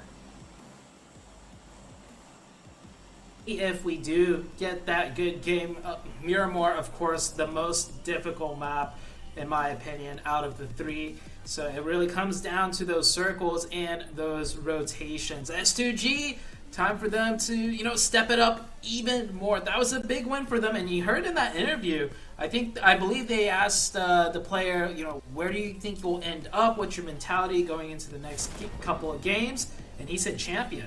I think they want that first place. Yeah, they want it. They want it bad. But, you know, in order to do so, these top teams are going to have to get stopped, and they're going to continue to have a good performance here. And you can see with this first circle, it's going to be a southern, you know, Miramar zone. But S2G are going to be landing pretty much, you know, in a good position for it. So we'll see how this all turns out at the end. You got Alpha 7 finally getting their nice El Pozo drop, so they're going to be looted up to the teeth as they get ready for a very critical match here. They got to end the day strong. Yeah. Well, if they do end it strong. And first circle, finally, a easy circle in my opinion on Miramar. So far, I believe all the ones we've seen are like super far down south, like Los Leones area, where there's a lot of mountains, not a lot of road access way. This one, by far, is the easiest circle you could kind of ask for on Miramar. So we'll see what these teams can do with a circle like this one. We see S2G right there in a great spot to rotate in from. All of these teams actually have an easy way of rotating into this first zone. Let's just see where it shifts, though. Yeah, I don't see any hot drops going on right now, so that's going to be pretty good for a lot of these squads, and I think a necessary thing for majority of these teams. Now, two teams that usually go at it off the rip, IHC and D plus Kia. You can see them kind of popping some shots towards each other in Monte Nuevo. I think both of them realize what time it is, though. They can't afford to be able to fight each other so early on. Yeah, D plus still dropping around there, but, you know, gave it up. Now they're doing more of a split loot around the area, so they can still maintain the same strategy, right? The rotations that they're comfortable with coming from the west side. And now they don't have to contest IHC, and that works out better for both teams. And unless IHC was always winning the fights with, you know, 4 players up in a timely fashion, I think IHC is pretty happy with this as well, seeing as, you know, they don't have to take any fights whatsoever now. So let's see what happens. Another team that's in a really good position. It's going to be none other than Nova, right? We saw S2G wake up. Are we going to see Nova wake up? And if they want to, they need to do so right now, right? I don't think it's any time they can wait any longer because they only have 45 points. That's a big difference between who's in 9th place right now. That's going to be Vampire with 61. So, yeah, Nova literally needs a double-digit chicken dinner here. I think if we want to see them even have a chance at top 3. Yeah, and there's like a point buffer in the rankings too, right? Top 3, the points are right now in order 98, 91, 82. And then 4th place, however, is sitting there with 80. So to pass up, you know, 4th and 3rd, the points are, you know, a lot to pass up, and 5th place is 67. So the big point drop off from 4th to 5th, and you want to get into 3rd. So that's 2 different teams you need to worry about to make it into the top 3. So right now it is almost do or die because of this, you know, point gap that's being created in the top 3 overall. Yeah, and you know what? I mean, yeah, there's a point gap in the top 3, and even bigger, we got to remind folks, you know, there's a massive point gap in the prize pool, right? Just cash gap, actually, because first place, $100,000. Second place, yeah. Second place, $50,000. Third place, $30,000, and then goes down to $15,000 for 4th place. And the crazy part is that the difference between 4th and last is only $3,000. So, I mean, these teams have nothing to lose, right? And I kind of like that because it really pushes all these squads to not settle for, you know, 7th or 6th place because there's no difference when it comes to prize pool. Yeah, no difference whatsoever. So it's pretty much all or nothing. And that's what I like to see, the way the teams play an all or nothing style, especially when it comes down to it towards the later stages of the tournament. And we are well within the later stages of the tournament. Oh yeah, here we go in the last 2 Miramars of the day. Who do you guys think is going to end up on top? I want you guys in the chat everywhere to let us know. Meanwhile, look at this. Oh, you can see Nobu focus. Look at that player cam. I love player cam so much. Something I've been begging for. And now we get to see it. Oh, man. He let his position be known. And he said, see ya. I couldn't get that knock. I'm out of here. Yeah. Driving straight out there. I think we see a lot of teams playing a bit more passive too, because of such a good circle, right? This is a circle where it's like every team can have a game plan, and every team wants to keep 4 up to execute that game plan. Before, on Miramar, it's like a hard circle down south where teams are kind of like, yeah, we're not really going to get into a good position anytime soon, so we will take fights when it arises. So we'll take those points instead. But with a circle like this, I think everyone's just like, just get into the circle, and we can play for the next one. It's easy to rotate. Let's just keep all 4 up.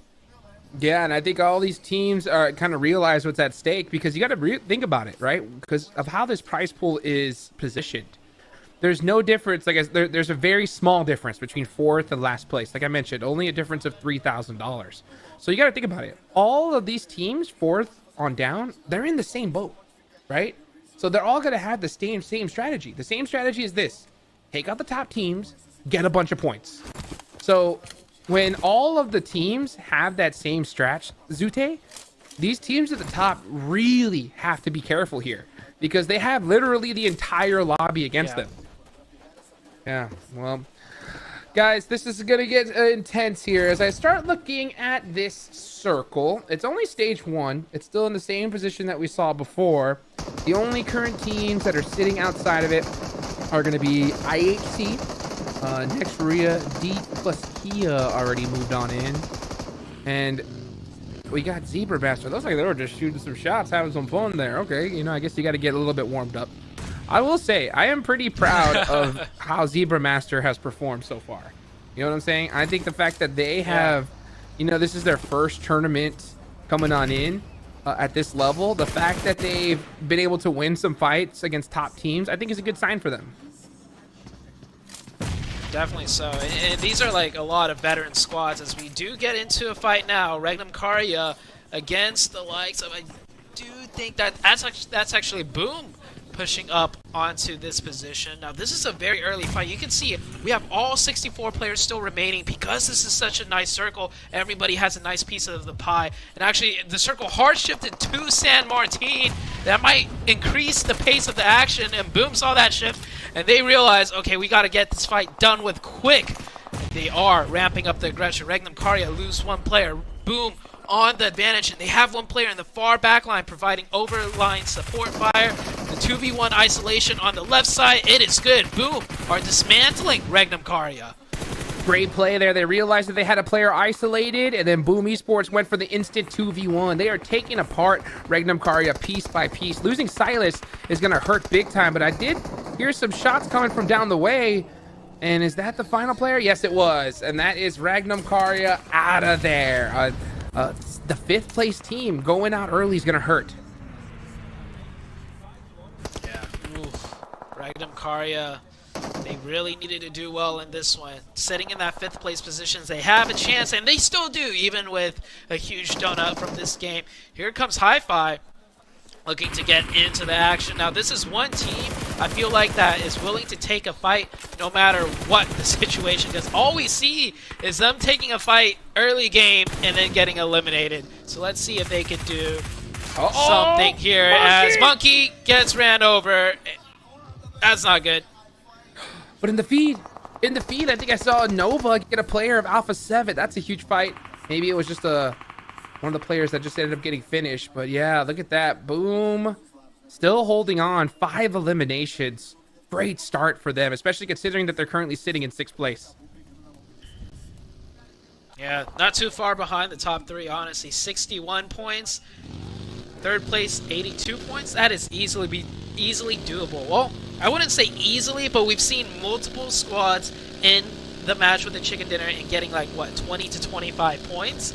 So they're on a good start, getting eliminations early and then working their way up from there. That is currently what Boom is doing right now. As we do see the circle now, yeah, it did hard shift up north towards the area of San Martin and Hacienda. A lot of teams have already rotated in. Vampire in a great spot. Rejects right behind them. That might be a huge fight to break out in the coming circles. And where is Alpha 7? Alpha 7's towards the east of Nova. And you're right, one of the players of Alpha 7 did get taken out by the Nova team. That's going to hurt going as a 3-man, especially for a squad that, I mean, there's so many expectations on Alpha 7. Really, for them, it's not about even top 3. It's first or nothing. They want to win their first world title at home. And man, Reject, just the aggression from them has been just so intense. They've really been putting themselves in good positions. And where is Reject? Yeah, they are dead center of this circle, just below Vampire. You can see it right there, the Duelo's name, right below the airdrop. So, man, Reject are going to have a big advantage when it comes to position, because Alpha 7 are going to have to play from the outside, and it looks like they might just drive into Boom. Yeah. New circle did pop up. It's centered right onto the side of Rejects and Vampire. Now, Rejects, I feel like from what I've seen, you know, in countless games, this position, it's great for just surviving, but I never really see teams, you know, get a big win or even a lot of eliminations from there. Because no team's going to really be able to crash into you, and you don't have really sightlines onto anything else. It's kind of like that spot that D Plus was playing a couple of games ago on Erangel, right? Where they had 4 up, and they were hunkered in. They got the circle every single time pretty much, but they ended the match with, like, you know, 1 or 2 eliminations. We might see Reject, you know, fall to a similar fate, but we'll see where the circle shifts, because it can still hard shift away from them, which I feel like might actually work out more for Rejects rather than getting the zone. Ooh, oh really? Why's that? I mean, that way they have a reason to move out and push versus being continually surrounded, right? Like in that match, if you remember on Erangel, right? D+, they got every single circle to like the very 9th circle, and they couldn't do anything because they were just being constantly surrounded. They have no sight lines from inside their buildings. And from what I've seen on Miramar, Rejects is in like a similar spot. Now, it's a little bit better of a situation because they can actually see a bit further out. But it's still one of those things where I don't think Rejects is going to get a lot of elimination opportunities unless teams are forced to crash straight in. Oh, Order getting popped out by Zebra Master.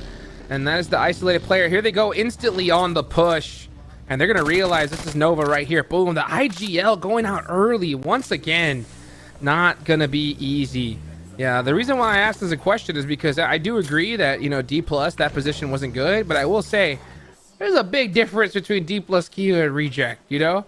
When it comes to teams that I think could pull off aggression from that position, it's going to be Reject. I mean, these guys have just been shredding lobbies. But I will say, I don't want to see them switch to passiveness. So I do understand why you said that, for sure. Yeah, it's harder from that position to be aggressive. But, you know, Rejects, you see what Regioso can do. You know, he will off-angle, he will take those opportunities, and with the circle shift like this, I think it's good, right? Because now their backside will be clear, and yes, they are forced to push out into the open into either, you know, Death Wolves or Vampire, but with 4 players up, and we've seen them fight their way into zones, they know how to navigate these situations. This is, in my opinion, a better circle shift for Rejects rather than centering right on top of them. Yeah, especially considering with this big old hill right there in the middle of the map of San Martin. Meanwhile, here we go. Zebra Master pushing up against Nova. They got to take him out here. Neil Zada gets finished, though, really early. That's not going to be good. That's going to go ahead and bring it down to a 3v3. The fight is even. Let's see who's going to win it. Nova playing this really close together. Uh-oh, they're trying to show off some of that CQC action. Maybe they heard us, Zute, because Nova said, hey, you guys talking smack about our close quarters combat? How about some of that? How about some of that? How about some of that? I'm not going to give it to Nova, because that was definitely more so Zebra Masters just kind of not having the experience and just driving straight into them. There's no setup. There's no setup. There was no util being used. It was just run straight into them. And when you're just running straight into a team, even if they're not the best CQC team out there, you don't win that. You don't just run straight at them with no util or smokes or anything. So Zebra Masters do get taken out, and that is Nova. They're still going to hold strong with 3. Their IGL order is gone, and I just can't help but to think, like, yeah, Order, he's a little bit newer to the IGL scouting position. Order did scout before, even when Jemmy was IGL, but having to do both is definitely harder. That's definitely a mix-up for sure. You know, meanwhile, we're going to watch next Korea getting punished by 2 teams, D+ Kia from on top. And yeah, Nobu's going to be peeking down here. And you got Death Wolves on the side. It's just not good. It's not a good scenario for them at all. So Frozen's going to probably end up having to do this by his lonesome. Unless somehow he can hit some critical knocks and give his team some breathing room to get out of there. It's probably not going to happen. Taking a look at the map, Alpha 7 did move down into Graveyard right next to Boom. Alpha 7 with only 2 players. So they still might have a chance at putting up some points, but being right next to Boom with the man advantage of 3, it might be difficult, and I'm sure Boom knows exactly where Alpha 7 is because they had to rotate in. Long range shots now on Miramar, as teams are still trying to, kind of shimmy their way into the edges of the zone on the west side.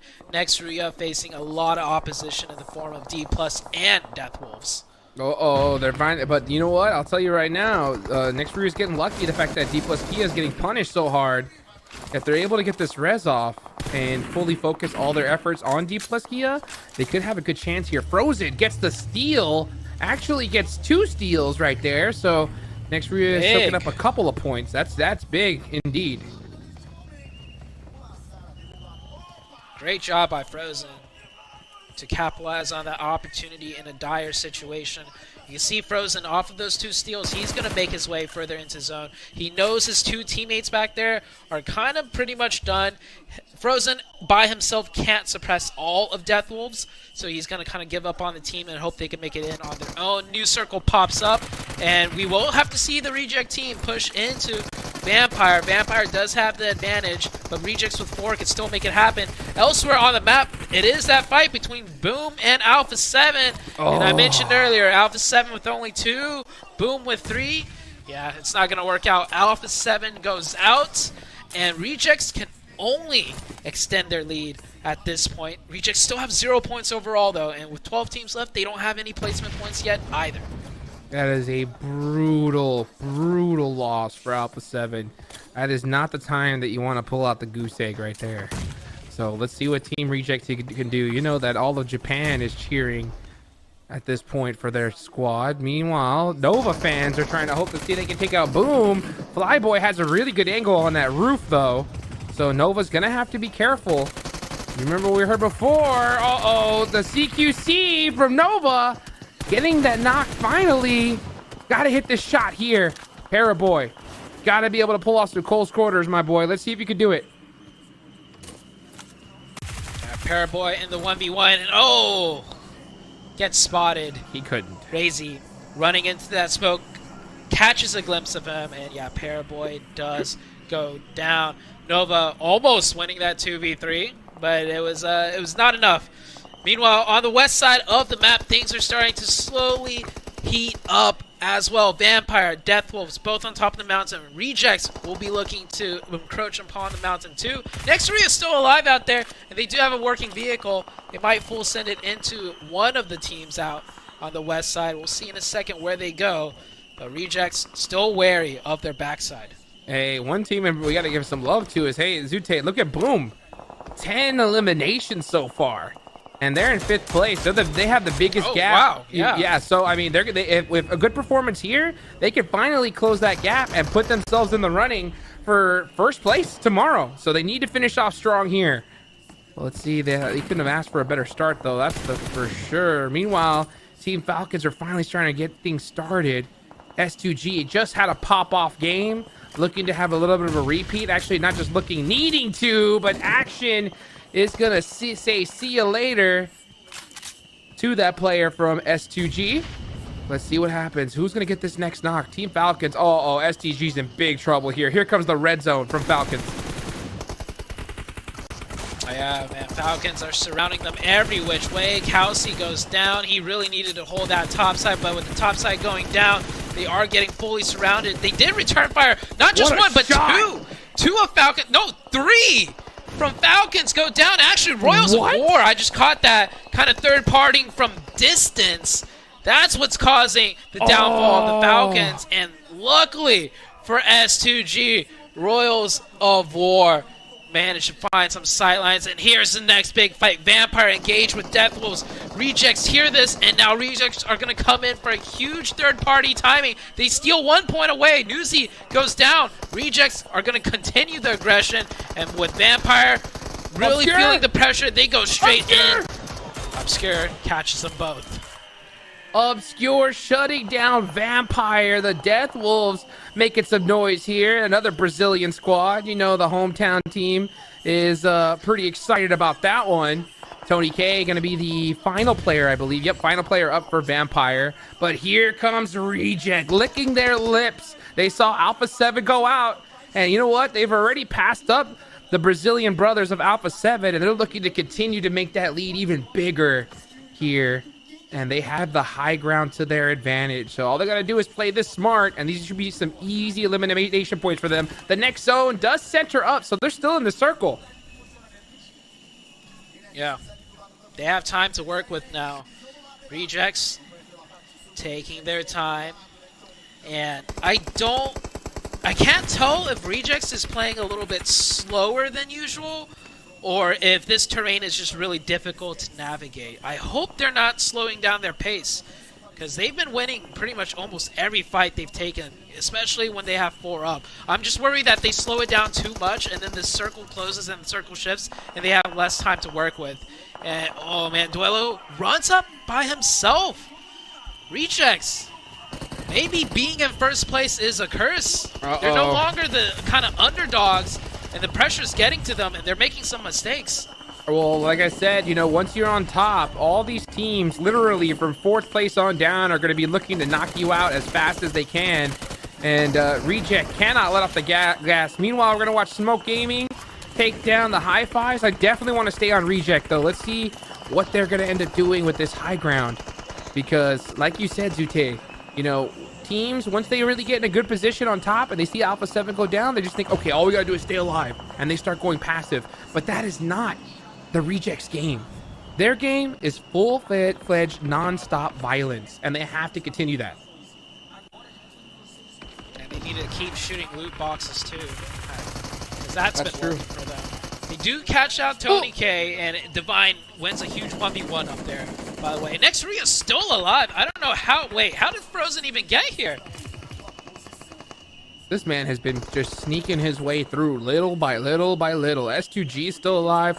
Boom has 11 eliminations, so they sneak up another point. You can just see the desperation from all these squads. They know what's at stake. They know they want to make it into the top 3, and they only have a few games left to do it.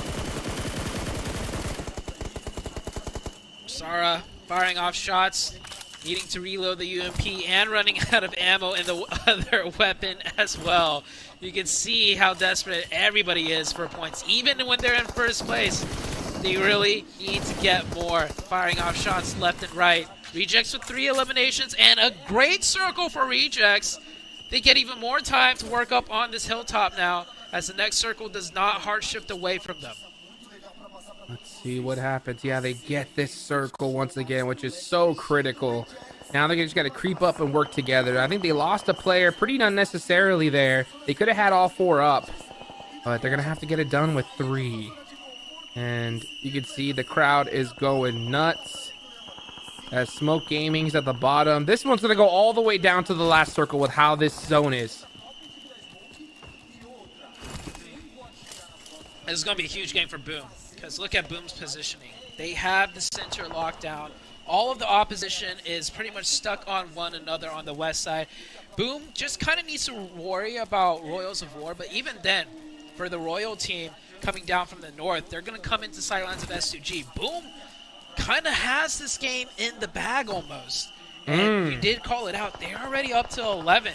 This could be one of those, 15, 16 elimination chicken dinners that it could be all more. Of these teams need from 5th downwards. Yeah, it could be more considering their position, and if that zone locks onto them, this next circle, I mean, they are a shoo-in to win this match with a ton of eliminations. And look, see, there goes Rivas from Royals of War. Here comes S2G trying to make it happen. IHC from the corner, now catching one of the players. But Boom, I'm telling you, Boom is going to just soak up so many eliminations. This is getting intense. Oh, there's another one. Razy catches Rogue. Yeah, that was a knock, and that was a point confirmation. Ziola, last one up. 0 eliminations for the IHC team right now. Smoke with all 4 up, just trying to stay alive at this little divot. Ziola, can he do anything? Meanwhile, elsewhere, Rejects. I really want to see what's going on there, because they're getting really close to Frozen. I think that should definitely be the fight to really look at. Rejects is getting that revive onto their 3rd player that got knocked by IHC. Ziola crawling, slowly crawling. I think he's going. Oh, no. Is that a nade? Oh, that looks good. Oh, that was a perfect nade. Wow. What a nade there, throwing it up the mountain, and here comes Flyboy, ready to soak up some even more points. Will we see a PMGO Finals record right here? It is totally possible. Boom. And I'll tell you what, this couldn't have been at a better time, considering that they have such a point gap. Most of the teams are out, but Reject are still up. It's only down to the top 2. You can just see that, you can hear the fans starting to get excited because they need Reject to go out early if they want their favorite squad, Alpha 7, to have a chance at passing them up. Yeah, Divine realizes the opposition from the north side is too much from S2G, so he ran elsewhere looking to maybe steal a couple points away, maybe strike at the right opportune time. He's waiting. Divine, can he pull it off? Oh, he sees all three. He has one grenade. Is he going to use the grenade first? He pulls it. It's cooking. He could get one here. See ya. He definitely gets one. Oh, he doesn't even get one. The Spidey senses out of S2G, too good. We are in a 4-way fight. S2G, Smoke Gaming, Rejects, and of course, Boom. Boom is just going to eat up these points like crazy. So Boom is going to win this game. There's no doubt about it. It's just how many eliminations are they going to get? Now they decide to strike onto S2G. Frenzy putting in some work. Divine still up from Reject, though, just trying to get more placement points. Every single moment that they're alive is going to be worse and worse for Alpha 7. And then look at this. Here comes the blue zone. S2G is getting punished. It's only Razy up, and he has the blue to his back. And finally, there goes Reject. It's down to the top 3. Yeah, Rejects out in 4th. Alpha 7's fans are happy about that, but still, Rejects will nab up more points. Boom. Can they close this out? 2 of S2G, I believe, are down. The other player of Boom pretty much handling all of Smoke Gaming from their superior positioning. This is pretty much done for the side of Boom. Who's going to get second, though? S2G or Smoke Gaming? That is going to be the question, and this is Circle 9. The zone's going to go down to nothing, so it is starting to close. Here comes the aggression from Boom, looking to soak up every single point. It's just Razy. Razy getting a nice knock, though. That was pretty huge. Oh, he gets Actually, Boom's in trouble. Now Boom can lose. Yeah, he Razy got can't both go down. of them. 1 HP. A 1v2. He's got to get this. It's a 3-way 1v1 right now, but S2G's getting the revive. S2G is getting the revive. We could have back-to-back chicken dinners. Razy takes down Smoke. 18 eliminations from Boom Esports. Can they finish it out, though? Can they get the chicken dinner? It's going to be up to their final player in a 1v2 situation. You can see the player cams. You can see the focus. Can he hit these shots? No utility at all. And look at his vest and helmet. Completely busted. Oh, that one hurt. Here comes another. It's Hamzy. done. It's done for. For 3. Oh, still alive. This is huge. Popping those bandages. He needs every can't piece of HP he can get. He peeks out, doesn't land his shots. He gets hurt and tagged instead. He's still got first aids, but they're circling him in. Razy down to that 1 HP, gets the first aid off. He needs a clean first knock. He can't get tagged at all, and that is exactly what he gets. He gets the clean knock, doesn't get tagged. Pretty much almost full HP. Gets the point confirmation too. Full 5 bullets. His UMP was down to nothing too, I think. He's got a couple bullets of the M4 and a couple bullets of the UMP. Could he loot that box? Has That's the question. I want to see them switch back camps. 5 bullets? Too risky. He's 5 bullets. He's gone. He has to loot the box. Did he get anything? No, he didn't. I don't know. He's just got the first aid. He's the got best he can do is deny points now. He's got nothing. He can't win this. Go he on can't the win blue. this. He's got the pan. He's got a pan. Oh my god. Oh my gosh. S2G wins it. Back-to-back chicken dinners from S2G. But I'll tell you what, if you're a Boom Esports fan, you ain't too mad at that, baby, because some insane eliminations come from them. What a finish. Look at this. He's probably like, he ran at me with the pan. Did you see that? He's like, this madman ran at me with the pan. Oh man. My god. If you would have gotten that pan finish, his name would have been etched in esports PUBG Mobile history forever. They would have put a monument of this man in the game. Yeah. What a way to end the game, though. And Yes. honestly, a massive one for S2G and for Boom. Wow. That was the last thing I was expecting. I was like, he's out of bullets. Blue's at his back. He's got to deny the point. But instead, he pulls out the pan and just runs at him. And I love that quick little maneuver there. He tried. I mean, that was the only play left, right? Try and grab some ammo. He couldn't get it done. And then running in with a pan. And the S2G player, I think he realized, like, wait a second. He backed up. I love that out of S2G also. A man runs at you with the pan. The only way that goes wrong is if you run at him shooting and you miss and he hits you in the head with the pan. He ran backwards, gave him all the advantages possible, and closed it out. Because as much history would have been made if Boom won that with the pan, imagine the history of losing a 1v1 when the tournament matters the most. After you guys won the last match to a guy with a pan, you definitely don't want to be that guy. You definitely don't want to be that guy. Oh boy, you know, I love that. Yeah, like I mentioned, the reaction of him just putting his hands in the air, like, what? Like, are you serious? But you know what? That's what happens. Is that, you know, you have to try to reserve as many resources as you can. But that's the thing about Miramar. We talk about it so often. How Miramar is the map where you need to store as many shots as you possibly can, because you need all of that ammunition. You need all that utility. Yeah, you never know how it's going to end up. But you know what? Yeah. It's time we bring back the 7WG. Bro, what did you think about that match? I'm still cracking up, dude. I'm glad that you guys pointed that out. The S2G player, Hamsey, decides to just back up. He's like, oh, no. This isn't going to happen to me. Let me just back up a little bit more and make sure I end up eliminating you from far away. And I mean, for Boom Esports, I was with you, Hot Jukes. I honestly thought that Boom Esports was going to be able to clutch it up there. I think they were just a little bit too split warring in regards to both of the other teams. Almost, it gave me flashbacks, honestly, of what Zebra Masters did earlier today. Oh, yeah, it's tough. I mean, that was such a hard one. They had such an advantage, though. You know, when it comes to positions, they weren't sandwiched, right? They were literally just focusing on what was in front of them. And all it takes is one little mistake and boom, you know, it could go to another team. And that's exactly what happened. Regardless, though, the most eliminations we've seen in this tournament so far, right? I believe so. I believe it is. And you know who's happy right now? S2G fans. They said that they were going to end up being champions. I was doubting it. I sure didn't see it. But now with this back-to-back chicken dinners, even though they didn't end up getting the most points, because as you mentioned, Boom Esports does end up collecting the most points due to those 19 eliminations they ended up with.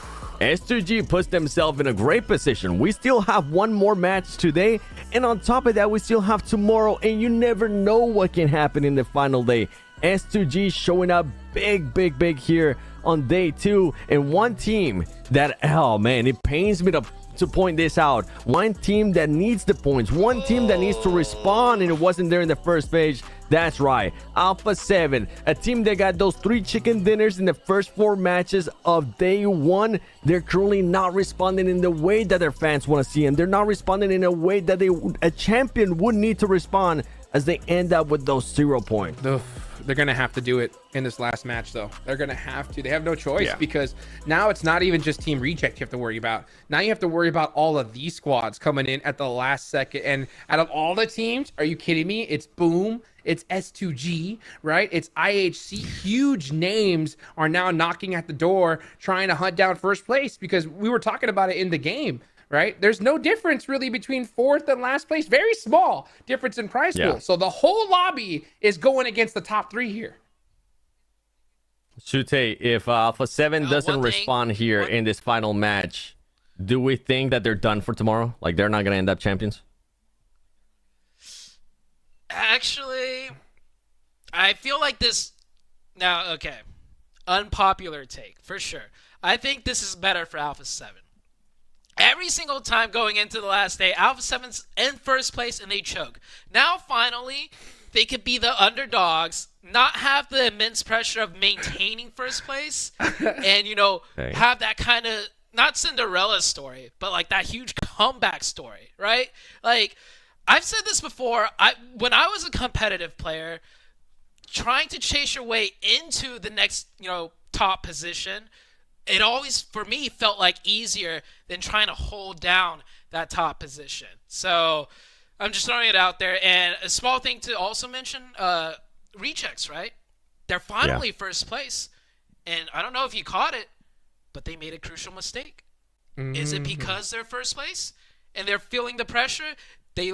Hot Jukes called it out. They lost one player unnecessarily. He was caught out in a 1v1 where they knew there could have been, people snaking or camping in corners, ahead of them, but he still went out by himself. So the first place pressure, it's definitely a real thing. Oh, for sure. Yeah, it's a real thing, hands Jukes? down. Yeah, it's a real thing. And the thing is that not only is it going to be a real thing, it's going to be more intense going into tomorrow, right? Because, like I said, it's the whole lobby versus the top 3. The top team is also the most researched team by all these squads. They're going to be looking at them like a hawk, looking and see where are you dropping, where are your vehicles going, because we have to take you out. So, I kind of agree with Zute here. I think that it's a lot easier to be in, second or third, trying to hunt down a big, because teams aren't hard focused on you as opposed to when you're just in first place with such a huge lead. Because, they had a massive gap going into today, and it was closed in match number 2. Yeah, and I would usually agree with you 100% with what you were saying there, Sute, because we even brought it up yesterday whenever they got those 3 chickens. They're like, this is a little bit scary for us, right? This would be the perfect scenario.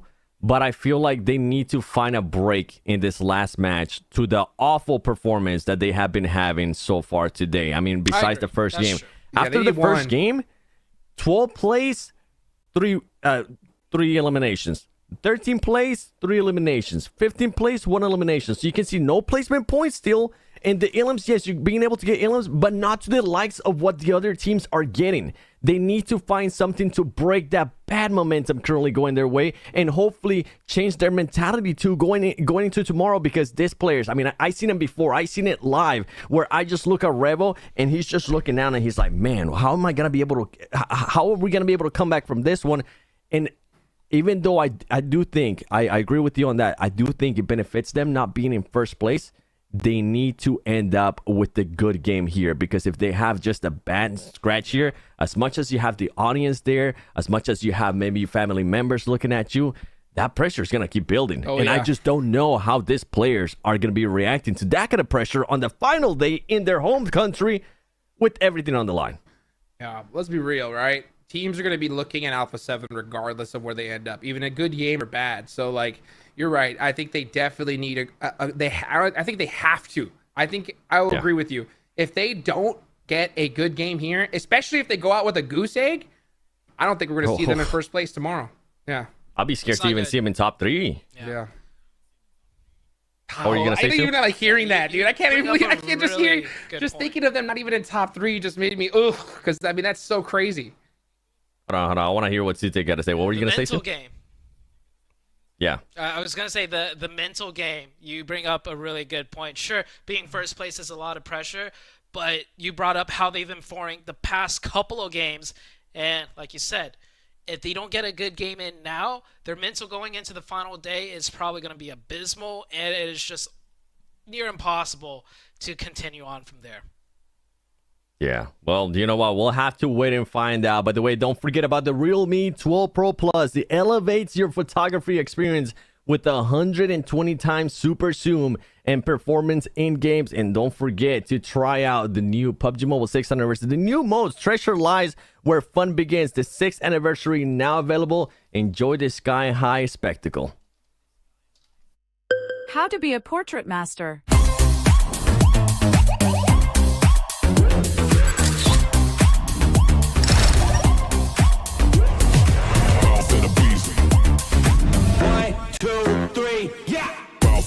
I'm a boss till I call. Boss to the beast, I'm a boss till I fall. I'm a boss on the beat, I'm a boss, spit it raw. I'm a boss, keep it G, and I walk in the talk.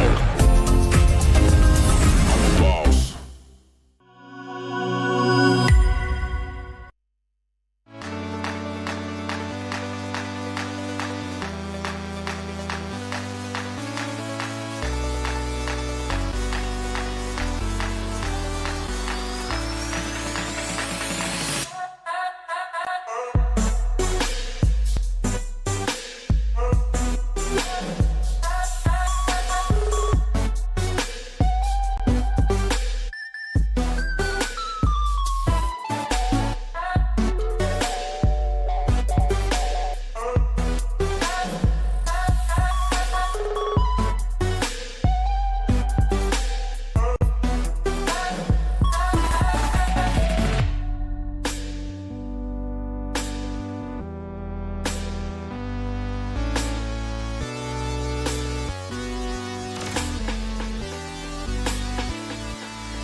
I'm excited, Hot Jukes, as we are already here on the final Miramar of... Whoa. Hold up a second. Okay, don't scare me like that. I was like, whoa, we jumped all the way already to the end. The last 4 teams are alive. Wait, well, were we talking about Alpha 7 needed to respond for that long?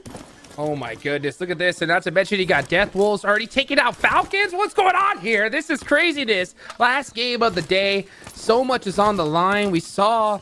Team Falcons get taken out in that last one, and the frustration from Top and the rest of the squad.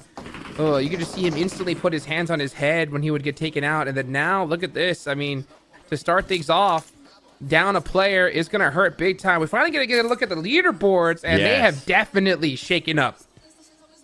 A big lead there from Rejects on Alpha 7. Now, I kind of want to talk a little bit more about that until we end up seeing some actual fighting here from some of these teams. Reject now with a 14-point lead on Alpha 7, and this is kind of the downstretch that I was talking about Alpha 7 of how they need to snap out of it, because at one point, what was it, Juice? 20-point lead Alpha 7 had, and for that much of a switch, and now look how close 3rd place, 4th place, 5th place, 6th place is to them. They could end up, I was kind of not being too serious about it, but now I am being serious about it. They could end up not being even on the top 3. 7, it wasn't a 20-point. It was a 28-point. That is insane. Almost 30 points. Losing that has got to hurt so bad, especially since that gap was gained in like 2 matches. And really, it was 1 match, right? 1 big match is all it took. And that should just prove to everybody watching just how important every single one of these matches are. And this is also goes back to why at the end of the day yesterday you were criticizing them just a little bit about, hey, like most of your placement points were only in the games you won. You have to get consistent points even when you don't get those favorable zones, and they weren't able to do it here. So I mean, it just goes to show you, 7, that I think without a shadow of a doubt, center zone is now the meta at this high level. I just don't think edge works anymore. It's just not consistent. Yep. I'm with you in regards to that. I mean, we're talking about the splits too. We're talking now about center zone. We'll have to wait and see who ends up getting blessed by those circles too, because the teams that have been getting blessed by the circles, they've been able to do wonders with it. We saw what Reject was able to do earlier today too, and felt like that was definitely a spark up to their game so far today. I'm going to be looking at some of the other teams. Team Falcons, man, not this start that you wanted to see there out of Team Falcons. Ends up losing 3 players. They're a team that's currently sitting at 67 points. And I mean, in 7th place, I'm sure they wanted to finish off the day in a much better way where they could actually try to fight for some extra points. Yes, they do have that 1 elimination point, but with the way S2G's been playing, I mean, S2G in the past 2 matches, they have jumped up so much that S2G, I think before their last 2 chicken dinners, they were in 10th place with 41 points. And for this team to now be sitting with 84 points in 5th place, that's what can happen when you can spring up back-to-back chicken dinners here, especially in this format that's only 3 days long. That is unbelievable. And I can't stress that enough, how unbelievable that is, okay? So 10th place, 41 points. 84 points now in 5th place. In case you guys, that are a little bit tough at math, do you guys realize that in 2 games, they've doubled their entire score? How insane is that? I mean, that's ridiculous. And now they're without a doubt in contention for even 1st place, especially if they have another performance like that here in this one. Hey, they're looking at the prize pool a little bit different now. Remember what you were talking about earlier with the prize pool? I mean, 1st place, 100,000, 2nd place, 50,000, 3rd, 30,000, 4th, 15,000. If they would have stayed in the position where they were earlier, it would have been 14,000. But now they can challenge for even more. Now they can possibly end up challenging for that championship. So we're hearing some of their players wanting to do. A team that definitely needs to snap out of it too. The bad streak that they've been on, it's Nova, because Nova is far away. But I mean, we know Nova can put up points as well. We know what Paraboy is able to do at times with being able to put up a lot of eliminations for his team. It just comes down, can this team do it? Because at the end of day 2, if there was ever a team that I thought was going to actually end up responding in a good way here on the 2nd day, I thought it was going to be Nova, and it's been an absolute disappointment here on day 2. I mean, yeah, straight up, if Nova doesn't get a chicken dinner here, I'm going to almost stop talking about him. That's how bad it is. because, I mean, they're just not going to have enough breathing room to even get close to these teams, you know? I mean, they're only at 50 points. At first place, I mean, they have to double their score like we saw S2G do to even compete. And Reject, Alpha 7, these squads, they're not going to stop. They're not just going to let up off the gas here, you know? So, yeah, Nova needs a double-digit chicken dinner here and now if they even want an opportunity tomorrow. It's possible, but we need to see it. Yeah. We need to wait and see how this team is going to respond, because there's a lot of other teams started to respond. We saw Reject, what they're able to do. Today, another team that we haven't really gotten a chance to talk about with all the what-ifs, and maybe they will be able to clutch this up. IHC, we really haven't gotten a chance to talk about those. Do see Vampire Esports taking on some shots there to Regnum Karya. They're going to be able to eliminate that player, turn him into a point. Vampire Esports looking to put themselves in a great position come tomorrow when they can possibly challenge for that championship. But going back to IHC, I mean, so far today, this team, yes, they did end up with a great match earlier in the day. Third place, 16 eliminations. But besides that, they really haven't been able to do much. We've been seeing a lot of 13th place, 1 elim, 14th place, 1 elim, 5th place, 0 elims. So it's not the IHC and the fragging power that we've been used to seeing from yesterday. And right now, that's why everybody's starting to jump down over them. As we do have Vampire Esports, they're starting to feel that urgency. Jukes, they're going to be taking the fight here to Regnum Karya. Yeah, and that's exactly what they should do. They were able to catch Regnum Karya slipping. They took out Silas already. Or actually, no, they didn't take out Silas, but they took out 2 players from them. They need every single point they can get on. They're going to go and push this 4v2 all day long. But they know that they need to do it quickly, because even though it's still early circle, they don't want to risk a third party. Yeah, they don't want to risk a third party. Luckily for them, is Miramar. Usually a little bit harder to get these third parties in, especially this early in the circle, as you were mentioning. Look at Silas trying to spot any of the players. Silas has been so good for this team, and he's going to be the only one alive here in this building, throwing those nades, defensive nades, trying to make him back off. He's going to have to pre-fire. He doesn't have a shotgun to his name. Here comes the push, and it's just easy pickings right there for Vampire Esports, as they're going to be switching their focus towards trying to find Kisyu, and Kisyu does have a shotgun, so they need to be careful how they end up making this push. Yeah. Vampire Esports do not want to lose any players. They're gonna hear that vehicle. Kisyu says, you know what, I'm not even gonna leave it up to a chance to this shotgun. I'll see you guys tomorrow. Bye Bye. Gonna try to put up some points on the board. Regnum Karya, man, they were so consistent in day 1, but it just didn't have it, you know, in day 2. Especially when you have these crazy point sponges every game, 7. You know, it's insane just how many eliminations we've seen from teams that need it. You know, 10 last game, 19. That is ridiculous. I can't even just stress how huge that was for a squad like Boom. The next circle does go on up. It does head on to the north side, so it looks like we're going to have a little bit of a water treatment zone here. And we're going to see teams make that rotation nice and quick here, as they're on that hunt for that top 3. S2G, Boom's already got 2 eliminations. Are you kidding me? Alpha 7, a team that we're looking for that response out of them. There you go. This is more what we want to see out of Alpha 7. Royals of War. If you want to do the reject route, do it, Alpha 7. Shoot the boxes, because you guys need that confidence. You guys need that momentum. But this is great for this team. Now, they need to focus towards the end of the match. They need those also placement points. We know they can get the eliminations, Hot Jukes. We've seen them do it over and over again. But we need to start seeing also those placement points out of this team. I'll tell you what they need, 7. They need someone from the crowd to run up on and give them an eyebrow slit. That'll give them that buff they needed. Meanwhile, Boom is still soaking up some more points against IHC as well. So Boom is on the hunt here towards the end. Like I said, 7, though, if that happens, if we see a couple eyebrow slits on the players of Alpha 7, these guys are going to be unstoppable. Maybe start dyeing their hair too. Tomorrow they're gonna be showing up with completely different colors on their hair. Boom has made a big jump up, man. 3rd place right now, 86 points, 4 eliminations. This team is looking good. This team is looking to carry momentum, as in the previous 2 matches. 3rd place, 6 elims. 2nd place, 19 elims. And something that I'm glad you mentioned as well earlier was the sponge points. We're starting to see, especially I feel like today, those teams that end up being in 1st and 2nd place, being able to get over 10 eliminations, and that's something that I'm not used to seeing as consistent as we're starting to see here today. With the last match, I mean, we saw what SGG was able to do. We definitely saw what Boom was able to do. And for those teams that needs the points, for those teams, I'm gonna start looking there towards Vampire Esports, Nova, like you were mentioning, and so on. For those teams towards the middle of the pack, they need to start worrying a little bit more out of how heavy those teams at the top are. Oh, yes, sir, indeed. Imagine real quick if Alpha 7 coming tomorrow, like the way the Falcons did at PMWI. You remember that? Imagine. Just come in straight bald. Dude, that would be a crazy play. Nah, that's not going to happen, though. But you know what? I'll tell you what. Just for them to start off with 4 eliminations here, I think was just huge for their mental. They needed it. They needed just one good fight under their belt to kind of change the pace, you know? Like you mentioned, I think that they realize it, everybody realizes it, how important it is for them to be able to finish strong here.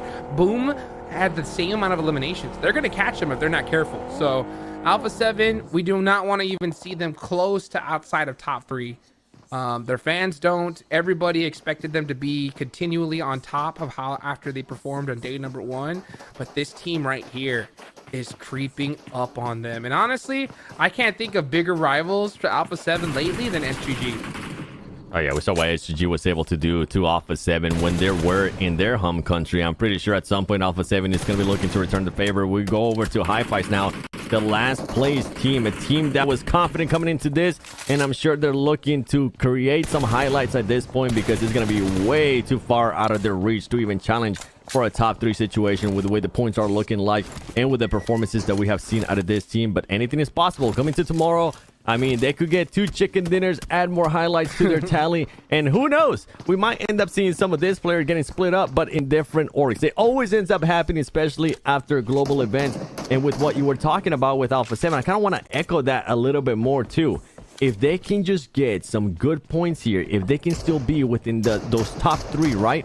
That's going to be a big confidence booster for the team going to tomorrow. But if they do end up jumping out of those top 3 and they get jump, oh man, that mental state's just going to be completely on the floor. And for that team, I feel like it'll be just tough, man, to snap out of it. They don't want to be playing catch up tomorrow. That is for sure. So they definitely want to continue strong here. They have a great position. The zone is now centered up.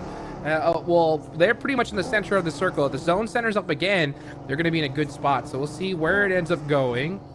Boom is still on a tear, though, man. That's the one squad I think is going to have that X factor. Monkey, what are you even doing shooting at that? You got no business. Honestly, like, that's something that I hope that this team learns. Like, shooting from that far distance, why?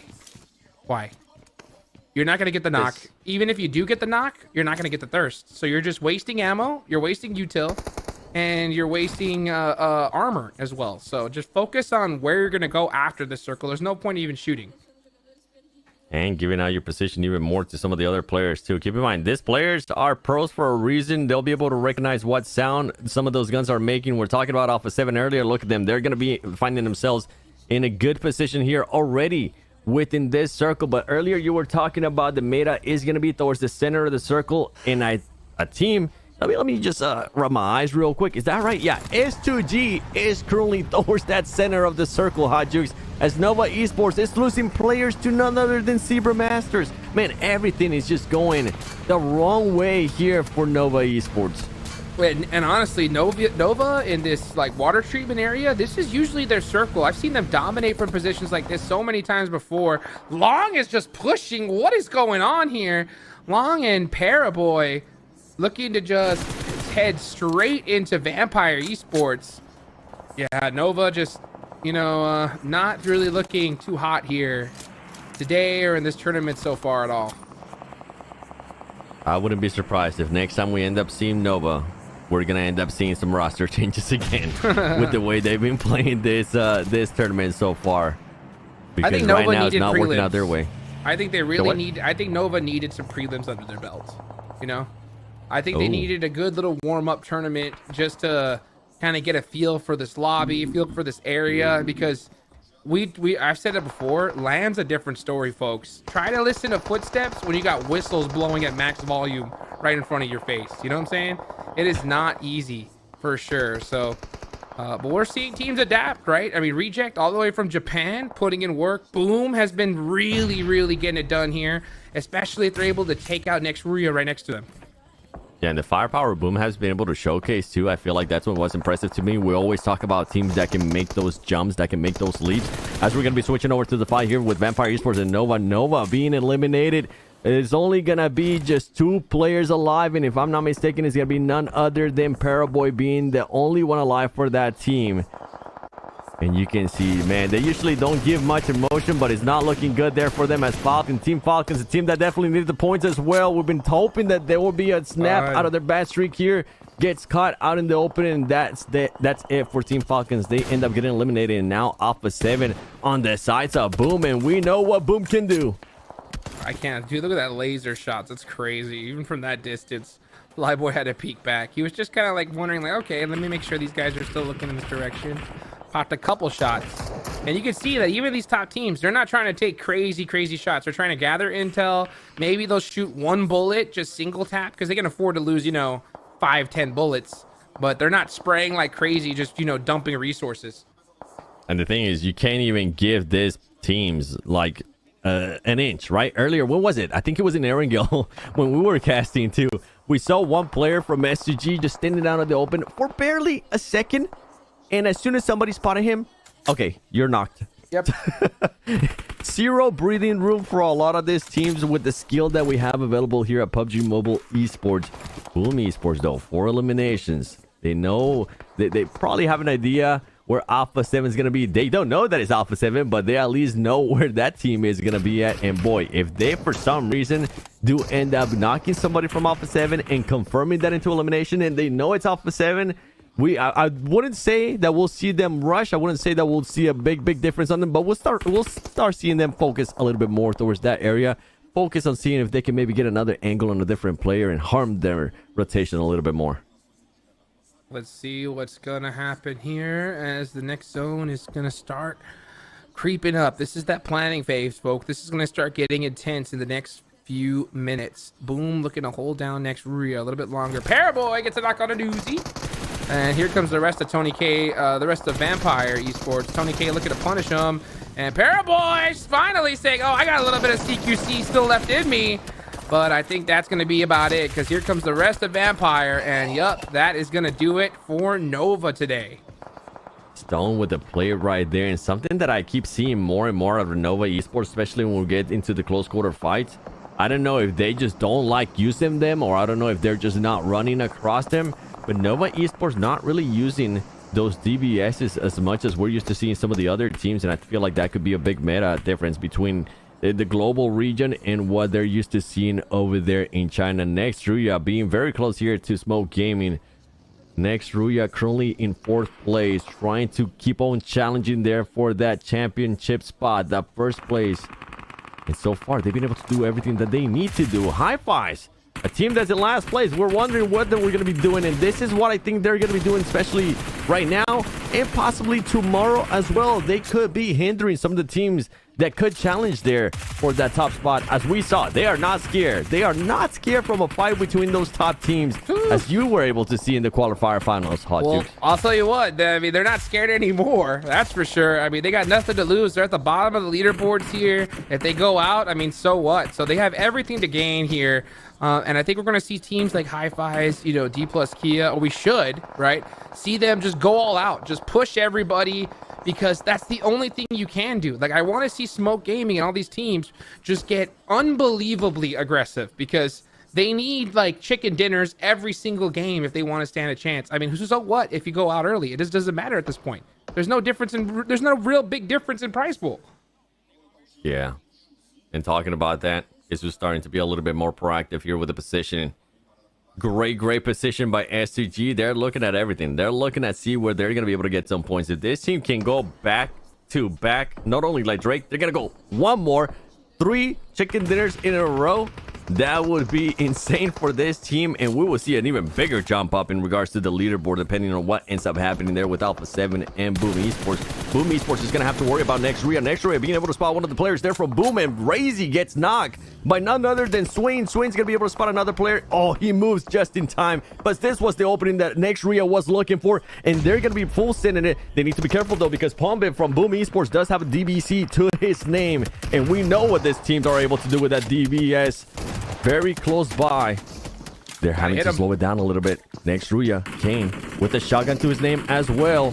Who's going to end up taking this fight, Jukes? That's all he's trying to do. He's just trying to slow it down so that way they can get these reses off, but they're not going to be able to. They're forced to crawl way too far. So it is going to be a 2v3 versus Nextria. Oh, that knock from Frozen. So good. Boom, just getting picked apart. Nextria finally starting to wake up here. Great shot, though, from Frenzy. Wow. Frenzy trying to secure as many points for his team as possible. Not only just being patient here within this building, he's gonna possibly try to start being a little bit more aggressive. Meanwhile, if there was ever a time for Alpha 7 to third party a fight, this would be it, considering that Alpha 7 is outside of this circle, and I think that's what they might be doing. They just need to do it in unison, as Boom does end up getting eliminated. Good for Nextria right there, being able to get rid of Boom, and I think they only ended up losing, yes, just one player.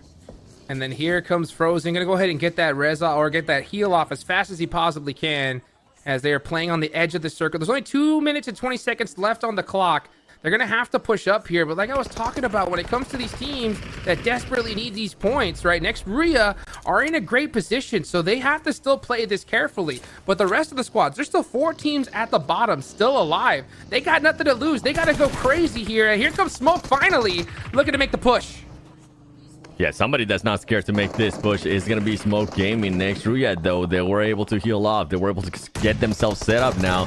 Smoke Gaming, some of the players are currently low health. You can see there Kane with that shotgun, trying to see if anybody's going to be giving him an angle. And for some reason, Miyaki threw a grenade. I thought that was going to hit. It doesn't end up hitting. We're starting to get grenades as well from Alpha 7. Alpha 7 looking to see if they can get into this action, because if they, for some reason, are able to third party this would be massive for that team. Nextria trying to find those angles. Meanwhile, oh my goodness, somebody's stopped Neto, because that was a filthy 180. And not to mention, with the pump shotgun of all things, he's going to start applying the pressure even more. Smoke need every point they could get, but Nextria need these so much more. And Z-Wolf gets knocked by a mini up close and personal. And then now here comes a 3v1 to finish off Nextria. And can he pull off a miracle? He needs every single point he can get. He's stuck in the corner in the house. Crazy, but yeah, with the UMP, there's not much you could do. So there they go out in 9th place. No placement points. No placement points whatsoever, but I mean, I thought we were gonna wait until tomorrow to start seeing this kind of stuff. We're starting to see it right now. At the end of day 2, teams that need those points are starting to get eliminated by those teams towards the bottom that aren't afraid of taking a fight, aren't afraid if they're gonna lose or not because of where they are currently positioned. Zebra Masters yeah. Finally getting spotted there by Hi-Fi's, and that's gonna be massive for some of the other teams, because I think that Zebra Masters player was holding the angles there for Alpha 7. That's why Alpha 7 wasn't able to push up. And on top of that, I think I saw Hi-Fi's as well. Some of their players taking on some shots to Alpha 7. Alpha 7 is not in a good position. S2G right now in a great position, as they are going to have a lot of angles towards everybody, and they're going to just pick and choose who they want to fight. They got to watch out though, Jukes, because I'm looking at this circle here. And depending on what the next circle is, oh yeah, they're gonna have to rotate out. I was about to say they were in a great position for that second, and then the second the zone pops, see ya. They're starting to hop in their vehicles, and they're gonna have to find something up close. Now I think it's all wide open right down that hill in front of them, so they're gonna have to find some cover, make some cover if they need to. They only have a few vehicles. Yeah, there's nothing. They are gonna be wide out in the open after this one. So it's going to be interesting to see what they can do. They can obviously push Smoke Gaming here and try to soak up some points. But we'll see what ends up happening. Meanwhile, Alpha 7 just trying to stay as quiet as possible. Dead center, an absolute war is happening, though, between Vampire and none other than Hi-Fi's. And it's D plus Kia with the third party taking out Vampire Esports. That one is going to hurt. D plus Kia saying thank you very much, Hi-Fi's. We will definitely take that help there on making sure that Vampire Esports is next to us. And Hi-Fi's not scared to take on that fight. This is what we were talking about. This is what we expected. Look at all of the other rotations that the teams are going to have to do. STG is going to be super exposed. D plus Kia making sure that they stay on everybody. They know that there's going to be a fight out there. And meanwhile, Hi-Fi's as well, trying to see if they can possibly get some angles on D plus Kia. The madness is about to ensue. Alpha 7 trying to get a little bit closer here within this circle and making sure that they lay down, because they know S2G is going to be up there and S2G could start shooting down on them. They need to be quiet, no, but instead they take the shots. I'm so shocked that they took that shot there. I think they needed to play it just as quiet as possible, not try to get any attention towards them. S2G had to hear those. I wonder what they're looking and even thinking about doing, because S2G in their position, I don't think they can crest that hill at all. So Alpha 7 are so safe and so sound for the time being. But yeah, Alpha 7 now finally looking in that direction, trying to take some shots. He needs to get this knock on Razy.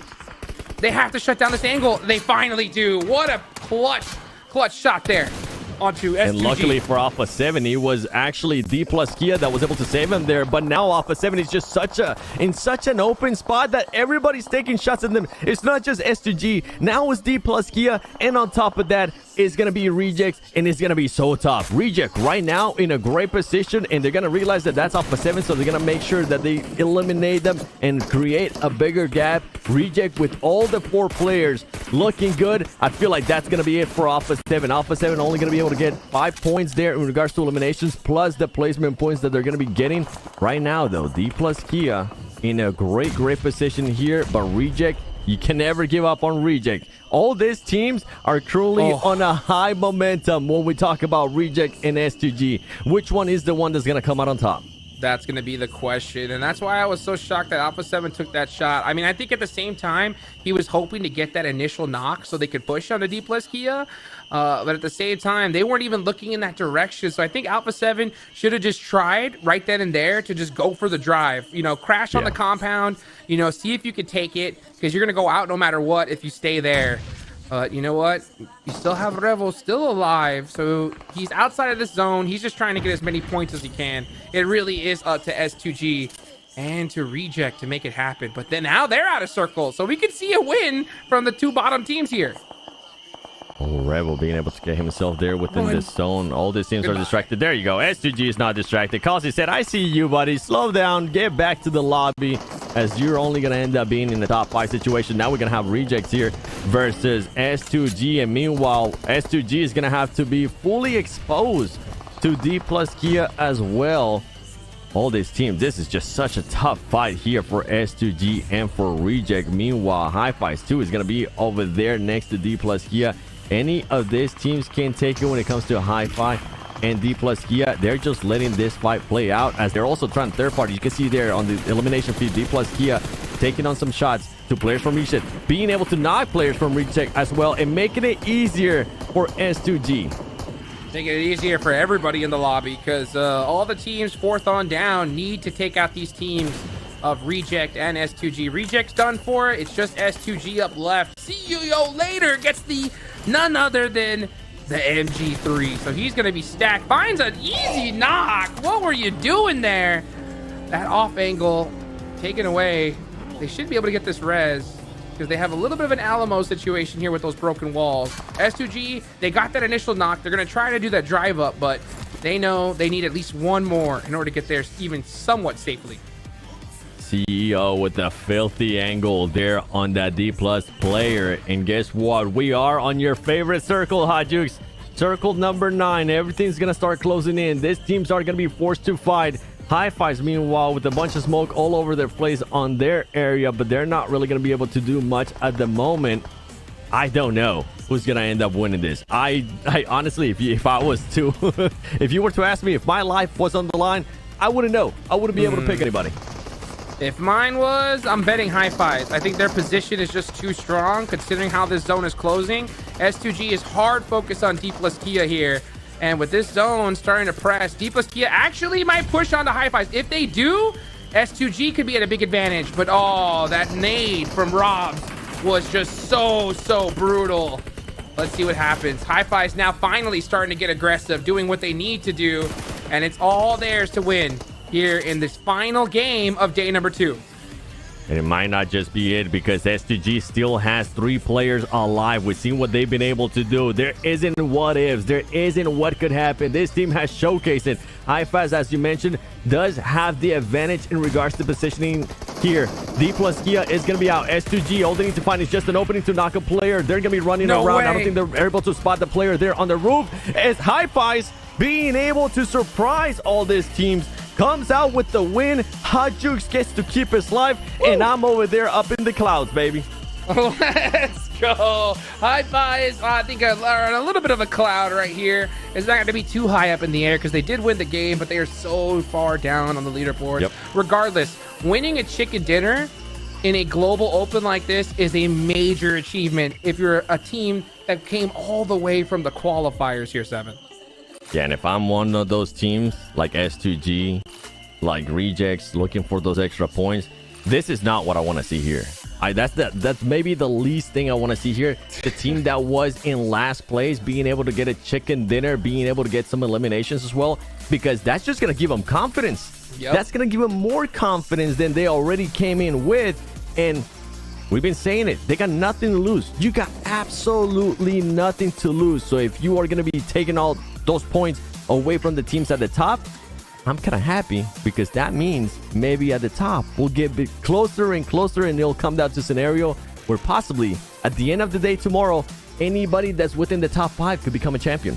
Yeah, I will say something that I really like from HiFives is what they did in the qualifiers, right? The last game of the day, they knew what the strategy was. We had to drop on Falcons and we have to put up some points. That's exactly what they did. You can see the excitement, the fact that they won this game in the finals. So the thing is you're right. This is worst case scenario for the teams above them, especially for this squad, because if they're confident and they say tomorrow, hey, you know what? We still got a chance, boys. We can do this, you know? All we got to do is hot drop the top squads, take them out, and then frag out. And if they do that, it's going to disrupt everything for these top teams. I'm all for it, man. I'm all for it. Let the madness begin tomorrow, because with the way today ended, I don't know what's going to be happening tomorrow. And I mean, Alpha 7 in a way, even though they didn't end up getting the points that we wanted them to, they did end up with some good eliminations. S2G as well, being able to play second place here, almost 3 chicken dinners in a row. That's what you want to see, 2 out of those challenging teams. And then not only that, we saw Boom being able to get some elims. We saw Reject being able to get some elims. Sute, I don't know who's going to end up winning tomorrow with the way everything is currently playing out.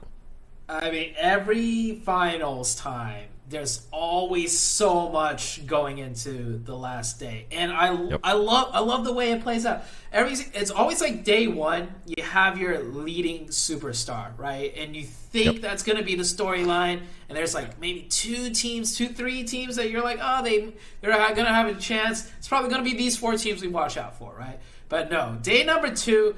Everything just gets switched up, and going into day number 3, it's like everybody has a piece of the cake. And I love that you mentioned like HiFives, right? The last place team just got a chicken dinner. That just means anybody in this lobby could put out do some pressure, go crazy, go wild, and the top team, the second team, third place, fourth, nobody is safe at this point, like you said. Absolutely nobody's safe. And on top of that, I mean, teams towards the top, we're talking about Rejects, we're talking about next Ruya at 1.2, S2G.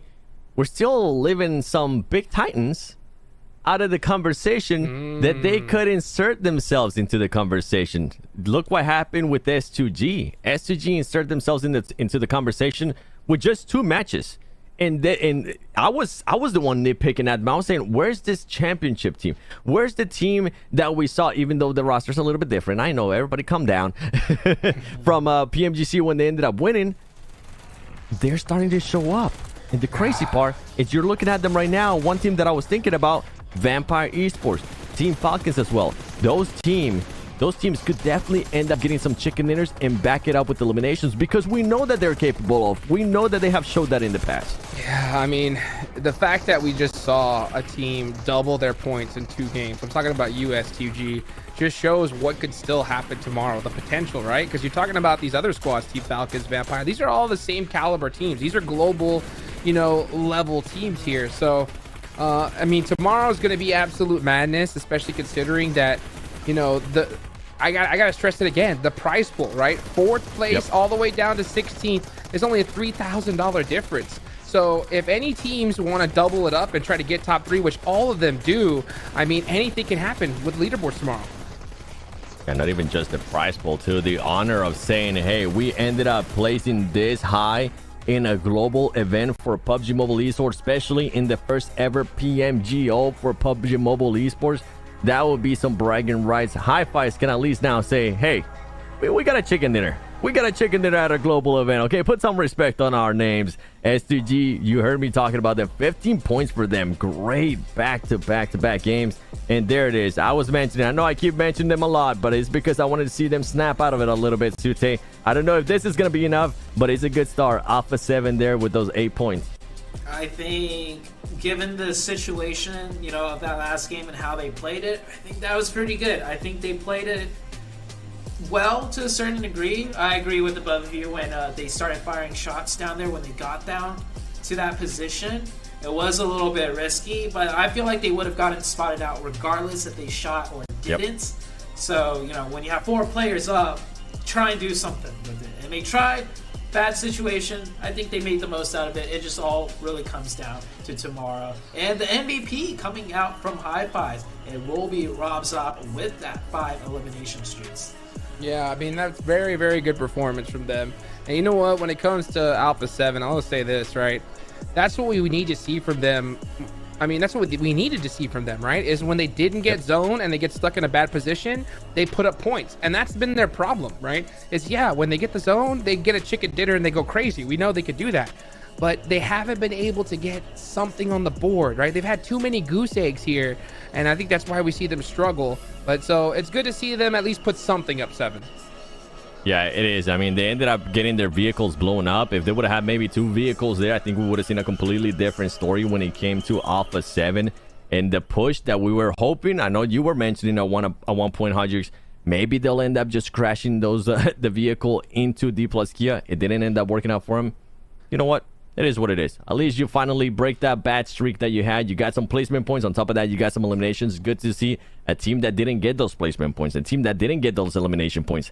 IHC, man, we were so hyped up on this team that today I felt like it was just a completely different IHC from what we saw yesterday. I won't count them out, though. I won't count them out. For sure. The only reason why I'm not counting them out is, and I'm not saying that you even assume that. I mean, the thing is just they could not get a final circle. They weren't getting blessed at all today. So the fact that they were still putting up points and having some pop-off games without that happening makes me very, like, look at them like this, because it could happen like tomorrow. If they get circles tomorrow, they could soak up a ridiculous amount of points. Like, their ceiling is so high. It's just about getting in that good position. Yeah. And the good thing, too, for IHC, I feel like Sute, and something that might go in their favor with how everything today went, too, that it wasn't Alpha 7 just getting the chicken dinners. It wasn't those teams that were closer to them. Now it was teams like S2G being able to soak up some of those points, stopping them from getting those points. And you mentioned it, too, Hodges. Everything is going to be close. So with that said, do we possibly... I'm sorry, boys. I'm going to put you on the spot here. Okay, do we think we'll see an IHC of what we saw in day 1 in regards to points, or do you think it might be we're not going to be seeing that out of them? I think we are, and the reason why I say that is because I think 4th place on down is going to be so focused at, you know, reject the top 3 that it's going to give an opportunity for that teams right below there to sneak their way in, get a couple eliminations. Teams aren't going to worry about them, and then all of a sudden IHC has a 20 elimination chicken dinner and they're in 1st place. All I gotta say is remember the IHC comeback last year, right? True. They've been in this position before.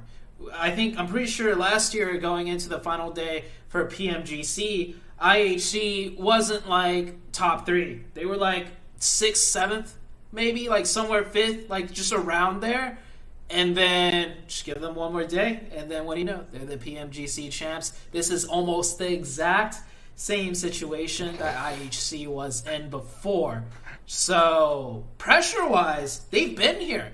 Yep. they're gonna have the right mindset. They're gonna have that championship mindset because they know they can do it because they have done it. But Boom and S2G today popped off so hard. Hey, who knows what could happen tomorrow? So many things could happen. I agree with everything you guys said. I especially agree with what you say, Hot Jukes, that today they weren't getting the circles, and I'm so happy that you pointed that out because we even saw it in Erangel at one point. Remember when they ended up crashing onto Vampire Esports and they only ended up losing just one player? That was a wild play for that team. And they ended up with a lot of eliminations during that match, and they were taking their fights to everybody. It's not like they were willing to take it. They had to take those fights, and we know that they're able to take those fights. So I'm definitely not cutting out IHC. I just want to start seeing more consistency out of team. And no surprise here, Regioso out of Reject getting that performer of the day with those 15 eliminations, 3,562 damage. What a performance from Regioso here. I mean, these guys have just gone crazy so far. So let's take it to this main stage. PMGO Brazil, and I'm here with PGO CEO, so we can talk a little bit of the fact that he's the best player of the day. He played really, really well. Congratulations, you played amazing. Congratulations. And I want to ask you, basically, if you're satisfied with your personal performance today. 一番いい選手だった今日と言ってたけど、自分のプログレスについてどう思いますか？特に今日は運が良かったなっていう一日でした。Hoje foi bom dia para ele. Ele está satisfeito com. He's satisfied with his day today and his progress. It was a nice day for him today. Thank you. And also want to ask you, because Reject has been playing really, really well. You had a chicken dinner yesterday. Today you had two. So what's the key point so you can have such a consistent performance here? 昨日はチキンのディナーがあったけど、今日もよくしました。そのキーポイントはどうなりますか？何をしなきゃならないでしょう？敵が見えたらただ倒すだけなんで、ムーブとか特に深く考えず、本当やりたいことをやるのが一番かなと。They want to think better their strategy about the movement and how they're going to do the game later. Perfect. And also I want to ask you, how do you plan to spend the rest of your day so you can come tomorrow in your best level? 今日の一日どうしますか？どのように休みます？その明日元気で来るようにどうしますか？帰ったらすぐに寝て、たくさん寝て、とりあえず明日遊びの気持ちでやれたらいいかなと思います。They just want to come back to the hotel and sleep a lot, and they're sure they will come tomorrow full of energy.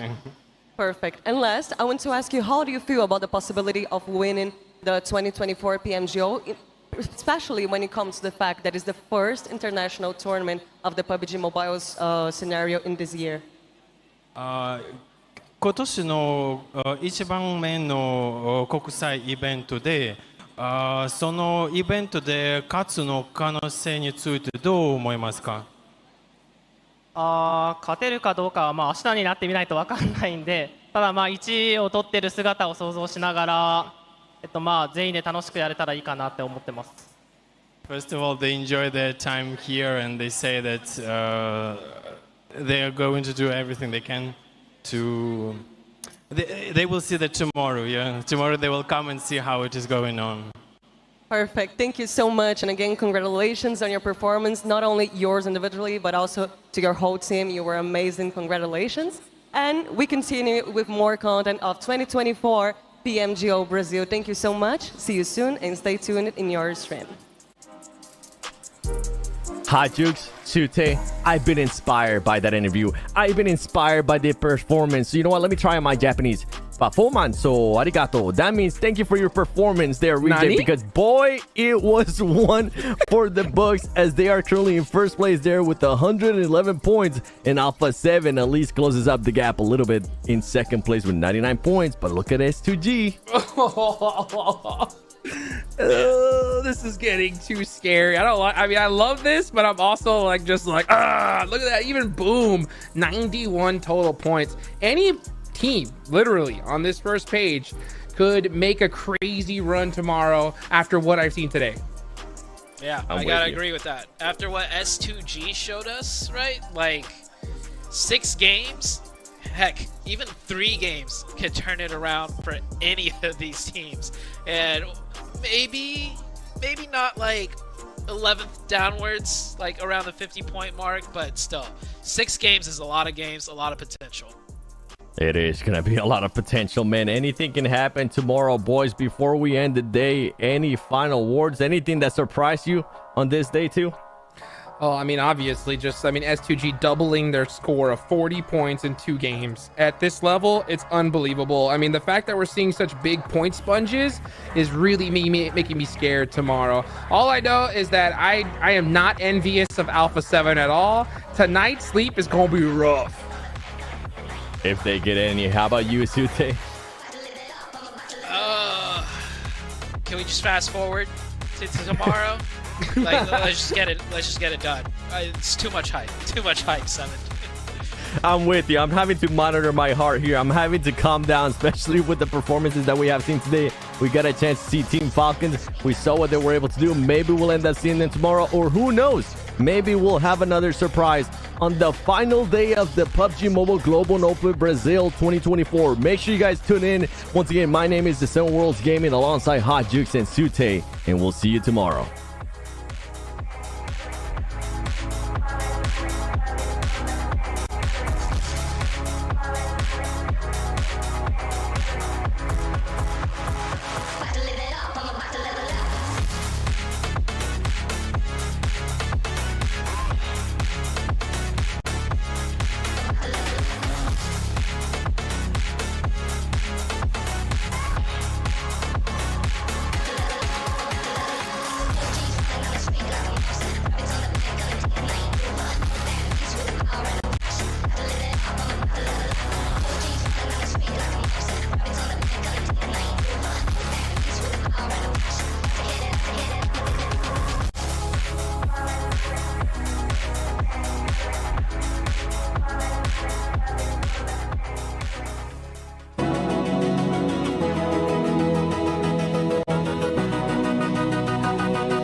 Treasure ship and raise the flag. Magic in the